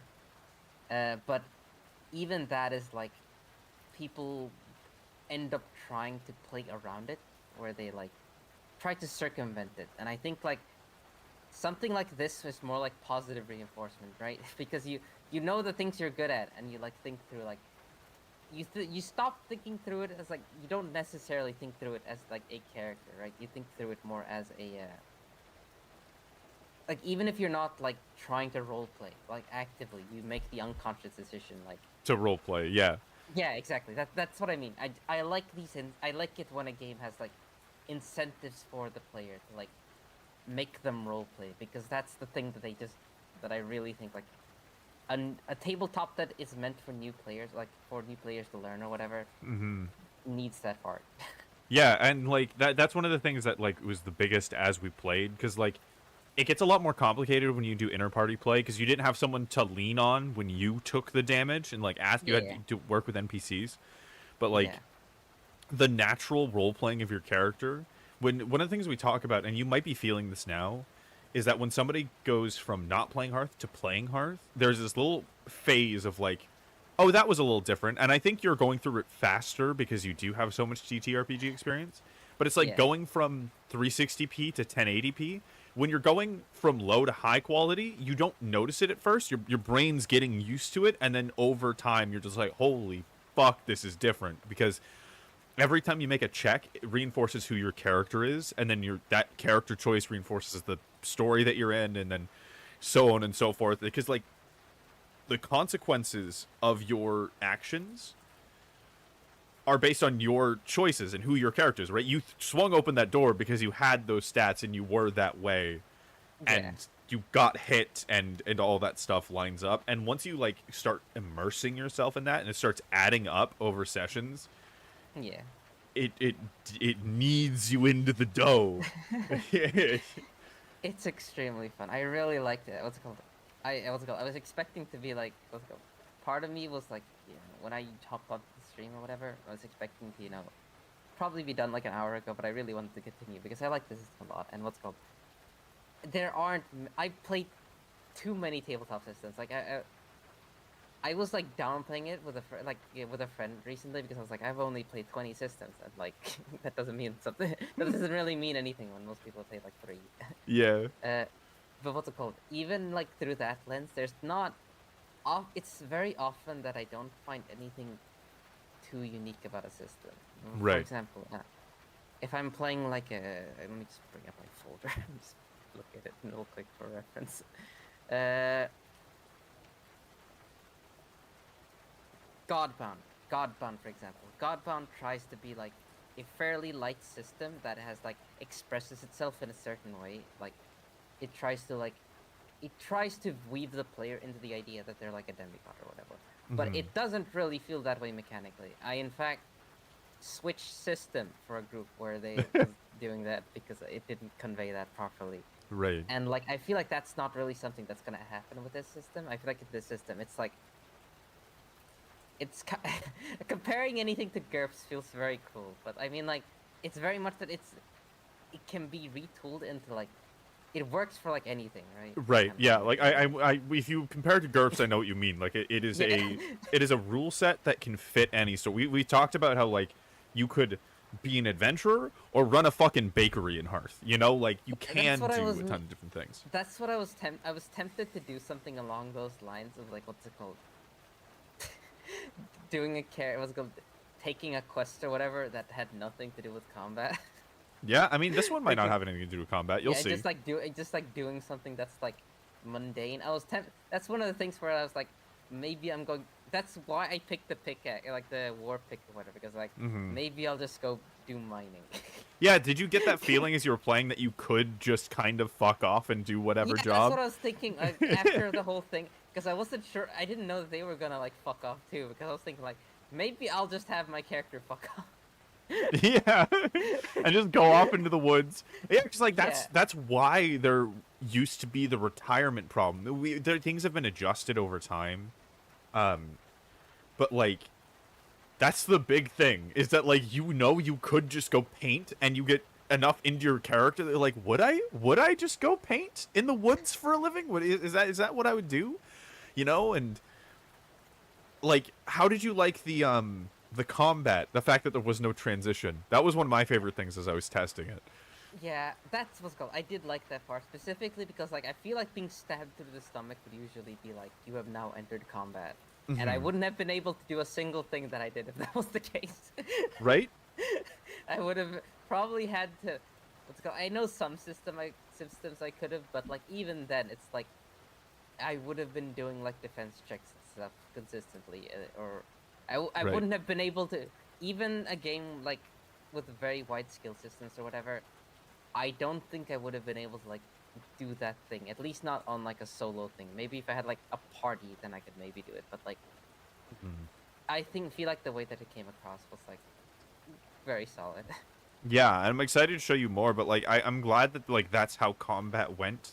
I was very excited to see that's where it was going because it was a mix of like you are fighting a thing, but you're not actually like hitting it at all, and it really showed off how in Hearth it's just very gray. It is as gray as it gets, you know, like it is just a conflict like any other. And my favorite part is you don't have to break immersion to say you're now entering combat. Now pull up this sheet or do whatever. It's the same mechanics you've been using the whole time. And like Yeah. one of the things you'll probably notice going forward is that because of that, you're now expecting combat could happen at any time. Because like Yeah. when you play like D&D and shit, or like pretty much any other TTRPG, you know that you're gonna have to enter combat at some point. So like there's a little bit of like a separation from that anxiety. But knowing that in Hearth somebody could just stab you, like you got stabbed through the stomach, or like shot, Yeah. or like somebody just runs up and starts mugging you, like that it completely takes away that barrier, that false sense of security. Yeah, that was actually the reason I chose my stats because I realized kind of quickly that like wait, because I can use my other stats during combat. So that's why I went first for the soul stuff, and then I'm like, wait, I probably need endurance to like. I wanted to be able to talk while while I'm being like stabbed or something, and that was it. I mean, 'Cause I that was like, it worked out. yeah, that somehow ended up being like an actual thing I did. So that's it worked out much better than I expected. Yeah, like in that situation, a lot of people like. I remember sometimes if somebody's not really getting the system and exactly what you can do, like you picked up one right away, of course, because you know TTRPGs and stuff. But like a lot of the people that hadn't played one before, which I feel bad for because I showed it to them years ago, and then I moved, and now they just I've heard from them that they just can't play any others, which is kind of Yeah. a point of pride for me, but I feel a little bad. Yeah. They would get into a situation, they would feel like it's impossible, and then be like, well, what if you did this thing or this thing? And they're like, oh, I can do that? I'm like, yeah, you can totally do that. They're like, ah, and then they get into it. Yeah. I think the only thing that I feel like probably I don't even know if it's needs fleshing out or if it needs like what's it called a different purchasing system or whatever. Was items because maybe it's because oh, I think the concept of choosing one item when you start is like it's Oh, good for flavor, but also if I chose to go what's called, it also wouldn't make it was called. You can't like pick a tent and a fire starter, for example. In that, most people do. I was giving you the poverty build. Don't worry. That was specifically a gift never from me. mind. I guess that isn't a problem. It's just her problem. It's her problem. Yeah, it's not a problem. Specifically It's her her problem. Yeah. Okay. Yeah, yeah, yeah. Okay, then there's not really any problem there. Yeah, yeah, yeah. No, no, no, no. It literally says it's up to the GM. That's what it is. Because it really depends on the campaign that you're doing, whether or not you get a full set or whatever. And here I'm like, well, you don't have very much money, and I just kind of said it and didn't realize how much of a poverty build I gave you until I thought about it for a second. I'm like, I'm not gonna take away the option for you to choose a stick of chalk over a tent, and I have not regretted it. Because I was like, because I was tempted to do it. Because I wasn't. The thing was, I wasn't sure what I was gonna do with the stick of chalk. Because I was like tempted to take it for the sake of. I'm like, wait, I can't do anything with this. You take the meme. You suffer for the meme. Yeah, that's why I took the incense instead. Because I'm like, wait, well, if I'm in like the desert or whatever, I can like still light a stick of incense, right? Yeah, like you can still light a stick of incense. You can have a good time. You can create a nice atmosphere. Cover the smell of a dead body. There's options. Oh god. But yeah, I did enjoy it a lot. I'm very glad. I'm very glad that I came on to do this because what's called.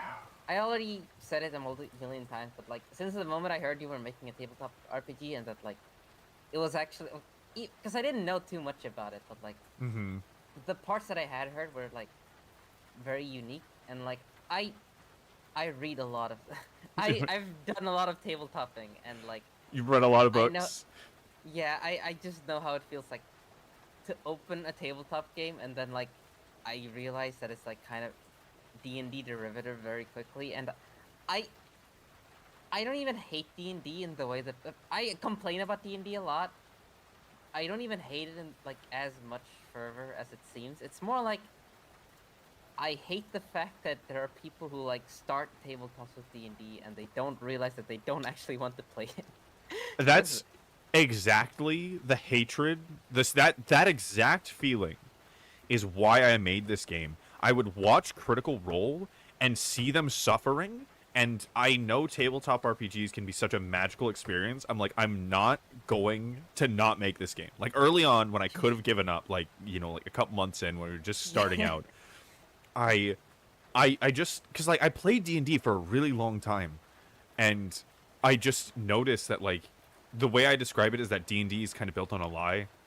You start out and you think it's clunky and taking forever because you're bad, but you realize it's just that is the system, and that you can only get so much better before the system just keeps getting in your way. It's like trying to swim in quicksand. Like the harder you push, the more difficult it gets. Yeah, the limits in terms of skills in D&D is like because I've been playing 4th edition D&D with a friend recently because I have a very good GM there. Oh, that's brave. It was the first tabletop that I ever played and like almost made me quit tabletops altogether. 4th like, edition forever. is so bad. It's really bad. Yeah, but what's it called? I have a friend who's like running it and they're like, they're very good. They're very good at this. They're called like a Grognard boy. So what's it called? I've been playing their campaign. They're good GMs. So it's not a bad experience, right? It's not a bad experience. I'm enjoying myself, but it's so clear how many parts of the system just have to be like patchwork together just to make like anything. Patchworked and ignored. Yeah, you ignore most of the system. Yeah, like what's it called? First of all, we're playing with like a additional rule thing that I don't actually know if it's official because it feels like it should be official, but I'm like 90% sure it's just fans. If it's good, then it's probably not official in 4th edition. It's like a ritual system or whatever that like adds extra utility and stuff that you can do. Mm-hmm. And then what's it called? In addition to that, we're playing with like I didn't know this part of the system existed. There's skill check scenarios basically. Skill challenges, that's what they're called. It's like a series of like skill checks that you do like to clear a scenario basically. And like most of the time most of the time I've just tried to go for those instead of like actual combat, and even then it feels like extremely limiting because Right. there's like 10 skills and it the the option what the fuck does it mean to be like good at this or that, and like how do I when I apply it, it feels so like general. Every skill feels super duper general. We used to playing Hackmaster, which has like 40 skills, which like fixes the problem, but like that's Adds a lot what of D&D complexity. should already have, right? That's what Yeah. I kind of feel like D&D should already be doing. I mean, that was the 3.5. Yeah, I assume you played 3.5. Yeah. I've played all Yeah, like 3.5 is what I grew up on. That was my first TTRPG. That was, that was my baby system. that. Yeah. And so, like, yeah, I mean, like putting a bunch of skills in, but I'm sure you can already tell one skill check in Hearth compared to 1,000 skill checks in D&D. The Yeah. narrative difference is just huge. Yeah, because you're using all this. Oh my god, that's one of the things that I really wanted to complain about. And like, I've always complained about. I'm gonna complain about it here too, so I'm gonna listen. Go for The it. fact that you can just be a charisma build and have your weapon based off charisma, and that's nothing makes me more mad. But like, at least here, I feel like because the weapons, because the stats are so like different, because you're combining them in different ways, right? Mm-hmm. It feels very different to like have a whip, like a magic whip that like attacks using charisma, whatever the fuck that means, Yeah. compared to like having a weapon that like's based off your resolve, because you're using your resolve in a very different way than you're using your charisma, right? Right. Charisma is so general that it doesn't mean anything. Yeah. I Like, don't like the stats feeling like I don't like strength feeling the same way as charisma, for example. right. It's not like I'm just hitting them harder. You kind of know that, like, there's a feeling to resolve being behind your war pick. You kind of get the mentality you have behind using a war pick. Like, it kind of makes sense on a level. I'll also say that the speed of Hearth has a nice flow to it. Yeah, what's it called? That's one of the other things, right? Because yeah, what's it called? That's one of the things he brought up that I agree with. That's just like transitioning in and out of combat or whatever is like one of the shittiest things to do. Yeah, Anything. it just stops Most it of- stops the situation completely. It's one of the reasons that what's it called? I run tabletops. What's it called? I'm trying to like run them with different VTubers and stuff, and like with different systems. And what I do is like I limit combat generally. I will say like I will literally tell the players in advance, uh, this one shot will have one section of combat in it, because combat generally is like where things grind to a halt for a while, and like it'll take up time. And so like What should be the spiciest peak of tension and excitement is the valley of sludge that no one yeah, wants to. It's why would you make a game with a part that everyone wants to avoid? That just shouldn't be in yeah, the game. that's why what's called. I was doing World of Darkness, right? Because I was doing Victorian Age Vampire, which is like It's just Vampire the Masquerade, like in the Victorian era. Right. And what's it called? Transitioning into combat there felt so shit. It felt terrible. Everything about like I like how World of Darkness does a lot of things, but when you move into combat, you just like you hit a brick wall and just like I have to have like one of those game screen things that has like references of like a billion things of like, okay, if you Yep. try to do this or that, then like this is what you're going to be combining. It feels very much less intuitive. I really don't like it. Yeah, and like another big thing, is like when you go in. When we played today, we interacted with, I think, except you didn't. Besides you not casting a spell, we interacted with every single rule in the game. There will be no more rules than that. That's it. That's all there Yeah. is, and it makes the whole ass game. We played it all. There's nothing else to find. There's nothing else to teach. There's nothing else to tell. You're gonna cast a spell, and you're gonna have to play the entirety of all the rules, and it makes everything is based on that. 8 years of polish, 8 years of condensing for this. Also, the fact Yeah. that a lot of those TTRPGs, the fact you get so limited in combat feels terrible. Yeah, like the fact that you go out of your way to either homebrew something, ignore a rule, whatever, to let somebody do something cool, Yeah, feels really bad. that's one of the things that I really think that's like, because the fact that when you told me that I can use other like skills during combat, because when you said let's go, the attack, defense, and like potential stuff is fine. As far as like basic combat stuff works, that's fine. But like, I I like the feeling of just like being able to like, or I can like not even or I can like invest in defense, and I can invest in like, instead of attacking or anything, I can just invest in like, I don't know, resolve to like try and Yep. intimidate them down or something. Yeah, exactly. You Or can like, invest in basically resolve. choosing my priorities. Yeah, you can choose your priorities. You can choose exactly what you're doing, and like combat isn't necessarily like a set thing, right? So like, especially in D&D, it gets really weird when one person gets into combat and nobody else knows. So like, if somebody's outside a door or whatever, but in Hearth, they just start fighting and you just don't know, right? And it's Yeah. all happening at the same time, and there's no conflict, and you can do anything you could do outside of the game, right? Because like, you might have been able to tell, but it started as attack, defense, predict, right? Like that. Yeah. That's kind of how combat started. But we just quickly realized there was no reason for there to be a line between the two. I mean, this was going to be a combat mod for D&D, and then Oh. because I was just tired of the combat, and then I realized, oh, this could be a whole ass game, right? And so we Yeah. started heading that way. Really, I just realized that D&D was so bad, I needed to make a whole ass game. That was the first thing. Yeah. I mean, the thing is, I I don't like the fact that I rag on D&D all the time. It's very much deserved. I'm not. Don't get me wrong. It's very, very much deserved. It just feels first and like you're foremost. complaining too much after a while. I get it. I Yeah, get it. it's not even just that. It's more that like I'm happy as long as people are playing any tabletop games. It's Right. just that like people go in to tabletops with a certain expectations, and they're just not going to, like Critical Role or whatever. I haven't watched them myself, but like I've played enough tabletop games that I know what like a good tabletop group, like what you get out of a good like tabletop Yeah. session or whatever. And a lot of the times you just will not. People will go into D&D thinking that they're going to get that experience, and very often they're just going to be bogged down by so much like sludge, like Mm-hmm. whatever. And I don't like that. I don't like introducing people to tabletops with just like that. Yeah. And also, what completely unrelated note, but like I don't know like how much I like the. I don't know what's called. I'm still, what's called. I don't know how much I like the health system or not. I would probably have to play more before I like have a definitive Mhm. opinion on it. One of the things I do like is that what's called. This is more like this one is a 100% personal preference thing, which is that I like fatalistic combat. I like it when combat is like feels fatal or can like Mhm. where I can feel like I can die or whatever. Because I have played a lot of games where that doesn't happen, and I don't like. I really hate games where recovering health is easy.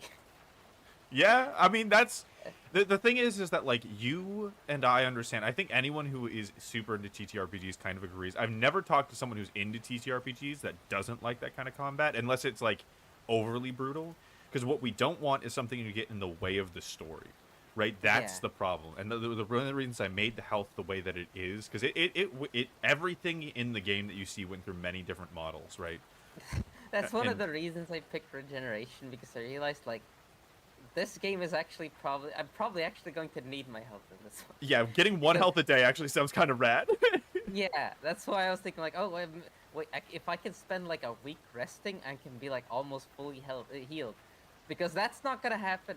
Like the thing is like one of the things that like recently, and like when I played a tabletop game, it was D&D 4th edition, like that like really pissed me off, like actively like made me mad, even though it was in my benefit, was like we had a big fight, my character got like fucked over by like some woods or whatever, which is like fun because I like woods, I like playing that stuff out. You like the drama And and the story, yeah. yeah, and then afterwards characters go to sleep. I have like I spend healing surges, I'm at full health suddenly. I didn't even have to spend all my healing surges, and now the next day the character's like fully healed from like having less than half of their health to that, and I'm like, Yep. And well, it's all gone. well, And okay. like it feels like it completely, because it removes the consequence of the fight, it feels like it removes like the all the drama, everything that you went through is just gone. And but in Yeah, it Hearth, really pisses me. yeah, It like really pissed me off. Absolutely. And like you're still at 6 HP. And you're near half HP and you're still at half AP. And like I remember there was this one scene where I had 3 people in a party and they Okay. were fighting this spirit. They called it a demon at the time. Demons in Hearth is just what you call essentially a really aggressive spirit, right? It's a vague, like local term. Yeah. But it was gaining momentum over the fight. Like every round, it was very simple, but it was gaining more and more AP every round. Yeah. And one of the guys was just like, "I'm just gonna go in, just everything into attack." Got hit for 9 damage with no armor on, and the way it was described is this thing was swinging around, right? So you could think kind of like a robot, so it had multiple limbs, and one of them could like rotate around with kind of a Yeah. mace hand. It Yeah. hit him. His sternum shattered so much it basically melted. And he is on death's door. And he is so damaged, right? Because if you take a bad enough fall, you can take a damage, right? Like, that's fine, right? That makes sense, like, Oh, if you get geez, hurt in right, some way. right. So they had to take their cloaks off, make a gurney, so carefully take him down. They were 5 days from the nearest town. They had nothing on them. And they had Yeah. to every night painstakingly protect. Just like anything came at him, he was dead before they could Yeah. get back to town. I And- love that. this is the like absurdly like not even like unfair GM whatever. I like I said, I love fatalistic combat because yeah. it adds so much to it. And it adds consequences. Because that's the thing. He fucked up. He went in with no defense in combat. He was going up to this very dangerous thing and completely ignored it. And almost got devastated. Well, he did get devastated. He almost got completely killed because of it, right? It was Yeah. that action. Because that's one of the things in Hearth is that, like, it's fatalistic combat, but because it doesn't rely on dice, if you fuck up, it's you fucking up. Like, you taking damage today. That was you fucking up, right? I was going to say that's like there is this problem where I feel like I don't know if this is a new player problem or D&D player problem or like a tabletop problem in general where like a lot of players are really cautious of like making a failed anything. Yeah. And that's like one of the things I hate, and like one of the things that's expended to is often like taking damage, right? Where like if they've taken a damage, they feel like they've done something wrong. Where like that's not. I don't think that's like a mentality that like you should have as like a tabletop player. Mm-hmm. Like, you want to get Because- into the story and, like, do the thing. Yeah, the fun part is like making failed checks, like getting a fail on this or that, or like even just a suboptimal thing. It's like that's fun. I like.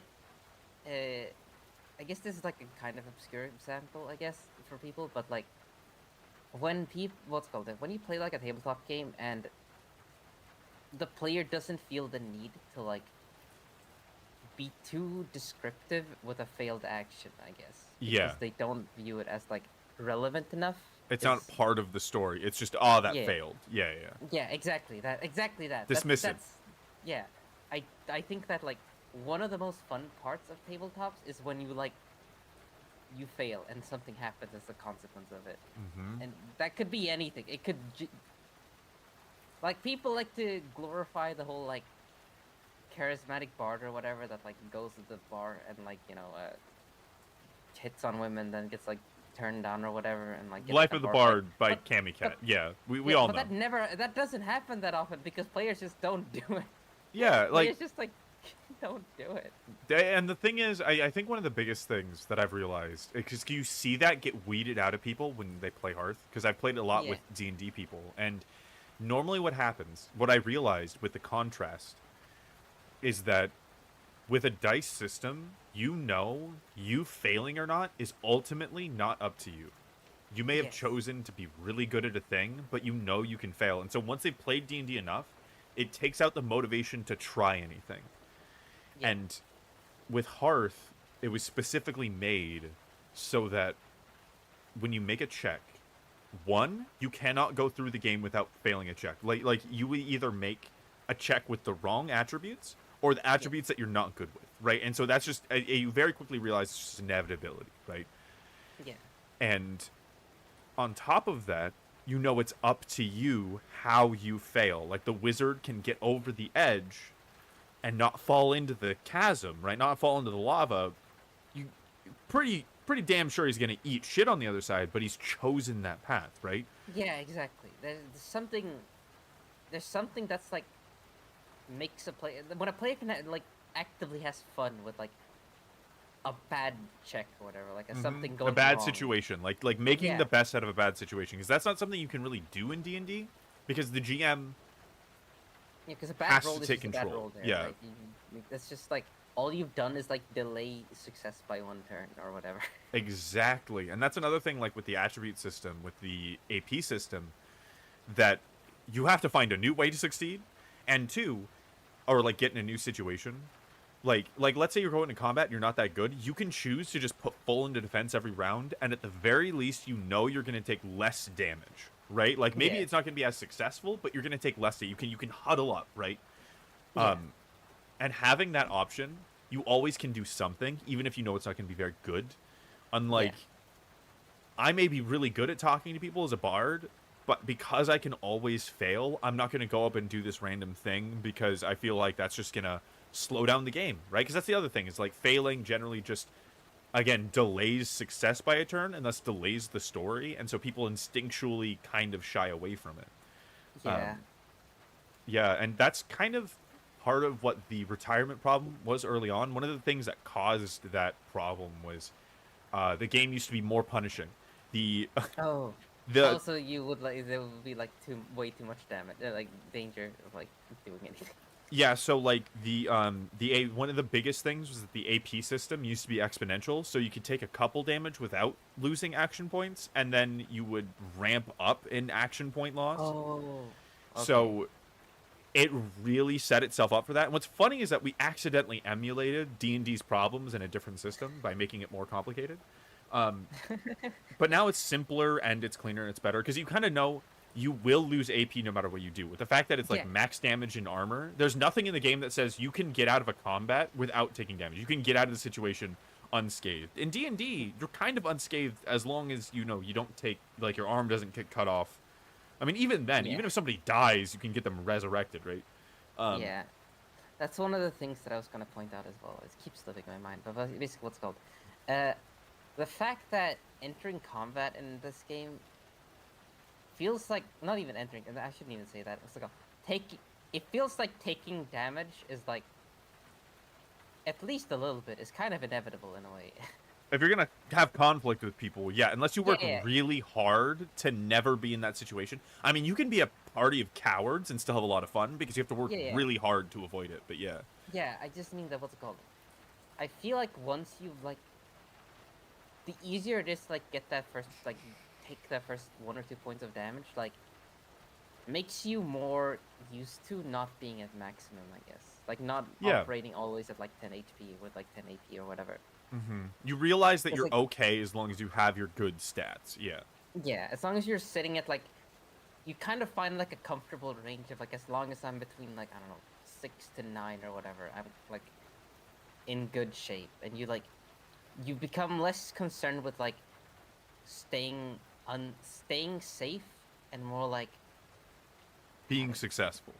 yeah, right. You're just trying to do the thing, right? You're trying to accomplish whatever you're trying to accomplish. Yeah, and like fear and hunger. Wait till blight. Blight is. Do you also understand like how scary blight can be now that you've already lost some AP? You take some damage, you go into some blight. You're like, fuck, I'm running out of spells. But yeah, like one of the things, like as you get into it.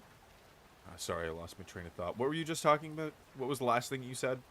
Oh, me? Yeah, I was just talking about what's called the HP system. Oh, I like right. that, yeah. Being used to being low AP. Yeah. Yeah, not being at max rather. I just Yeah. Like it gives you this sense of like independence almost that I feel like gets multiplied by the skill check system, because Yeah. you can just go do something. And so if you're at low HP, you don't need to wait for the GM to tell you can do something or like use a specific check. You can just go use your stats, right? So like you can think about, okay, I have high endurance, resolve, and empathy. How can I use that to get out of my current situation? And you did it amazingly well. You go around giving people orders and nurturing people, which is like the exact mom character you wanted to build.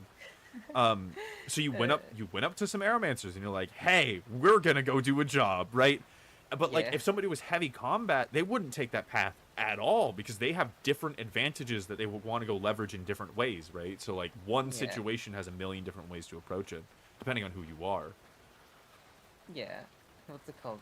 I think that, like I said, I'm not sure how much I like the health system yet. I'd have to play it more before I, like, find the quirks and flaws of it or whatever. But what's it called? What I did like is that it feels like rewarding, right? Like, if you have, like, gotten used to sitting at 9 to 6 HP or whatever, like, fluctuating in that between, like, by, like, taking some damage occasionally and, managing to restore some damage or whatever, like, jumping between those two. And then you, like, do things really well and you actually come out of it with, like, 10 HP. Like, that feels rewarding, right? Like, that's kind of like a good feeling, right? And it also makes it feel like when you've, like, recovered, like, you've kind of gained something by spending that time recovering. Yeah, when you're walking out, you're at 10 HP, you're like, I'm fucking good to go. Let's fucking do this. Yeah, I had a character that was +4 in every body stat. Had a mace and just slaughtered people, right? Full armor. Back in a day when full plate was somehow even more protective than it is now, it it essentially acted as like a shell around you, rather than the max damage. I'm very proud of the max damage, so I couldn't do the same way.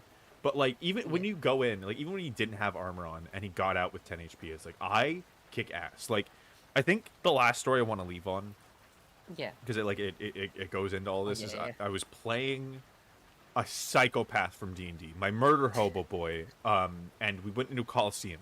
Perfect. People get rezzed after every fight. You can go as hard as you want to. Yeah.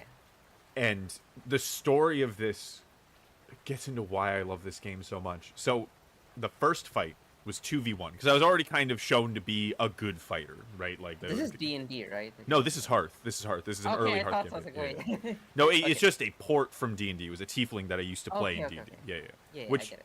You can understand with the character creation. It's pretty easy to port characters into Hearth. Pretty good at combat, right? And so they were like, okay, we're going to start out with this. They did 2v1. And so he had a mace and a buckler, and he chucked the mace at the first dude that was running at him, almost knocked him unconscious, and just beat the other dude to death with the shield. Great start. Because he knew that it's really hard to fight 2v1 in Hearth. That's the other thing. Like, numbers matter a lot. You have to spend, like, defense and everything. You're basically taking damage inevitably if you're 2v1ing. Yeah, if you're 2v1 and you go 3 rounds, you're usually dead. If you go 3 rounds and there's 2 people fighting you, it's rough. So you need party members and other stuff like that. And so, unless they're like little goblins, which can be fun on its own. The next fight was this massive motherfucker with like this crown, because like we're getting regened between every fight, so the damage I took before doesn't matter. Had a great one-on-one duel that was just classic, beating him up. The final fight was against this samurai-esque motherfucker. Well, it wasn't even samurai, like swordsmaster. I think he might have had a big nodachi or something. Well, no, not a nodachi, but like just a big-ass sword. And all he would do is he had some ability where he could take these massive attacks, right? And so his whole thing was taking people out in one hit. He was the champion of the arena. And I remember I ran up. I was like, okay, I'm going to do the same thing. I throw the mace. It goes wide. And he dodges it because he put points into defense because he's doing this like charge up 1 strike thing. I get hit for 7 damage. I go down. And he comes up to me. What happened exactly? Yeah. I get hit for 7 damage. I go down. He walks up. I hit him in the face with the buckler. He drops to... I hit him for 5. Yeah? Yeah. 3. No, I hit him for 4. 3 plus 1. Bludgeoning damage. He goes down. He takes the damage, right? And then he takes the bludgeon. So he's at 10. He goes down to 6, and he loses 2, right? Is that correct? Yeah. And then I pull him in. And he's coming in, right? And I have these big-ass horns. And so I lean forward, and I fucking headbutt him, putting everything into attack in my last round. And because of the bash, I knock him unconscious and I win. And it felt so good because I did that. Not the dice. Me. I made those choices. I made those decisions. I'm sure you felt that in your own situation. Is that it was your choices that got you to the end that you got. And so when it works out, you're like, yeah, that was me. Yeah, I get. I really like it when I'm playing a system and like something just kind of clicks because like I said, I didn't have a fucking plan, but I had like I knew that I wanted to approach the issue in like a certain way, and like I like being able to like navigate an issue through like the character's lens rather than like what would the best thing to do here be, I guess. Right, instead of being optimal, just playing your character, which is kind of funny because, as we talked about in Hearth, it's the same thing.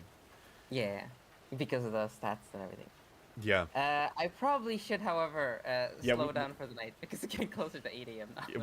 We've been talking a lot. I need to go to bed too. This has been fucking great. I loved being on with you, WIPlash. I'm gonna be doing a full campaign. If you want to be a part of that, I was gonna invite you to that anyway, so might as well do that. Full campaign. If you want to.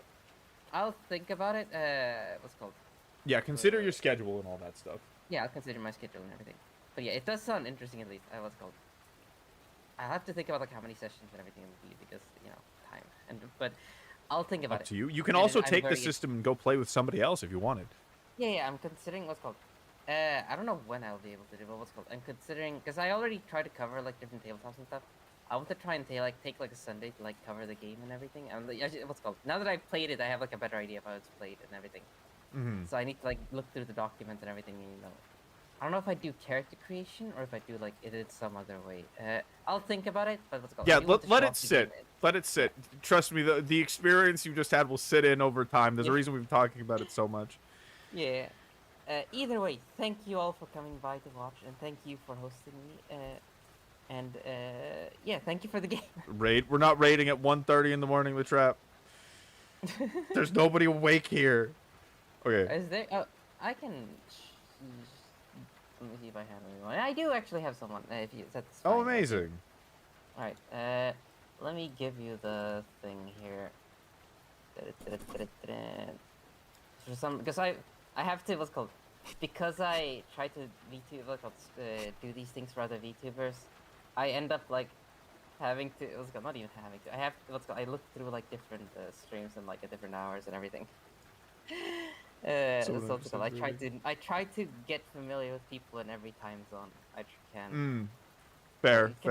Yeah, they're playing Papers, Please. If you know about that game. Oh, I love Papers, Please. Yeah. So yes. Okay. Thank you all very much, and what's it called again? Thank you for the game. I'll try my best to I am going to cover the game. I just need to learn the game more properly. It's fine. I just read the document today, so. Yeah, it's totally fine. Read the document. Tell me what you think. I'm just putting the seed in your brain now that I'm going to be putting on a couple different campaigns. Yeah. So. I'm going to be hopping off the call. So. Yeah. Bye everyone, and see you. Have a good night. And don't forget to subscribe and follow to him.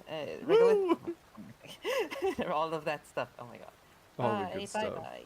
Goodbye. Have a wonderful night.